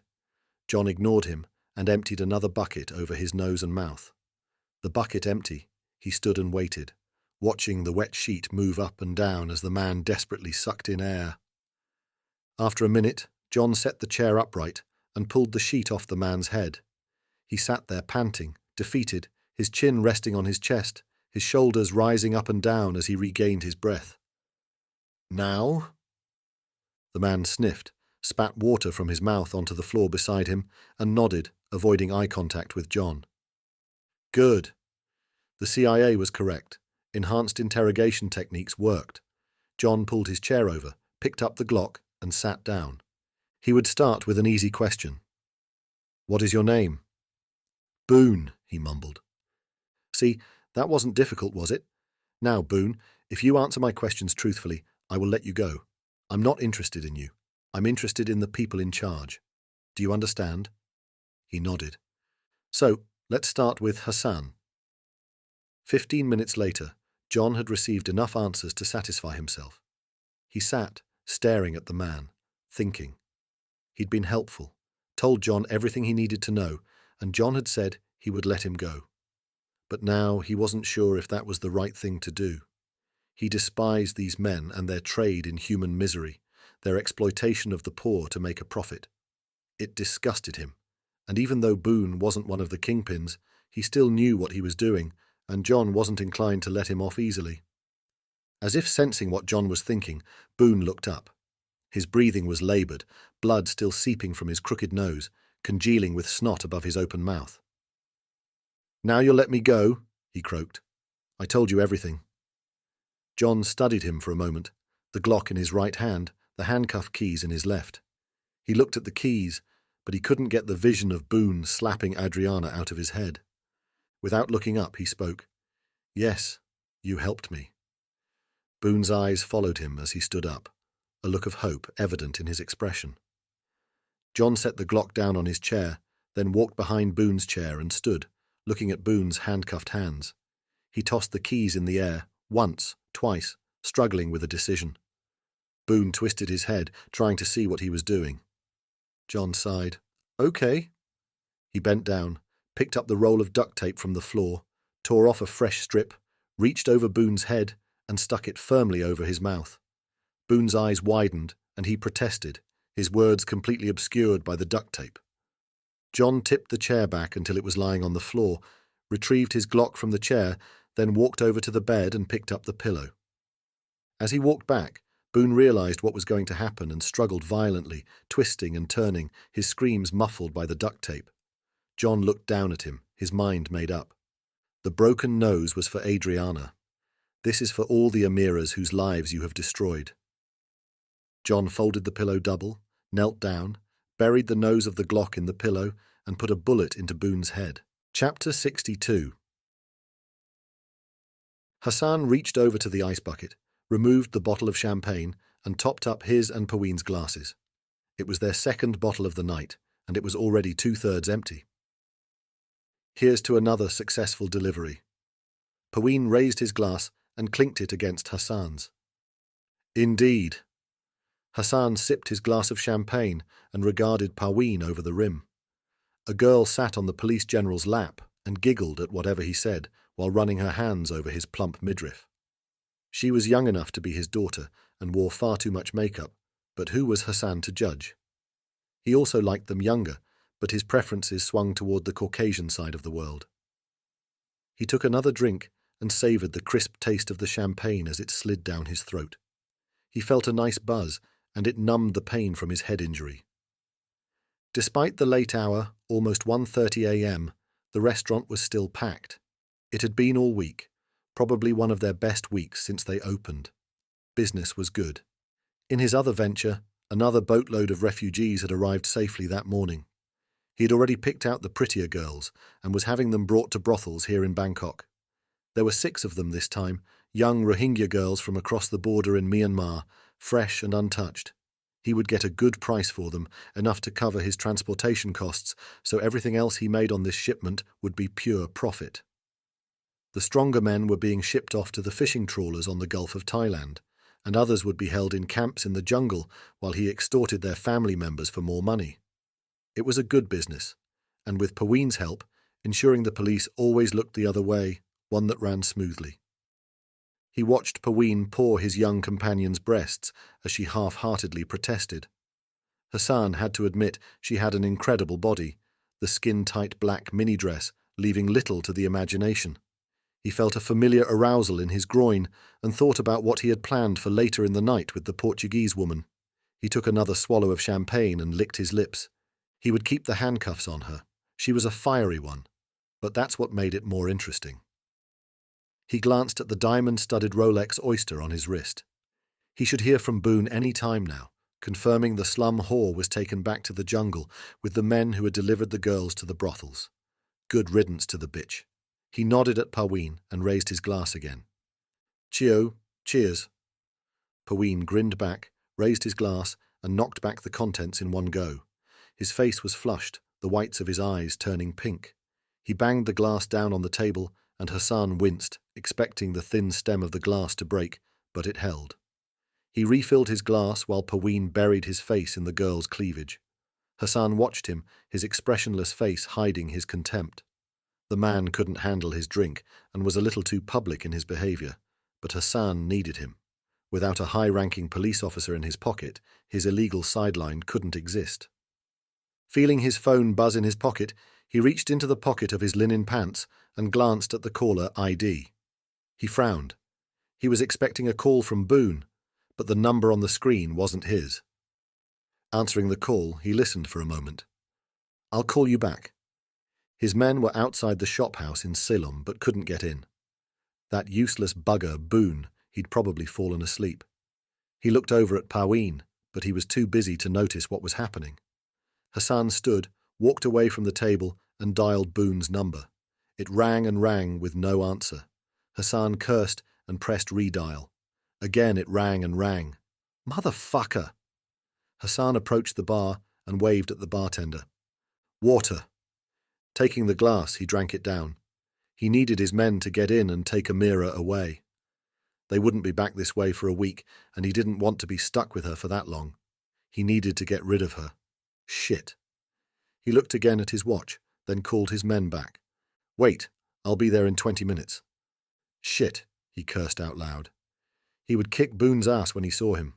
He looked over at his table where Paween had his hands full. At least he wouldn't be missed. Walking over, he tapped Paween on the shoulder. "I have to sort something out. Will you be okay?" Paween snorted and buried his face in the girl's neck, setting her off giggling again. When he came up for air, he looked up at Hassan, his eyes unfocused but happy. "We'll be fine," he slurred. "Just leaving." "Good. I'll call you tomorrow." Hassan forced a smile, patted him on the shoulder, then walked toward the exit. Chapter 63. John stood in the shadows and scanned the street, listening for sirens or any sign someone had heard the gunshot. He was confident it hadn't. The pillow had muffled the sound, and with the noise of the air conditioner and the windows closed, he was fairly sure not much sound had escaped. He listened for a moment more, then relaxed. A message had come in from Adriana while John was questioning Boone. She had found a place and sent John the address. He entered the address into his phone and looked it up on the map. It was only a couple of blocks away. If he jogged, he could be there in 10 minutes. He checked the time, 1 a.m. Boone had told him Hassan's men were expected around 2. He needed to hurry. John checked the directions once again on his phone and set off at a run. In less than 10 minutes, he found the soy he was looking for and slowed to a walk. He caught his breath as he scanned the neon signs hanging overhead until he found the correct hotel. The white Toyota was parked across the street. John pushed open the door of the imaginatively named Peekaboo Hotel and walked up to the counter. An elderly man in a string vest, a cigarette hanging from the side of his mouth, looked up from the television screen he was watching under the counter. He frowned, but when John passed him a 500 baht note, he went back to watching the serial and paid no more attention to him as he slipped past and climbed the stairs to the 3rd floor. Outside room 303, John stopped and knocked. He heard a noise from inside and whispered, "It's me, John." He heard bolts being drawn, and the door opened a crack, still secured by a safety chain. Adriana peered out nervously, her expression changing to relief as she saw John grinning back. Closing the door, she unfastened the chain and opened it, just wide enough to let John in. Amira was sleeping on the oversized bed which filled most of the room. Adriana stood beside it, and John took her in his arms, pulling her in close, kissing her on the temple, the forehead, then on her lips, then pulled his head away so he could look at her. "Are you okay?" Adriana looked up at him, her eyes misting with tears. "Yes, John." She pulled him close again and buried her head in his shoulder. "Don't leave me again, John." John stroked her hair, inhaling its soft fragrance. He looked over her shoulder at Amira. "How is she doing?" Adriana pulled away and looked over at the bed. "Not good," she sighed. "They beat her really bad. I think she needs to see a doctor." John let go of Adriana and went over to sit on the bed next to Amira. He looked at the bruising on her face and how she slept, restless and troubled. "I'll arrange a doctor, but—" He sighed. Looking up at Adriana, he continued, "Adriana, I have to leave you again." "But—" "I know. I'm sorry, but I need to find out where the traffickers are keeping the people they're bringing in. The guy who was keeping you, he told me everything." "How did you get him to do that?" "I guess he just felt like talking," John shrugged. "He told me the traffickers are coming tonight. I need to follow them, Adriana. He told me they are based down near the Malaysian border, but I need to find out exactly where. This trade has to stop. Once I find out where they're based, do you think you can go to press with the information?" "I'll do what I can, John," Adriana shrugged, but looked unhappy. "You're right, it has to stop." She came over and sat next to John, taking his hand in hers. "But I'm worried about you." "Don't worry." John grinned and kissed her hand. "I'll be back as soon as I can. Stay here until I return." He looked at his watch. "Rest now. In the morning, I'll send someone with food and a doctor." John glanced over at Amira. "I'll give them a passcode. Don't open the door for anyone unless they say, iced coffee." "Huh." Adriana gave a half smile. "Okay, John." Leaning forward, she kissed him on the lips. "Be careful." "I will. You'll be safe here." He grinned as he noticed the pink walls, the red satin sheets, the mirrored ceiling. "Never say I don't take you to all the nice places." "The shit's Carlton," Adriana quipped. John laughed and stood up. "Where are the car keys?" Adriana pointed at the keys lying on the bedside table, and John scooped them up and put them in his pocket. Adriana stood, and he hugged her again. She smelled good. He wished he didn't have to leave, wished he could rewind to all those days ago when they had first met, before they had even heard the name, Hassan Rahman. But no point in dwelling in the past. He held her at arm's length. "I'll be back." He gave her arms a squeeze and walked out the door. He needed to get moving. Chapter 64. Hassan hauled himself out of the car and nodded at the two men waiting on the pavement. Pulling a set of keys from his pocket, he moved to unlock the shophouse door, struggling a little to find the lock, but finally got the correct key in and unlocked it. He stood to one side and waved his men inside. They jogged up the stairs ahead of him. Leaning against the doorframe, he blinked his eyes rapidly to wake up. He had dozed off in the car on the way over, and his driver had to call out his name a couple of times to wake him up. Hassan looked up the stairs as the men climbed higher. He needed to go up as well and give Boone a piece of his mind for ruining his evening. Lazy fucker. He grunted and started climbing, the two men having long since disappeared from sight. Finally reaching the third floor, he walked in the open door and stopped, the buzz from his champagne-fueled evening rapidly dissipating. Fuck. He shook his head to clear the fog and try to make sense of the scene. How the fuck had this happened? The two men stood, looking down at... Hassan tilted his head and squinted his eyes. Yes, it was Boone, lying on his back but bound to a chair, his head the centerpiece in a pool of pink and red water. Water? What the fuck? A pink-stained pillow lay half in the pool with what looked to be a singed hole in the middle. His head started pounding as he looked around the room. Where the fuck were the women? Shit. He stood there, stunned, not knowing what to do, while the two men looked back at him, waiting for instructions. Both women were gone, and his man Boone lay dead on the floor, apparently executed. Motherfucker. He needed to focus, think clearly, and was regretting the second bottle of champagne. However, the sight of a dead Boone was sobering him up quickly. Who would have the balls to step onto his turf and execute his man? Hassan exhaled loudly and examined the room. No sign of whoever had been there or where the women had gone. The front door was locked, so how the fuck had anyone got in? The windows were closed, and the door had been closed. Shit. Okay, he needed to deal with the immediate problem, the body. Prataporn, he addressed the older of the two men. Go. Take the body with you. Bury him in the jungle. Cup, the man nodded. I'll find out who did this, and I'll cut his fucking heart out. Prataporn nodded and moved over to the chair, standing astride the pool of blood, careful not to get it on his shoes, and lifted the chair upright. Boone's head rolled forward onto his chest, blood and water dripping from the gaping exit wound in the back of his head. Hassan fought back the urge to vomit and turned away. Who the fuck did this? Sir, the handcuff keys? Asked Prataporn. How the fuck would I know? Barked Hassan, looking around the room. With a dismissive wave, he said, Take the whole fucking thing. Prataporn nodded. But cover it in a sheet, for fuck's sake. Prataporn reached down, picked up the wet bedsheet from the floor, and draped it over the body. He indicated to the other man to pick up the chair by the legs, bent down, grabbed the chair back, and together they lifted Boone up and carried him out the door. Hassan was alone in the room, staring at the floor, the pool of blood, the wet floor, the pillow, and a single spent shell casing on the floor. He ground his teeth together and clenched his fists. Things had been going so well, but now, ever since that slum bitch had come into his life, she was a curse. She caused all this. When he found her, he would cut her into pieces and feed her to the dogs. He walked down the stairs, and when he reached the second-floor landing, a thought struck him.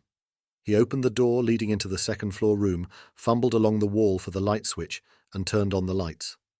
The window was open. Weaving his way between the stacked boxes and discarded broken office furniture, he examined the window closely. The frame was split, the window catch ripped out of the timber. He leaned out the window and looked down. This is how the fucker got in. He straightened up, his eyes narrowing. That English bastard, he announced to the room. John fucking Hayes. I will kill you, motherfucker. Chapter 65. From the far end of the street, John watched the white Isuzu D-Max pickup pull up outside the shop house.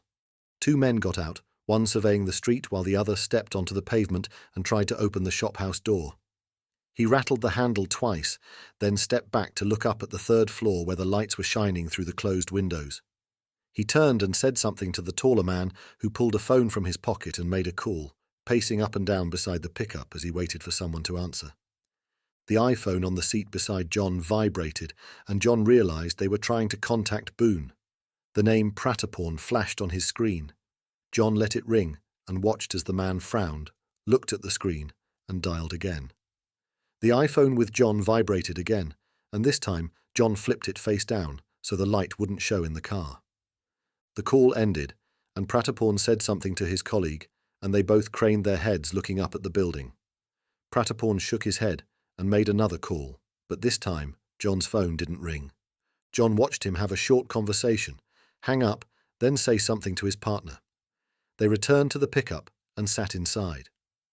John sat up and reached for the ignition key, ready to follow after them.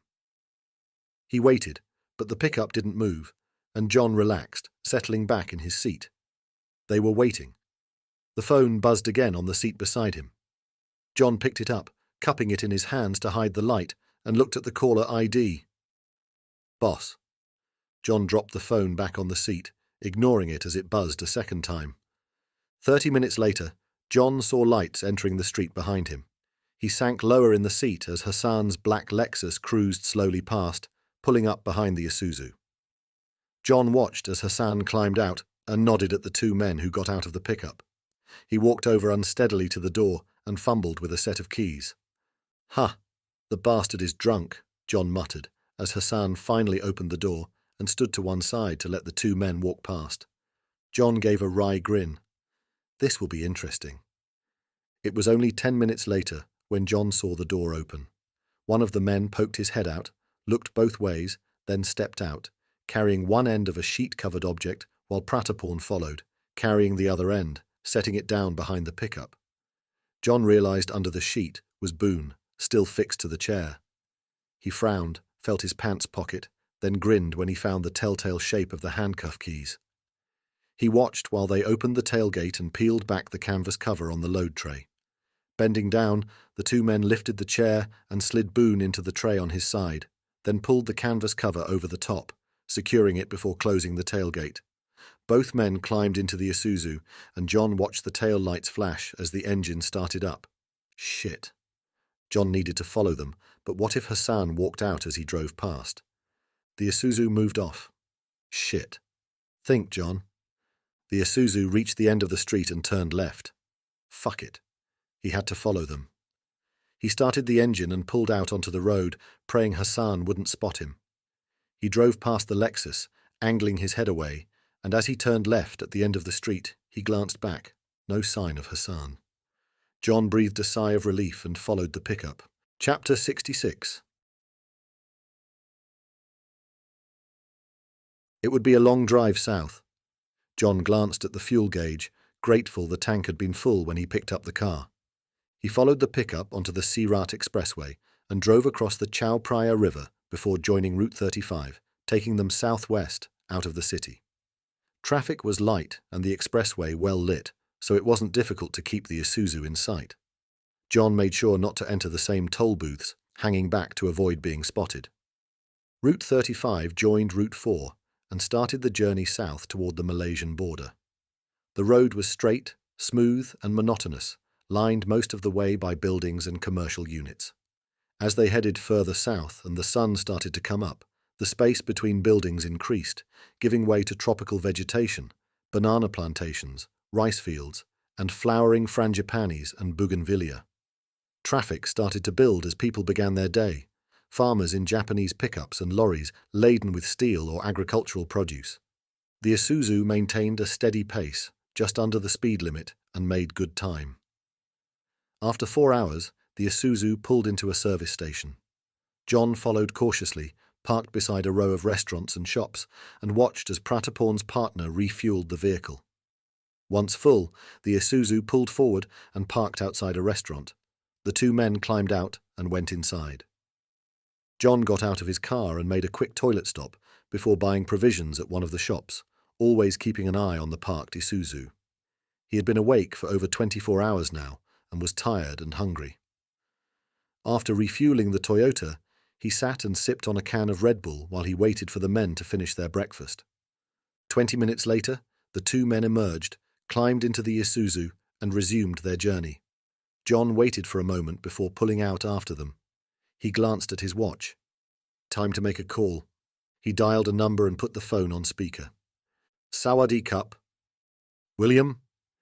Yes, came the cautious reply. It's John.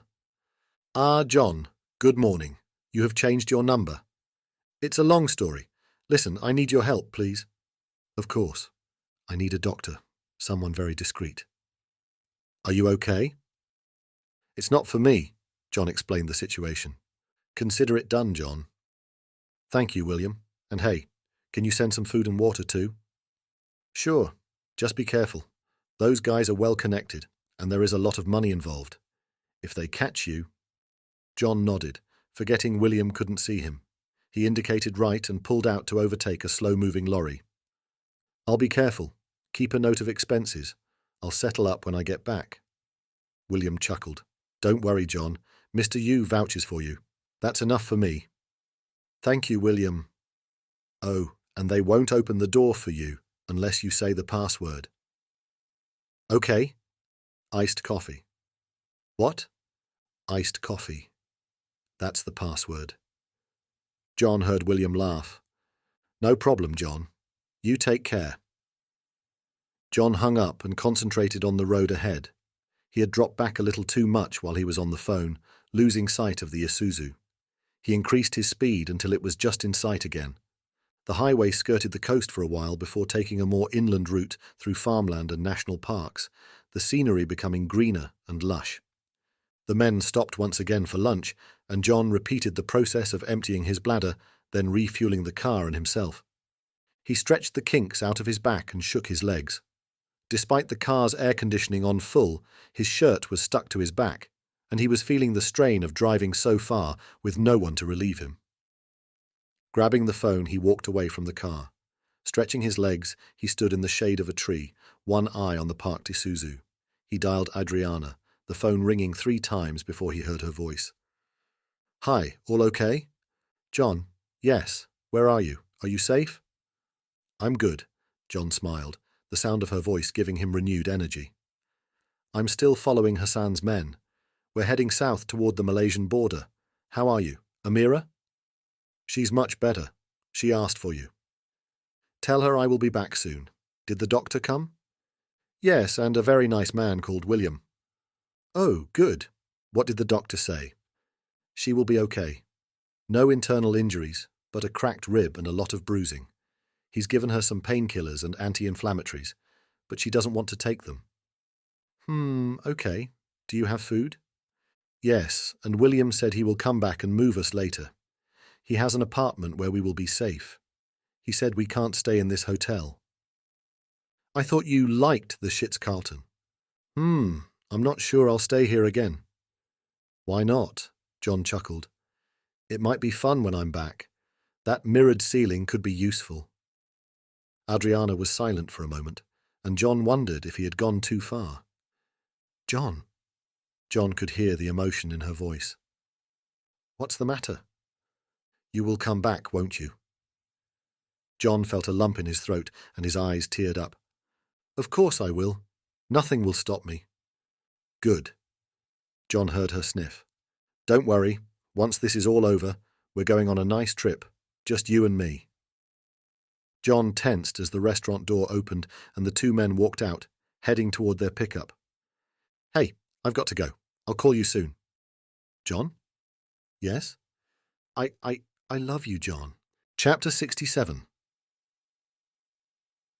They had been driving for over 11 hours when the Isuzu turned off Route 4 onto Route 406, heading southwest. John shifted in his seat, easing the sweat-soaked back of his shirt off the seat. He yawned, rubbed his face with his free hand, and glanced over at the passenger seat. He was out of Red Bull and low on water. The caffeine and sugar from the energy drinks were making him feel sick, and he wanted to get out of the car and walk around.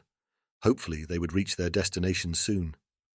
After another hour, with the sun starting its descent toward the horizon, the Isuzu indicated left and pulled off the highway onto a minor road that led through fields into the jungle.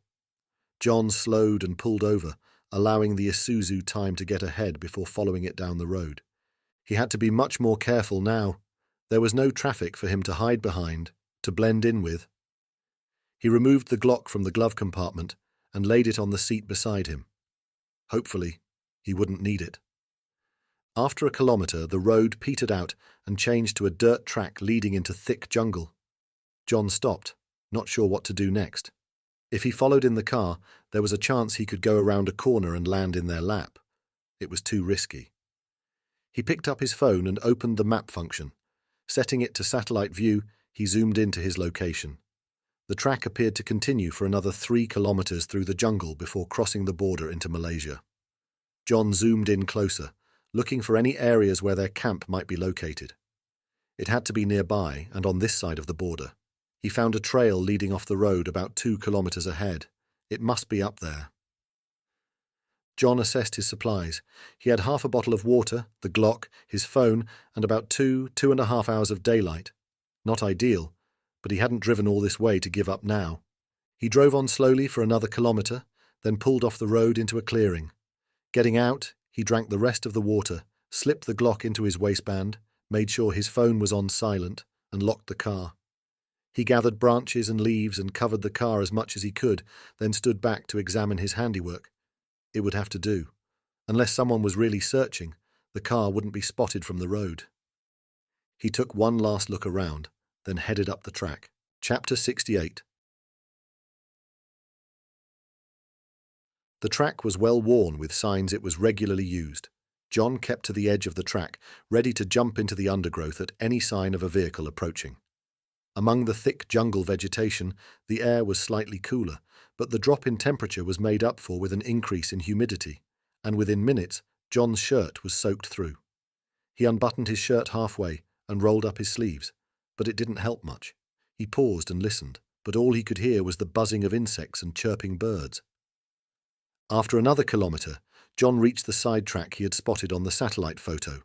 Squatting down, he examined the wheel tracks in the dirt. The track was narrower and looked less used, but there were fresh wheel tracks turning off the main track. John stood up and considered his options. He could go straight, but that would take him to the Malaysian border, and he didn't think the jungle camp Amira had mentioned was on the Malaysian side. The side track seemed the best option, so he set off, following it as it climbed gently upward and deeper into the jungle. The trees closed in overhead, and the undergrowth on each side grew thick and dark. The sound of cicadas was almost deafening now, and mosquitoes and other insects buzzed around his face and neck. He swatted at them in vain, each one he killed swiftly replaced by another. Eventually, he gave up. Approximately 30 minutes later, he heard a sound ahead, what sounded like laughter, and he paused. The track curved ahead, and he couldn't see around the corner. Erring on the side of caution, he stepped off the road into the jungle, forcing the foliage aside as he entered the undergrowth. A spider's web wrapped itself around his face. He peeled off the sticky strands and crept forward. The undergrowth was thick, and he had to move with great care to avoid making noise. Something dropped off a branch and crawled down his neck. Picking it off, his fingers came away wet and sticky with the sweat that coated his body. John continued forward, heading parallel to the road until he could see a thinning of the foliage ahead, what looked to be a clearing. He stopped and listened, and after a minute, heard voices again. Crouching down, he crept forward until he reached the edge of the clearing and stopped. Slowly he moved a branch away until he could see. He had found it. A high barbed wire fence surrounded a dusty, beaten earth compound with two ramshackle wooden shacks at the rear, the doors padlocked from the outside. The Isuzu was parked at the front of the compound beside an entrance gate, its load tray open, no sign of Boone's sheet-wrapped body. To the right of the gate stood another building, smaller than the other two but more substantial in its construction, the door open. In front, in the shade of one of the few trees in the compound, 3 men sat in a circle on a grass mat laid on the ground, playing cards and drinking from large green bottles of Chang. An empty hammock hung from 2 trees to the right of the building, more empty beer bottles discarded on the ground beneath it. John concentrated on the men playing cards. One was the younger man from the Isuzu, but the other 2 he hadn't seen before. He looked around for Prataporn, but he couldn't be seen. Perhaps he was inside the building. John pulled out his phone and took photos of the compound, then zoomed in to take a photo of the men and the Isuzu, immediately sending them through to Adriana. John took another look at the 2 huts at the back of the compound, made of rough-hewn planks and bamboo under a corrugated roof. They appeared to have been built in a hurry, with a minimum of care. There was no sign of life from them, but going by what Amira and Boone had told him, they would be full of people. He needed to take a closer look. He gently let go of the foliage, let it swing back into place, then crawled through the undergrowth toward the rear of the compound. He felt a sharp pain on his neck as something stung him and resisted the urge to slap it away. He had to make as little noise as possible. The available light had reduced significantly as the sun sank lower in the sky, and under the dense foliage it was quite dark. John had to concentrate on making his way quietly. His heart jumped as he heard something scurry away into the undergrowth. It sounded like a rodent, but it made him wonder about snakes. The jungles of Thailand and Malaysia were full of venomous cobras, vipers, and kraits. John prayed they would be more afraid of him than he was of them. It took another 10 minutes before John could approach the clearing behind the huts. Again he parted the foliage and peered out. He still couldn't see any sign of life from the buildings, needing to get closer. Out of the line of sight of the guards, he stood slowly, left the safety of the jungle, and cautiously approached the boundary fence. Between the fence and the buildings, the ground, unlike the rest of the compound, was uneven, with numerous indentations and mounds. John spotted what looked to be a freshly dug mound of earth and frowned. This had to be where they buried the bodies, the fresh soil covering Boone's. He took photos, then stepped closer to the fence and peered through the wire. The buildings were silent, perhaps empty. He scanned them both, looking for any sign of life, and was about to give up when from the corner of his eye he caught something. He peered intently at the area of the building where he'd seen the movement. There it was again. In a crack between two of the planks lining the sides of the hut, he saw a flash of colour, pink. It moved again as someone inside changed position. Bastards! The huts were full of people, just as he'd been told. He took more photos, forwarding them to Adriana as he did.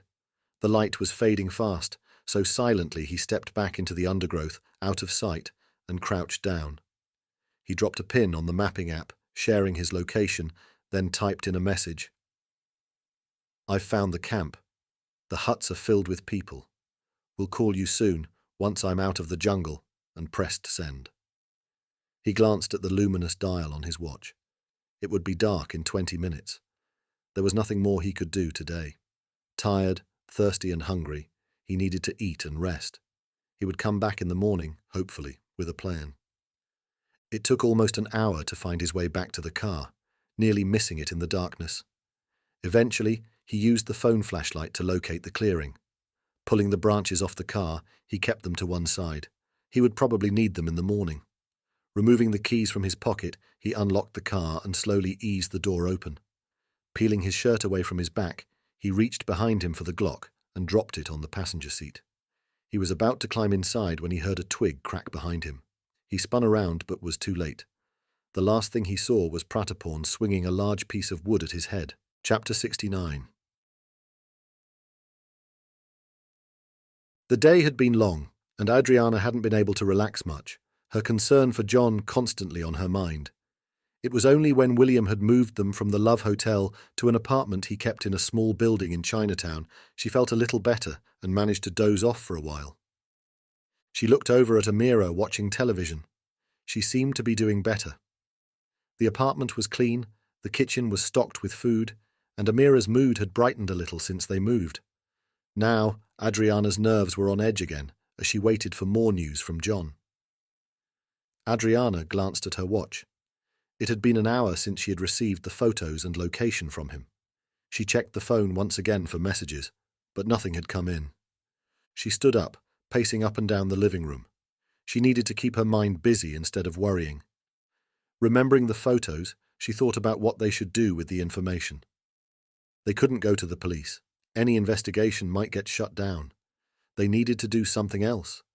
She had to get the story out to the media and create such an uproar. It would be too public to hush up. This was the reason she became a journalist. It was time for her to step up. But where was John? Adriana picked up the phone, making sure the ringer was on, then checked her watch again. Only 5 minutes had passed. She sat down on the sofa beside Amira and stared blindly at the television screen, her mind whirring away. She picked up the phone again and opened the web browser. Maybe some research would keep her mind off things.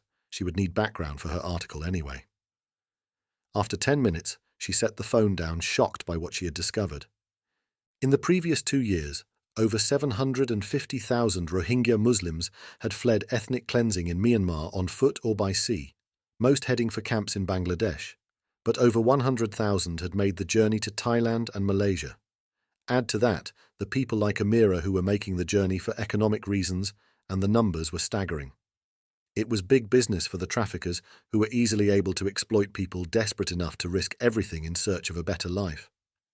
Adriana glanced across at Amira. She was just a young girl, but it was incredible what she'd been through, all so she could send money home to make her parents comfortable. Adriana couldn't comprehend the desperation that would drive someone to take such a step. She had received a good education and lived a life of comfort and freedom. The worst thing she'd had to face was breaking up with Miguel. She tightened her lips and made a decision. She had to help these people and put an end to these evil traffickers. She stood up, walked over to the cabinet at the rear of the living room, and opened the drawers, looking for a pen and paper. Finding them in the third drawer, she sat down and started writing. 30 minutes later, she had the rough outline of an article. Including the photographs and more detail from John when he returned, she would have something decent to publish. Again, she glanced at her watch. Surely John must be out of the jungle by now. She drummed her fingers on her thighs. If she called and he was close to the traffickers, they would hear the phone. No, she would wait. 5 minutes later, She couldn't wait any longer. She needed to know he was safe. The waiting was killing her. She dialed the number and waited as it connected, then rang. After 5 rings, someone answered the call but said nothing. Adriana listened and waited. What was going on? "John?" she asked hesitantly. Whoever was on the other end ended the call. Adriana dropped the phone on the sofa. She had a bad feeling. Chapter 70. John blinked his eyes open and groaned. It was dark, and the air was thick and rancid with the smell of sweat, fear, and unwashed bodies. His head throbbed with pain. Reaching up with his hand, he felt a big lump under his hair. It felt wet and sticky, blood still seeping from the split skin on the back of his skull. He pushed himself upright and tried to make sense of his surroundings. There was a movement in the darkness, and he sensed rather than saw people around him. Now, when he focused, he could hear them, breathing, the rustle of fabric, a muted whimper, and realized where he was. They had thrown him into one of the huts. How the fuck had Pratapor known he was there? He thought back over everything he had done. He had been so careful, so silent in his movements. Then he remembered the men playing cards, only 3 of them. Perhaps Pratapor had known John was following him all along and had waited to lure him into a trap. John felt behind him for his Glock. It was gone. So too was his phone and the car keys. Shit. What were they going to do with him? He didn't want to die, not now when his life was looking so good. John felt grief and despair welling up inside and forced it back. He had to remain positive. He wasn't about to give up yet, not when he had Adriana waiting for him. He looked at his watch, the luminous hands of his G-Shock glowing in the dark. By his estimation, he had been out for the count for over an hour. That made the time about 7:30 in the evening. He didn't think they would do anything to him until daybreak. That gave him around 11 hours to plan a way out of there, but if the worst happened and he didn't make it out of there alive, at least Adriana had the photos and would do something to get these bastards shut down. He narrowed his eyes, trying to make sense of the shapes just visible in the small amount of moonlight filtering through the cracks in the boards. Clearing his throat, he asked, "Does anyone here speak English?" He heard murmured voices. Then from somewhere to the right he heard, "I do." "My name is John. What is your name?" "Abdul Latif." "Where are you from, Abdul?" "Myanmar." "You are Rohingya?" "Yes. And you? Why are you here?" "I'm English, and I'm here because I want to stop these guys." "The traffickers?" "Yes." John heard Abdul speaking in a language he didn't understand, perhaps translating. There were murmurs from the others. Then Abdul asked in English, "And Mr. John, how will you do that from inside this hut?" "Trust me, Abdul, this wasn't part of the plan." John shifted his position in an effort to get more comfortable. He reached behind him, his hand brushing against what felt like a leg. It moved out of the way. Reaching past, he felt the wall of the hut, sliding himself back so he could lean against it.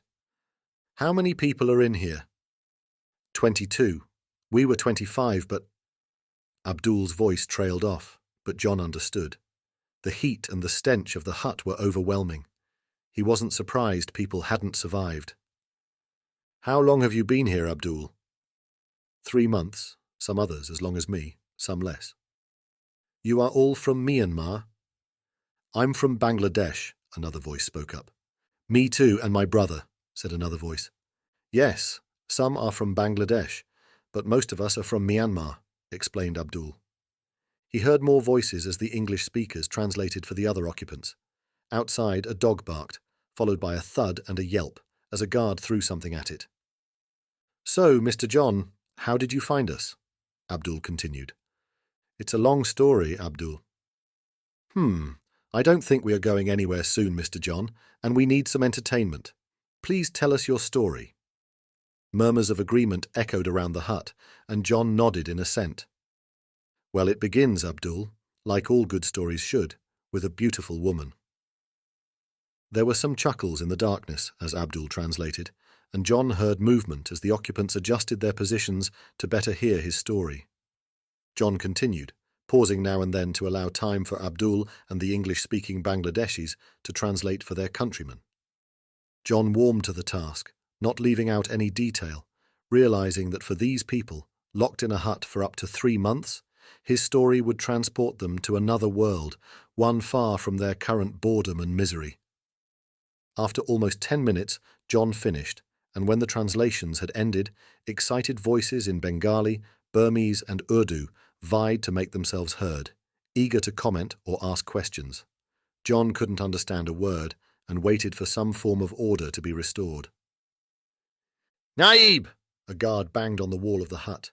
"Quiet!" All conversation ceased as the occupants waited until they heard the guard moving away. Once again, the voices resumed, this time muted, eager for answers but reluctant to invite the wrath of the guards outside. John answered as patiently and truthfully as he could until there were no more questions, and they all sat in silence, retreating to the worlds they had painted with his words. After a while, John asked, "Abdul, now it's your turn. I want to hear your stories. As you said, we aren't going anywhere fast. Tell me how you all ended up here in this hut with an Englishman for company."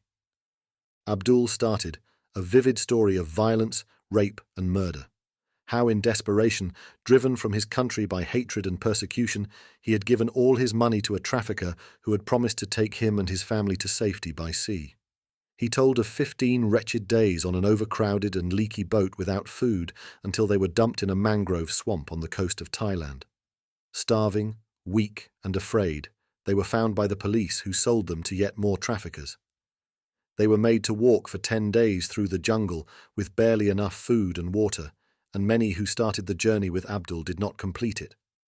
Abdul's voice broke, and he choked with emotion as he described his daughter dying in his arms in the jungle, only to be followed 2 days later by his wife.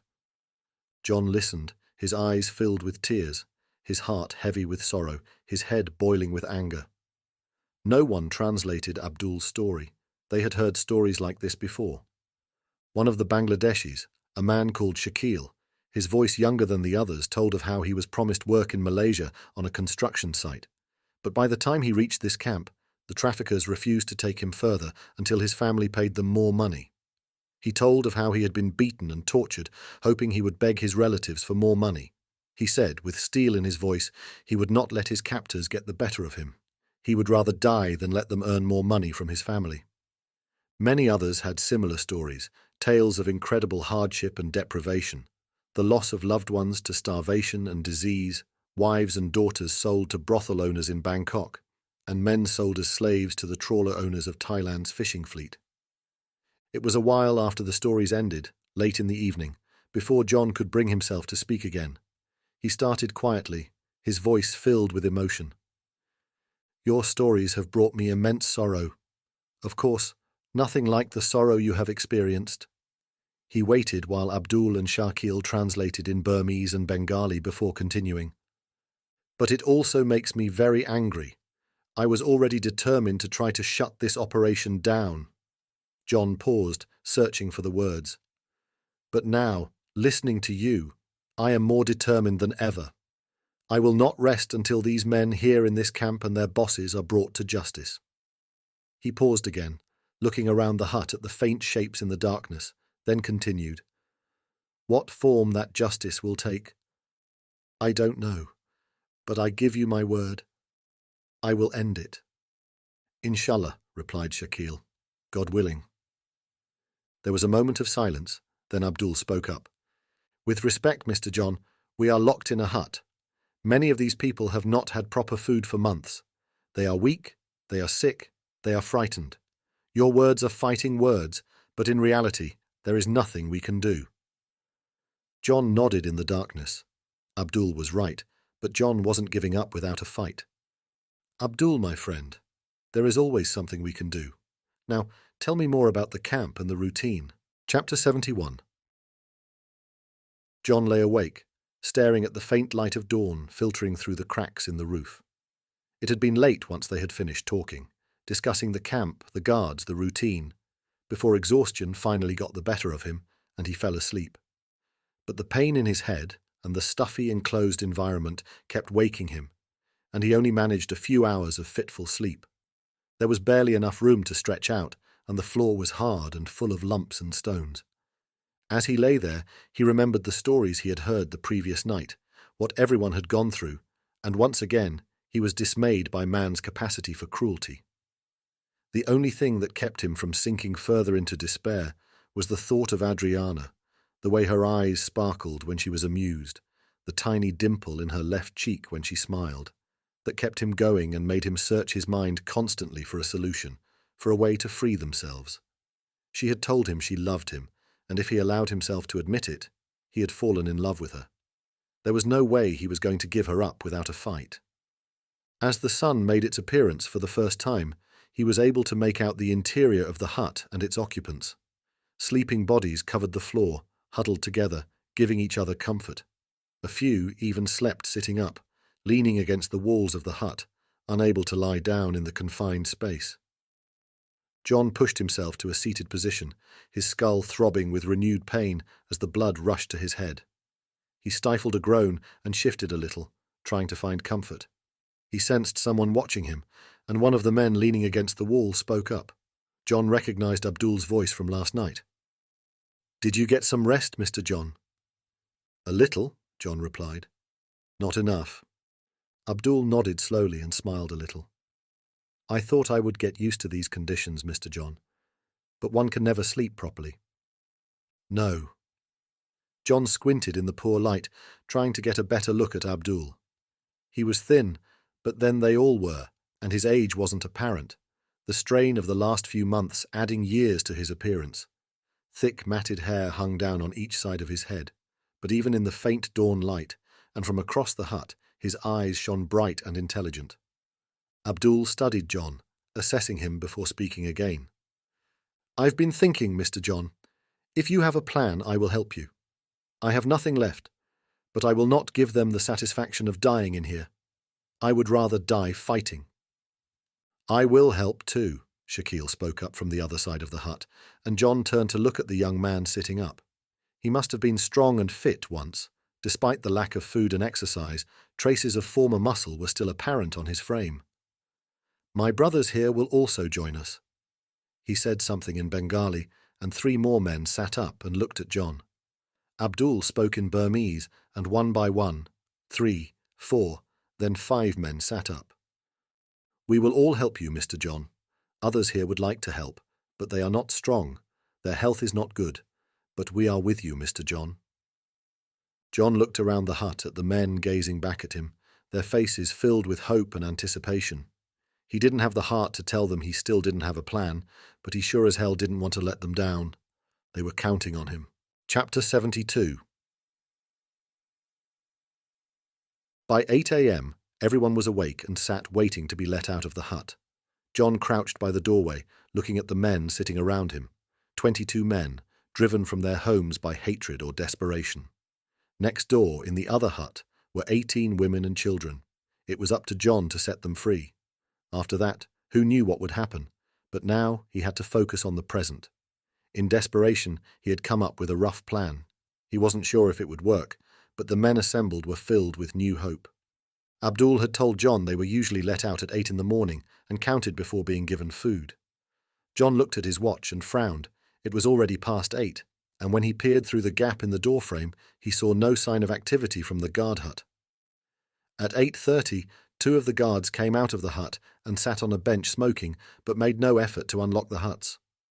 Abdul crawled over and peered out. "Why are they not opening the door?" Abdul asked. "I don't know." John turned around to face the inside of the hut again, leaning his back against the doorframe. It worried him, but he didn't want to show it. His plan depended upon them continuing their normal routine. There was nothing he could do but wait. By 9:30, when many of the men had given up hope and were lying down again, dozing, a vehicle honked outside the gate. John scrambled to look out through the doorframe. All 4 guards were outside now, one running to the gate, the other 2 and Prataporn standing by the Isuzu, watching. John watched as the gate swung open and a white Toyota Land Cruiser pulled inside, followed by a pickup truck with police written on the side. "Mr. John, what is happening?" John turned his head to look at Abdul, who was peering through a crack on the other side of the doorframe. "I don't know, Abdul. I don't know." He looked back as the rear door of the Toyota opened and a familiar figure clad in a tailored linen suit climbed out. Shit. Who is he? Hassan Rahman, John growled. The bastard who put all of you here. Chapter 73. What do we do, Mr. John? John sighed and looked away from the doorframe. He stared down at the floor, considering his options. He glanced up at Abdul, who was watching him expectantly. Turning his head even more, he looked at all the faces staring back at him, waiting for his instructions. He chewed on his lower lip, then turned back to look through the crack again. He counted. With Hassan was a driver, and in the police pickup were 2 cops. Pratapon and his men made 4 more. 8 men in total. The police would be armed, and although Abdul insisted he had never seen Pratapon's men with weapons, John was sure at least Pratapon was armed with John's Glock. They were 23 men, including John, most weak and unwell. He could count on perhaps 8 who were sufficiently strong enough. John made an unhappy face. He didn't like the odds. Composing himself, he turned around and faced the hut. I count 8 men. I'd guess 3 of them are armed. John paused as Abdul and Shakil translated for him. The odds of us succeeding have now halved. John waited for the translation to finish and for the weight of his words to sink in. He looked around the hut, making eye contact with each of the men. If we go ahead, some of us may die. John glanced at Abdul and Shakil. I am prepared to take that risk for myself. I would rather fight with the chance of getting out than stay in here to rot. He turned back to the other men. Risking your life is a decision only you can make. John fell silent as his words were translated. There was silence for a while, then from the back of the hut, a faint voice spoke up, a voice he hadn't heard before. John strained to see who it was, watching as an elderly man pushed himself up off the floor. He spoke for a while, his voice faint and weak, all eyes on him, and when he stopped, Abdul nodded, then turned to John and translated. Uncle said we have been driven from our land, our houses burned, our women assaulted and raped. Many of us have lost our loved ones. Most of us have nothing to go back to. Abdul paused, searching for the correct words in English. Uncle said the only thing we have left is our self-respect, and we have forgotten that, lying in this hut like animals. John turned to look at the old man and nodded his understanding. Abdul continued as, in the background, Shakil translated for the Bangladeshis. Only Allah, God, knows when it is our time to die, and if it is today, it is His will. Uncle said, if he will die, he would rather it be out there fighting than rotting here in the darkness. At least he will die with self-respect. John blinked away his tears and smiled at the old man. He crawled toward him, the men making space to let him through, and clasped the man's frail, bony hand. Abdul, please tell Uncle. I would consider it an honor to have him by my side. The old man nodded and smiled, his mouth opening in a toothless grin. From around the hut, other men spoke up, in Burmese, Bengali, and English. We are all with you, Mr. John, said Abdul. John stood and looked around the hut and smiled. Whatever happens here today, I want you all to know it has been my honor to spend time with you. He moved back toward the doorway, hands reaching up to touch him, patting his legs in reassurance as he moved through the men seated on the floor. He squatted down beside the door again, winked at Abdul, then peered out through the gap. The men were gathered around the vehicles as Hassan shouted and waved his hands in the air. We will stick with the original plan. That fat bastard Hassan won't get involved, so we only have 7 men to worry about. He turned to Abdul. Just be careful of the 2 cops and Pratapon. They will have guns. Don't worry, Mr. John. Today, we get out of here, inshallah. John nodded, inshallah, and looked back through the gap. Okay, they are coming. Everyone get ready. Chapter 74. Hassan removed his handkerchief from his suit pocket and wiped the sweat from his neck and forehead. He was tired and angry. It had been a long night, organising a private plane to fly him down to the nearest airport at Hat Yai, followed by a 2-hour drive into the jungle. He had a pounding headache and needed strong coffee and some painkillers, all because of that fucking Englishman sticking his nose into Hassan's business. But thanks to Pratapon, his luck was changing, catching him here of all places. It would be so much easier to deal with the meddling motherfucker in the jungle. No one would ever find his body. "Get them outside," he barked at Prataporn, who issued instructions to his men. 2 men walked toward the huts, one peeling off to the women's hut, one heading to the men's. They banged on the doors and shouted before unlocking the padlock securing the doors. They shouted again, and Hassan watched as people slowly exited from each hut. The men pushed and shoved them into lines in front of each hut, the women and children on one side, the men on the other. Hassan looked them over and shook his head in disgust. A sorry bunch of specimens. He had already sold off most of the younger women, but he wouldn't be getting much money for these leftover ones, most of them too weak and old to do anything. He was wasting money feeding them and paying his men to watch over them. He looked over at the men. They weren't much better. He had sent the best specimens off to the fishing fleets, but there were still a few who looked like they could work. After he had finished extorting more money from their families, he narrowed his eyes. Someone was missing. Prataporn. "Cup? Where is the Englishman?" Prataporn studied the men for a moment, cursed, then shouted at the guards. A guard approached the doorway of the hut and peered inside. He turned and called out, and the other guard ran over, and they both stepped inside. "What's going on?" "He's inside, sir. He's not moving.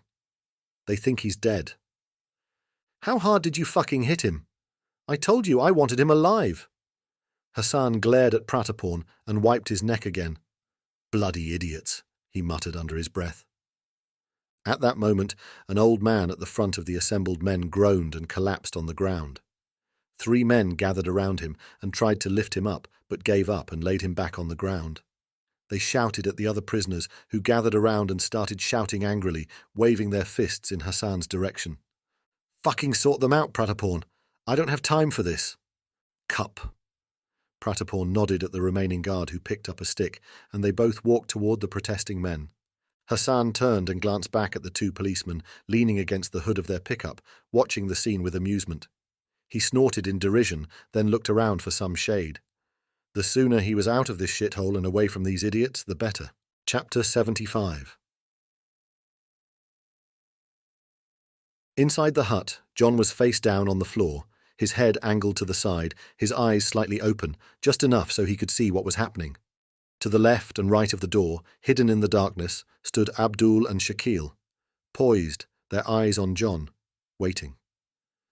John willed himself to keep still and held his breath as one of the guards peered in the doorway, then shouted back toward the guard hut. Any moment now. He waited, allowing himself to breathe shallowly until another guard arrived. Then they both stepped inside. From outside, he heard raised voices as the next phase of the plan went into action, but forced himself to focus only on the interior of the hut, the only area he had control over. Through the crack in his eyelids, he saw the guards come closer, one stepping around him. When they both bent down and grabbed his arms, he rolled over, jerking the guard closest to the door off balance and into the guard on the other side. John pulled up his knees, swiveled around, and kicked out at the legs of the furthest guard, knocking him to the floor as the other guard landed on top of him. Shakil and Abdul leaped forward and grabbed the guard on top, dragging him to the floor, then laid into him with punches and kicks. John jumped onto the other guard, grabbed his hair with his left hand, pulling his head back, and punched him in the face with his right. The guard raised his hands in defense and tried to scramble out of the way. John pounded his face repeatedly with his fist and elbow until the man stopped struggling and lay there whimpering, blood leaking from his mouth and shattered nose. John stood up, panting, and glanced over at the other man who was now unconscious, his face battered and bloody, Abdul and Shakil standing over him. "Come on, let's go." The 3 men rushed out the door and made a quick assessment of the scene, their eyes blinking against the bright sunlight. The remaining guard was laying into the men with a stick, while Prataporn stood in front of them shouting. John led the charge towards Prataporn, Abdul and Shakil close behind him. The other men, sensing the tide had turned, leaped on the guard, some grabbing his legs, others reaching for the stick. With a crack, the stick came down on one man's head, splitting it open, knocking him to the ground, but he was replaced by another and another. John raced around them as the guard was overwhelmed and disappeared from sight amongst a sea of bodies. The shouts and screams of the men and women faded away, John's only focus to catch Prataporn. Prataporn saw him coming, and his eyes widened in fear. He turned on his heels and sprinted for the Isuzu. Over by the gate, the two policemen, no longer amused, jumped into their pickup and reversed at speed toward the gate. The pickup hit the gatepost, coming to an abrupt halt. The cop changed gear, drove forward, spun the pickup around in a cloud of dust, and took off out the gate, followed on foot by Hassan's driver, waving his arms at them in panic. John could hear Abdul and Shakil running behind him, but Prataporn had already reached the Isuzu and wrenched the door open. He reached inside, then spun around, pointing the Glock straight at John, and pulled the trigger. John leaped to the side as the gun fired, hit the ground, and rolled out of the way. "You Dan Hlang!" Prataporn screamed. "Stay back!" and fired again. John heard a grunt and a thud, and he glanced back to see Abdul lying in the dirt, blood spurting from a wound in his thigh. "Fuck!" John cursed and scrambled away, looking for cover. He sprinted for a tree on the far right of the compound and dived behind the trunk as a bullet sent up a puff of dust in the dirt just behind him. He gasped for breath, then peered around the trunk at Abdul. "Hang on, Abdul. I'm coming to get you." John looked around for Shakil and could see him taking cover behind the Land Cruiser. The men, frightened by the gunshots, lay flat in the dirt in front of their hut, the broken body of the guard among them. The women had wisely disappeared from sight, either inside the hut or behind it. John looked toward Prataporn, who stood with his back to the Isuzu, his eyes wild, waving the Glock in all directions, screaming in Thai. But one man was missing, and John couldn't see him anywhere. Somehow, in all the melee, Hassan had got away. He would deal with him later. John signaled to Shakil, who was peering out from underneath the Land Cruiser. He nodded in understanding. John hesitated, summoning up the courage to move. Shit, shit, shit. He took a deep breath, then carefully stood, keeping the tree trunk between him and Prataporn. Peering around the trunk, he was about to run when he noticed one of the men getting to his feet and paused to take a better look. John watched as the old man stood, straightened his shoulders, and started walking toward Prataporn. Prataporn shouted in Thai and pointed the Glock at the old man. He fired, and a puff of dust appeared to the right of the old man's feet, but he didn't stop. He kept walking as the other men raised their heads in amazement. This was just the distraction John needed. He sprinted out from behind the tree, heading away from Prataporn, toward his back in a flanking maneuver, while on the other side, Shakil did the same. Prataporn fired again at the old man, this time the bullet landing in the dust to his left.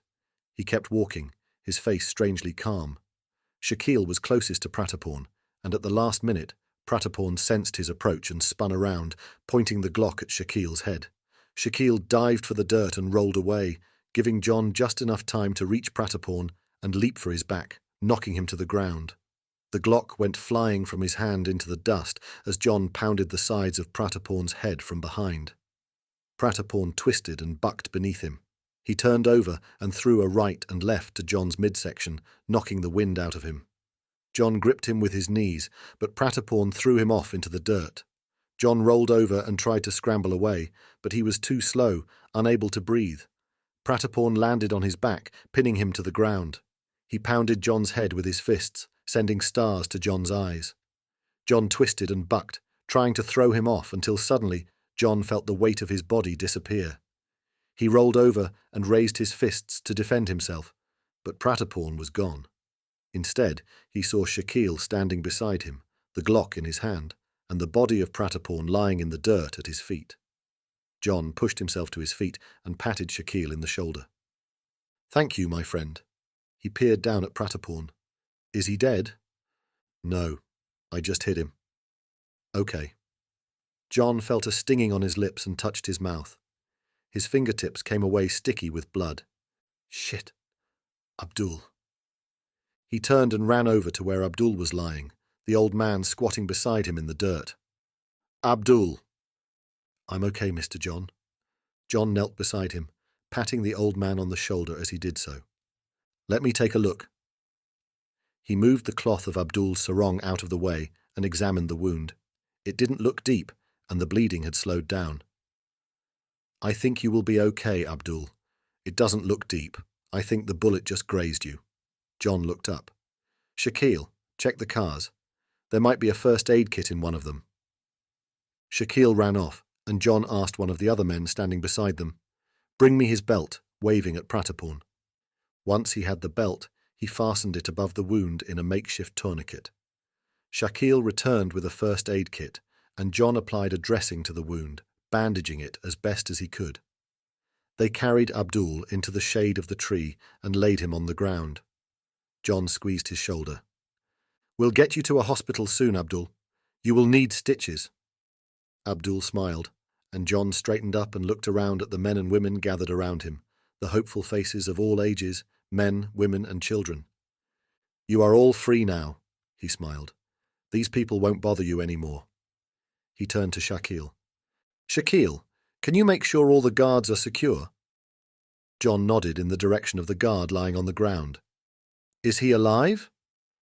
"I think so, but he won't be troubling us for a while." "Good. Lock them all in the hut," John grinned. "Let's see how much they enjoy that." Shakil chuckled and signaled to a couple of men to help him. "The first thing we need to do is find water," John spoke up, addressing the crowd. One of the Bangladeshi men pointed toward the guard hut. "They have a bore well beside the hut." John turned, looked toward the hut, and realized the door was closed.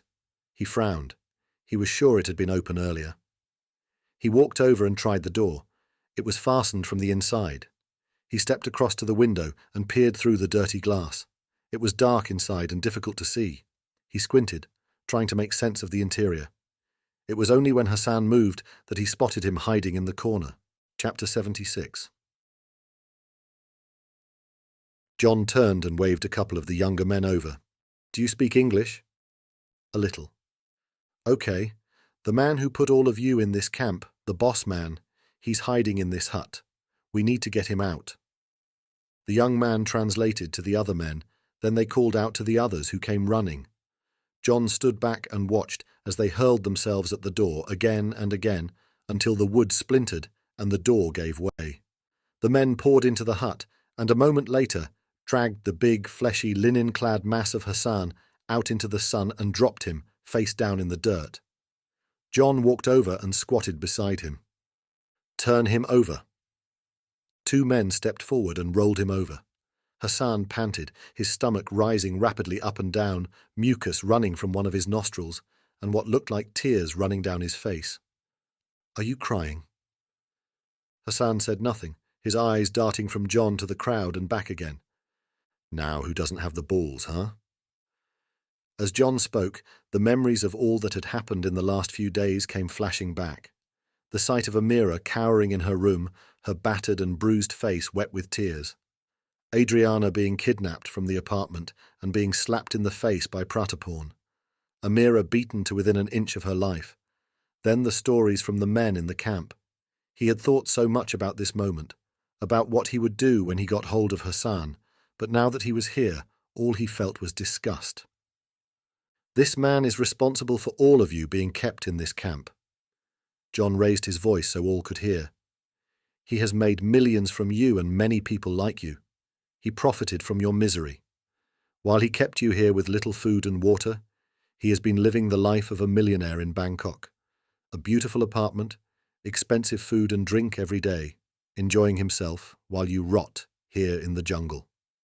John paused and looked down at Hassan with loathing. "Think you're a tough guy? You're just a fucking bully. Fucking scum." John clenched his fists, gritted his teeth, his whole body tense, then exhaled. He'd had enough. He was tired and had a better idea. He stood up and addressed the crowd. "I'll leave it up to you to decide a suitable punishment." He turned and walked away. There was silence at first, but then he heard cries of pain as the group closed in on Hassan and kicked and punched him, venting their fury on the man who had exploited them. John walked over and knelt down beside Abdul. The old man was sitting, holding Abdul's hand, and John gave him a weary smile before addressing Abdul. "How are you feeling, my friend?" Abdul opened his eyes and smiled weakly. "I've felt better, Mr. John, but I'll survive." "Good." John nodded in the old man's direction. "It was thanks to Uncle here we could get hold of Pratapon. He's a tough old goat." "He is, Mr. John." Abdul squeezed the old man's hand. "Tougher than us young ones." A gunshot rang out, and John spun around.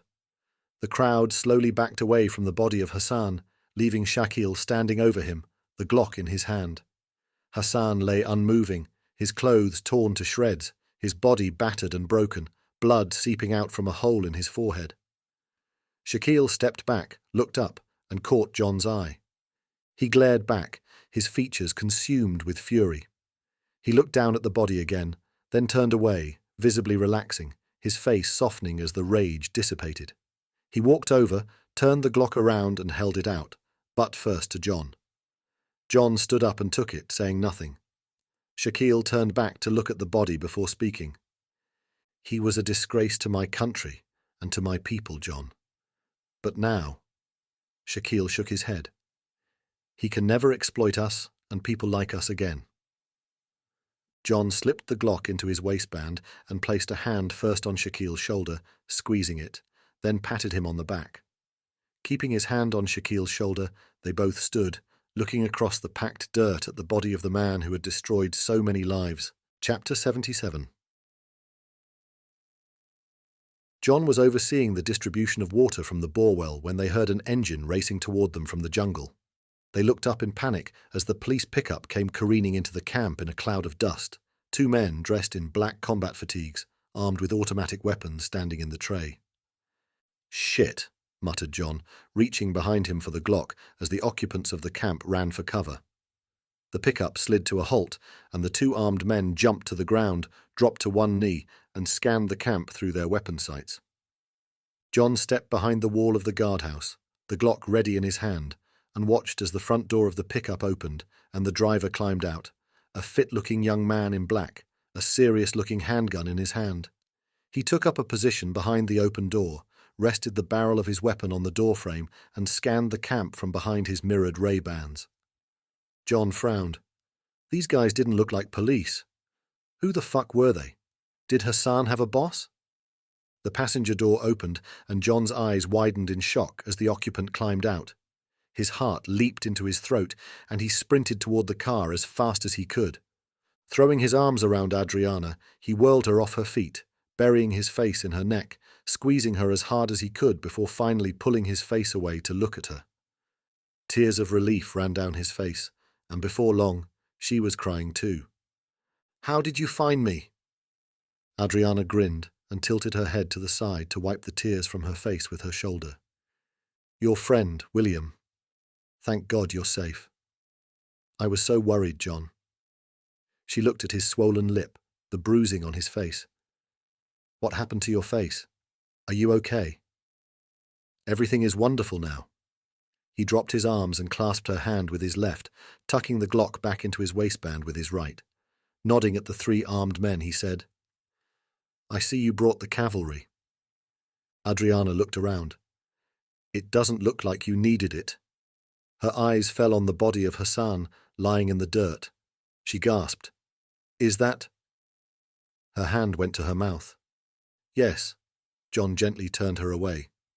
"Where's Amira?" "She's safe with William and his wife. But John, what happened here?" "I'll tell you, don't worry, but not now." He led her toward the tree. "Come, there are some people I want you to meet." Stopping halfway, he asked, "By the way, where are the cops whose car you stole?" "They're tied up in the back of the pickup," Adriana winked. "There was another guy, Hassan's driver. He's in there too. It's a bit crowded." John looked at her with pride, his eyes tearing up again, then led her by the hand toward the shade of the tree. "Adriana, I would like you to meet my friends, Abdul and Shakil. They have some stories you need to hear." Chapter 78. It was 2 days before John and Adriana could leave the camp. There was a lot to do. John had taken Abdul into town and found a doctor to stitch his wound and give him a handful of antibiotics and painkillers.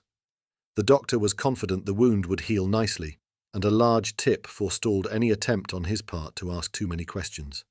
With William's men, they had brought back plenty of food, water, bedding, and toys for the children. When John had a decent cell phone signal, he put in a call to the UNHCR in Bangkok and explained the situation, sharing the location and photos of the camp. Hassan's body had been taken deep into the jungle and buried where hopefully it would never be found. The Glock had been wiped clean of fingerprints and wrapped in a cloth for disposal later, and the Toyota John had hidden in the jungle was retrieved. While all this was going on, Adriana stayed behind in the camp, documenting everyone's stories and backgrounds. On the morning of the second day, a white Land Cruiser pulled into the camp, followed by 2 lorries, the letters UNHCR stenciled in big letters on their sides. John stood up and approached the vehicles as 4 people climbed out and looked around. A middle-aged Thai lady, in trekking boots and cargos, her hair tied in a practical bun, spotted John and walked toward him. She dipped her head in a slight bow. "Mr. Hayes?" John held out his hand and smiled. "Please call me John." "Hello, John. I'm Maylie. My office told me about you. I'm sorry I couldn't come earlier. There was some red tape involved and supplies to obtain." "It's okay. You're here now. That's what's important." John turned to look at the camp. "There are many people in a bad way here, Maylie, weak and malnourished. They have been tortured and starved." "Unfortunately, John, it's not unusual," Maylie shrugged. "This is the 3rd camp I've seen this year. We'll do what we can. I've brought food, medicines, and a doctor." She turned to her 3 colleagues and issued instructions in Thai. As they fanned out and started attending to the refugees, she spotted the police pickup. "Are the local police helping you?" John's lip curled. "No." He turned to study Maylie's face. She would have been pretty when she was younger, but now looked jaded, her eyes filled with sorrow as if she had seen too many things she would rather forget. "The police are involved in this, Maylie. The pickup belonged to 2 local police who were helping the traffickers." He pointed toward the men's hut. "We've got them locked in that hut over there with the traffickers." Maylie nodded slowly. John noticed her absence of reaction. "You don't seem surprised." "I wish I was, John, but I'm not," Maylie sighed. "Sadly, it won't just be the police. It will be local officials, and even senior government officials," she frowned. "I've seen it all before." John chewed his lip and looked out over the camp at the people sitting in the shade, leaning against the huts, the children playing with their new toys. "So, what do we do? What will happen to these people?" "It won't be easy, John, but I do have contacts in the police who can be trusted. I'll get in touch with them. They'll handle the traffickers. Perhaps they can find out who is involved higher up the chain." She shrugged. "But the rot is deep. This business wouldn't exist if it weren't for high-level collusion and corruption." "And these people?" "We'll clean them up, feed them, bring them back to health. Unfortunately, Thailand is not bound by the International Refugee Conventions, so there's not a lot we can do. I'm sad to say many of them will spend the next few years here in detention centres. All we can do is apply pressure and make sure this incident gains a lot of publicity. Who knows, if there is enough public outcry, they might do something." John glanced over at Adriana sitting under a tree, her notebook in her lap, surrounded by the women and children of the camp. "Come with me, Marley. There is someone who I think will be able to generate the publicity you need."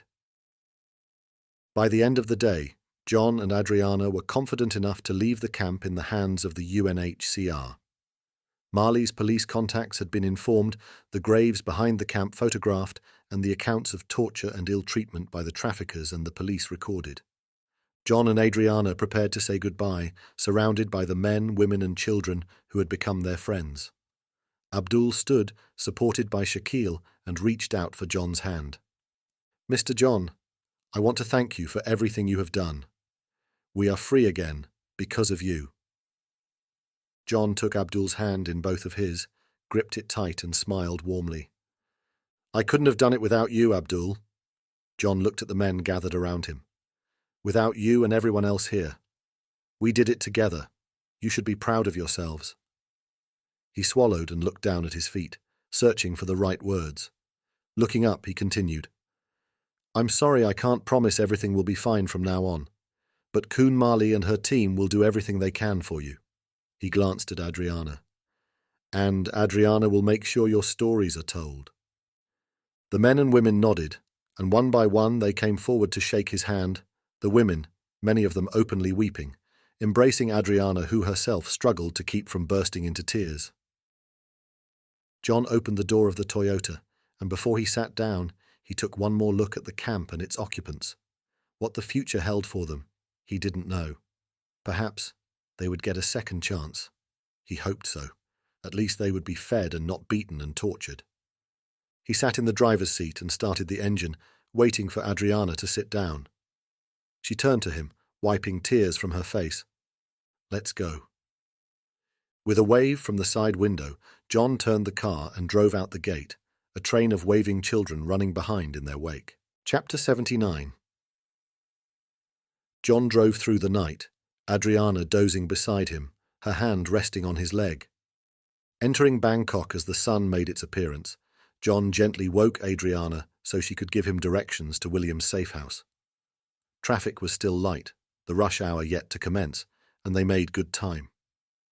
John pulled up outside the building, switched off the engine and rubbed his face.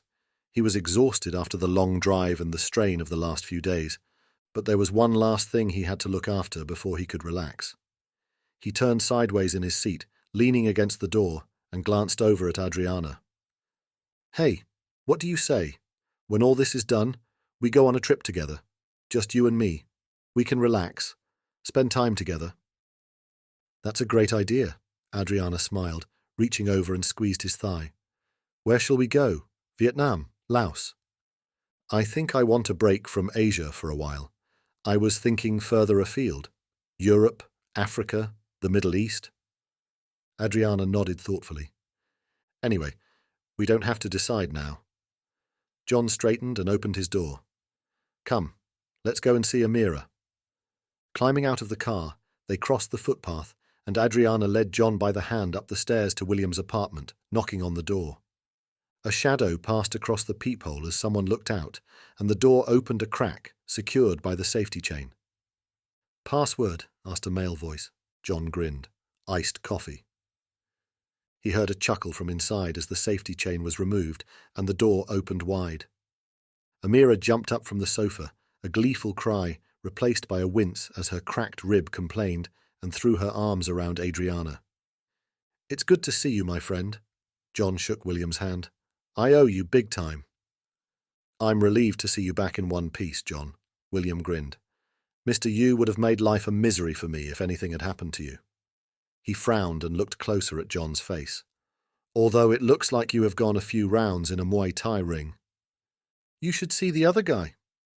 Amira let go of Adriana and approached John shyly. John smiled and held out his arms. Amira grinned and gave him a hug. "Amira, you have nothing to fear now. Hassan will never bother you again." "Thank you, sir. I mean John." She turned to Adriana. "Thank you." "It's okay, Amira. We'll have you home with your family soon." John turned to William and raised both his eyebrows questioningly. "It's all arranged for tomorrow night, John." "Excellent, thank you. Now, I need a hot bath and a long sleep." Chapter 80. Thapa checked his watch. Almost midnight. Any time now. He looked up at the sky but couldn't see anything. The sky was clear and cloudless, a blanket of stars stretching from horizon to horizon. A cool breeze blew across the fields, and in the distance, a dog barked. Thapa looked over at the car parked beside the airstrip. Nazir, Parveen and Zahara dozed inside, their excitement finally giving way to tiredness after the full day's drive from Dhaka to Chittagong. Thapa squatted down and felt the surface of the airstrip with his fingers. It had been built during World War II, but abandoned for years, and was rough, rutted in places, overgrown in others. It would take a skilled pilot to land on it, but it was the one John's contact had chosen, so they must know what they were doing. He was glad he had done his bit to help Amira's family. They were good-hearted people and deserved much more than the cards life had dealt them. Relocating to Chittagong, away from the reach of Karim Abdul, was a good idea.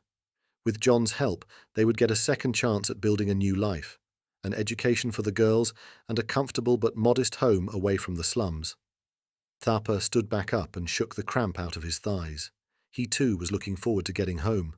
He missed his own family, and the events in the past week had helped him realize he needed to make an effort to spend more time with his own parents. A faint drone could be heard, and he looked up, scanning the sky. Was it the plane, or just a distant vehicle? He stared in the direction the plane would come from. The sound grew louder. Then he saw it, appearing just above the horizon, the small dark shape of a light aircraft flying without lights. He jumped up and ran to the car. "She's here! She's here!" He banged on the side of the car and turned to look back at the sky. Behind him, the doors opened. Amira's family climbed out and stood beside him, watching the plane approach. The aircraft appeared, just skimming the treetops at the end of the airstrip, and touched down, bouncing once or twice on the rough surface, then slowed rapidly before taxiing to a stop near the car. A door behind the wing opened, and a slight figure climbed down. Immediately the plane started moving again and taxied toward the end of the airstrip as the figure turned toward them. "Dee!" Zahara exclaimed and ran toward her. She hugged her and pulled her toward the car as the plane roared up the airstrip and lifted off behind them. Parveen clung to Nazir's arm as their daughter approached, but then could wait no longer and rushed forward, grabbing hold of Amira, bursting into tears. Thapa glanced over at Nazir, who stood quietly, tears running freely down his face. He smiled, pulled out his phone, and sent a text. "It's done." Chapter 81. 2 months later. John opened the door with his keycard and walked into the hotel room, kicking off his running shoes at the door. "I'm back." Adriana looked up from the study desk where she was working away on her laptop. "How was it?" "Good. I ran on the treadmill in the gym. Dubai is way too hot this time of the year to run outside." John walked over and kissed her on the forehead. "Hey, you're all sweaty." "Yeah, I'll have a shower once I've cooled down." John walked over to the kitchenette, opened the fridge, and removed a bottle of chilled water. Twisting the cap, he gulped down half the bottle, then leaned back against the kitchenette counter. "What are you working on?" "Have you seen the news? Look at this." Adriana swiveled the screen around. "One sec." John grabbed a hand towel from the bathroom, wiped the sweat from his face, and walked over, bending down to look at the screen. "Today's Bangkok Post. Look." John read the headline. "Senior police officer arrested in ongoing refugee camp probe." He turned his head and smiled at Adriana. "At last." Police General Paween Thawan was arrested yesterday for his role in the illegal trafficking of Rohingya Muslim refugees and economic migrants. General Thawan is the latest in a number of high-profile arrests, including 4 administration officials, 7 local politicians, and 5 policemen, since the discovery of the detention camp in the jungle in Satan province. The probe into the detention camps on the Thai-Malaysian border has taken on increased urgency after a series of articles by investigative journalist Adriana de Silva. "Well done," John grinned and hugged Adriana. "Exposed the plight of refugees in Thailand and their exploitation by traffickers and a network of corrupt police and government officials. Pressure from foreign governments and intense lobbying by the UN High Commission for Refugees, together with the threat by the US State Department to downgrade Thailand from Tier 2 to Tier 3 in their annual Trafficking in Persons report, has spurred officials into action and resulted in the latest arrests."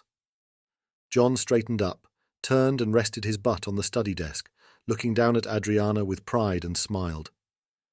"You did good." "No," Adriana shook her head. "It was both of us."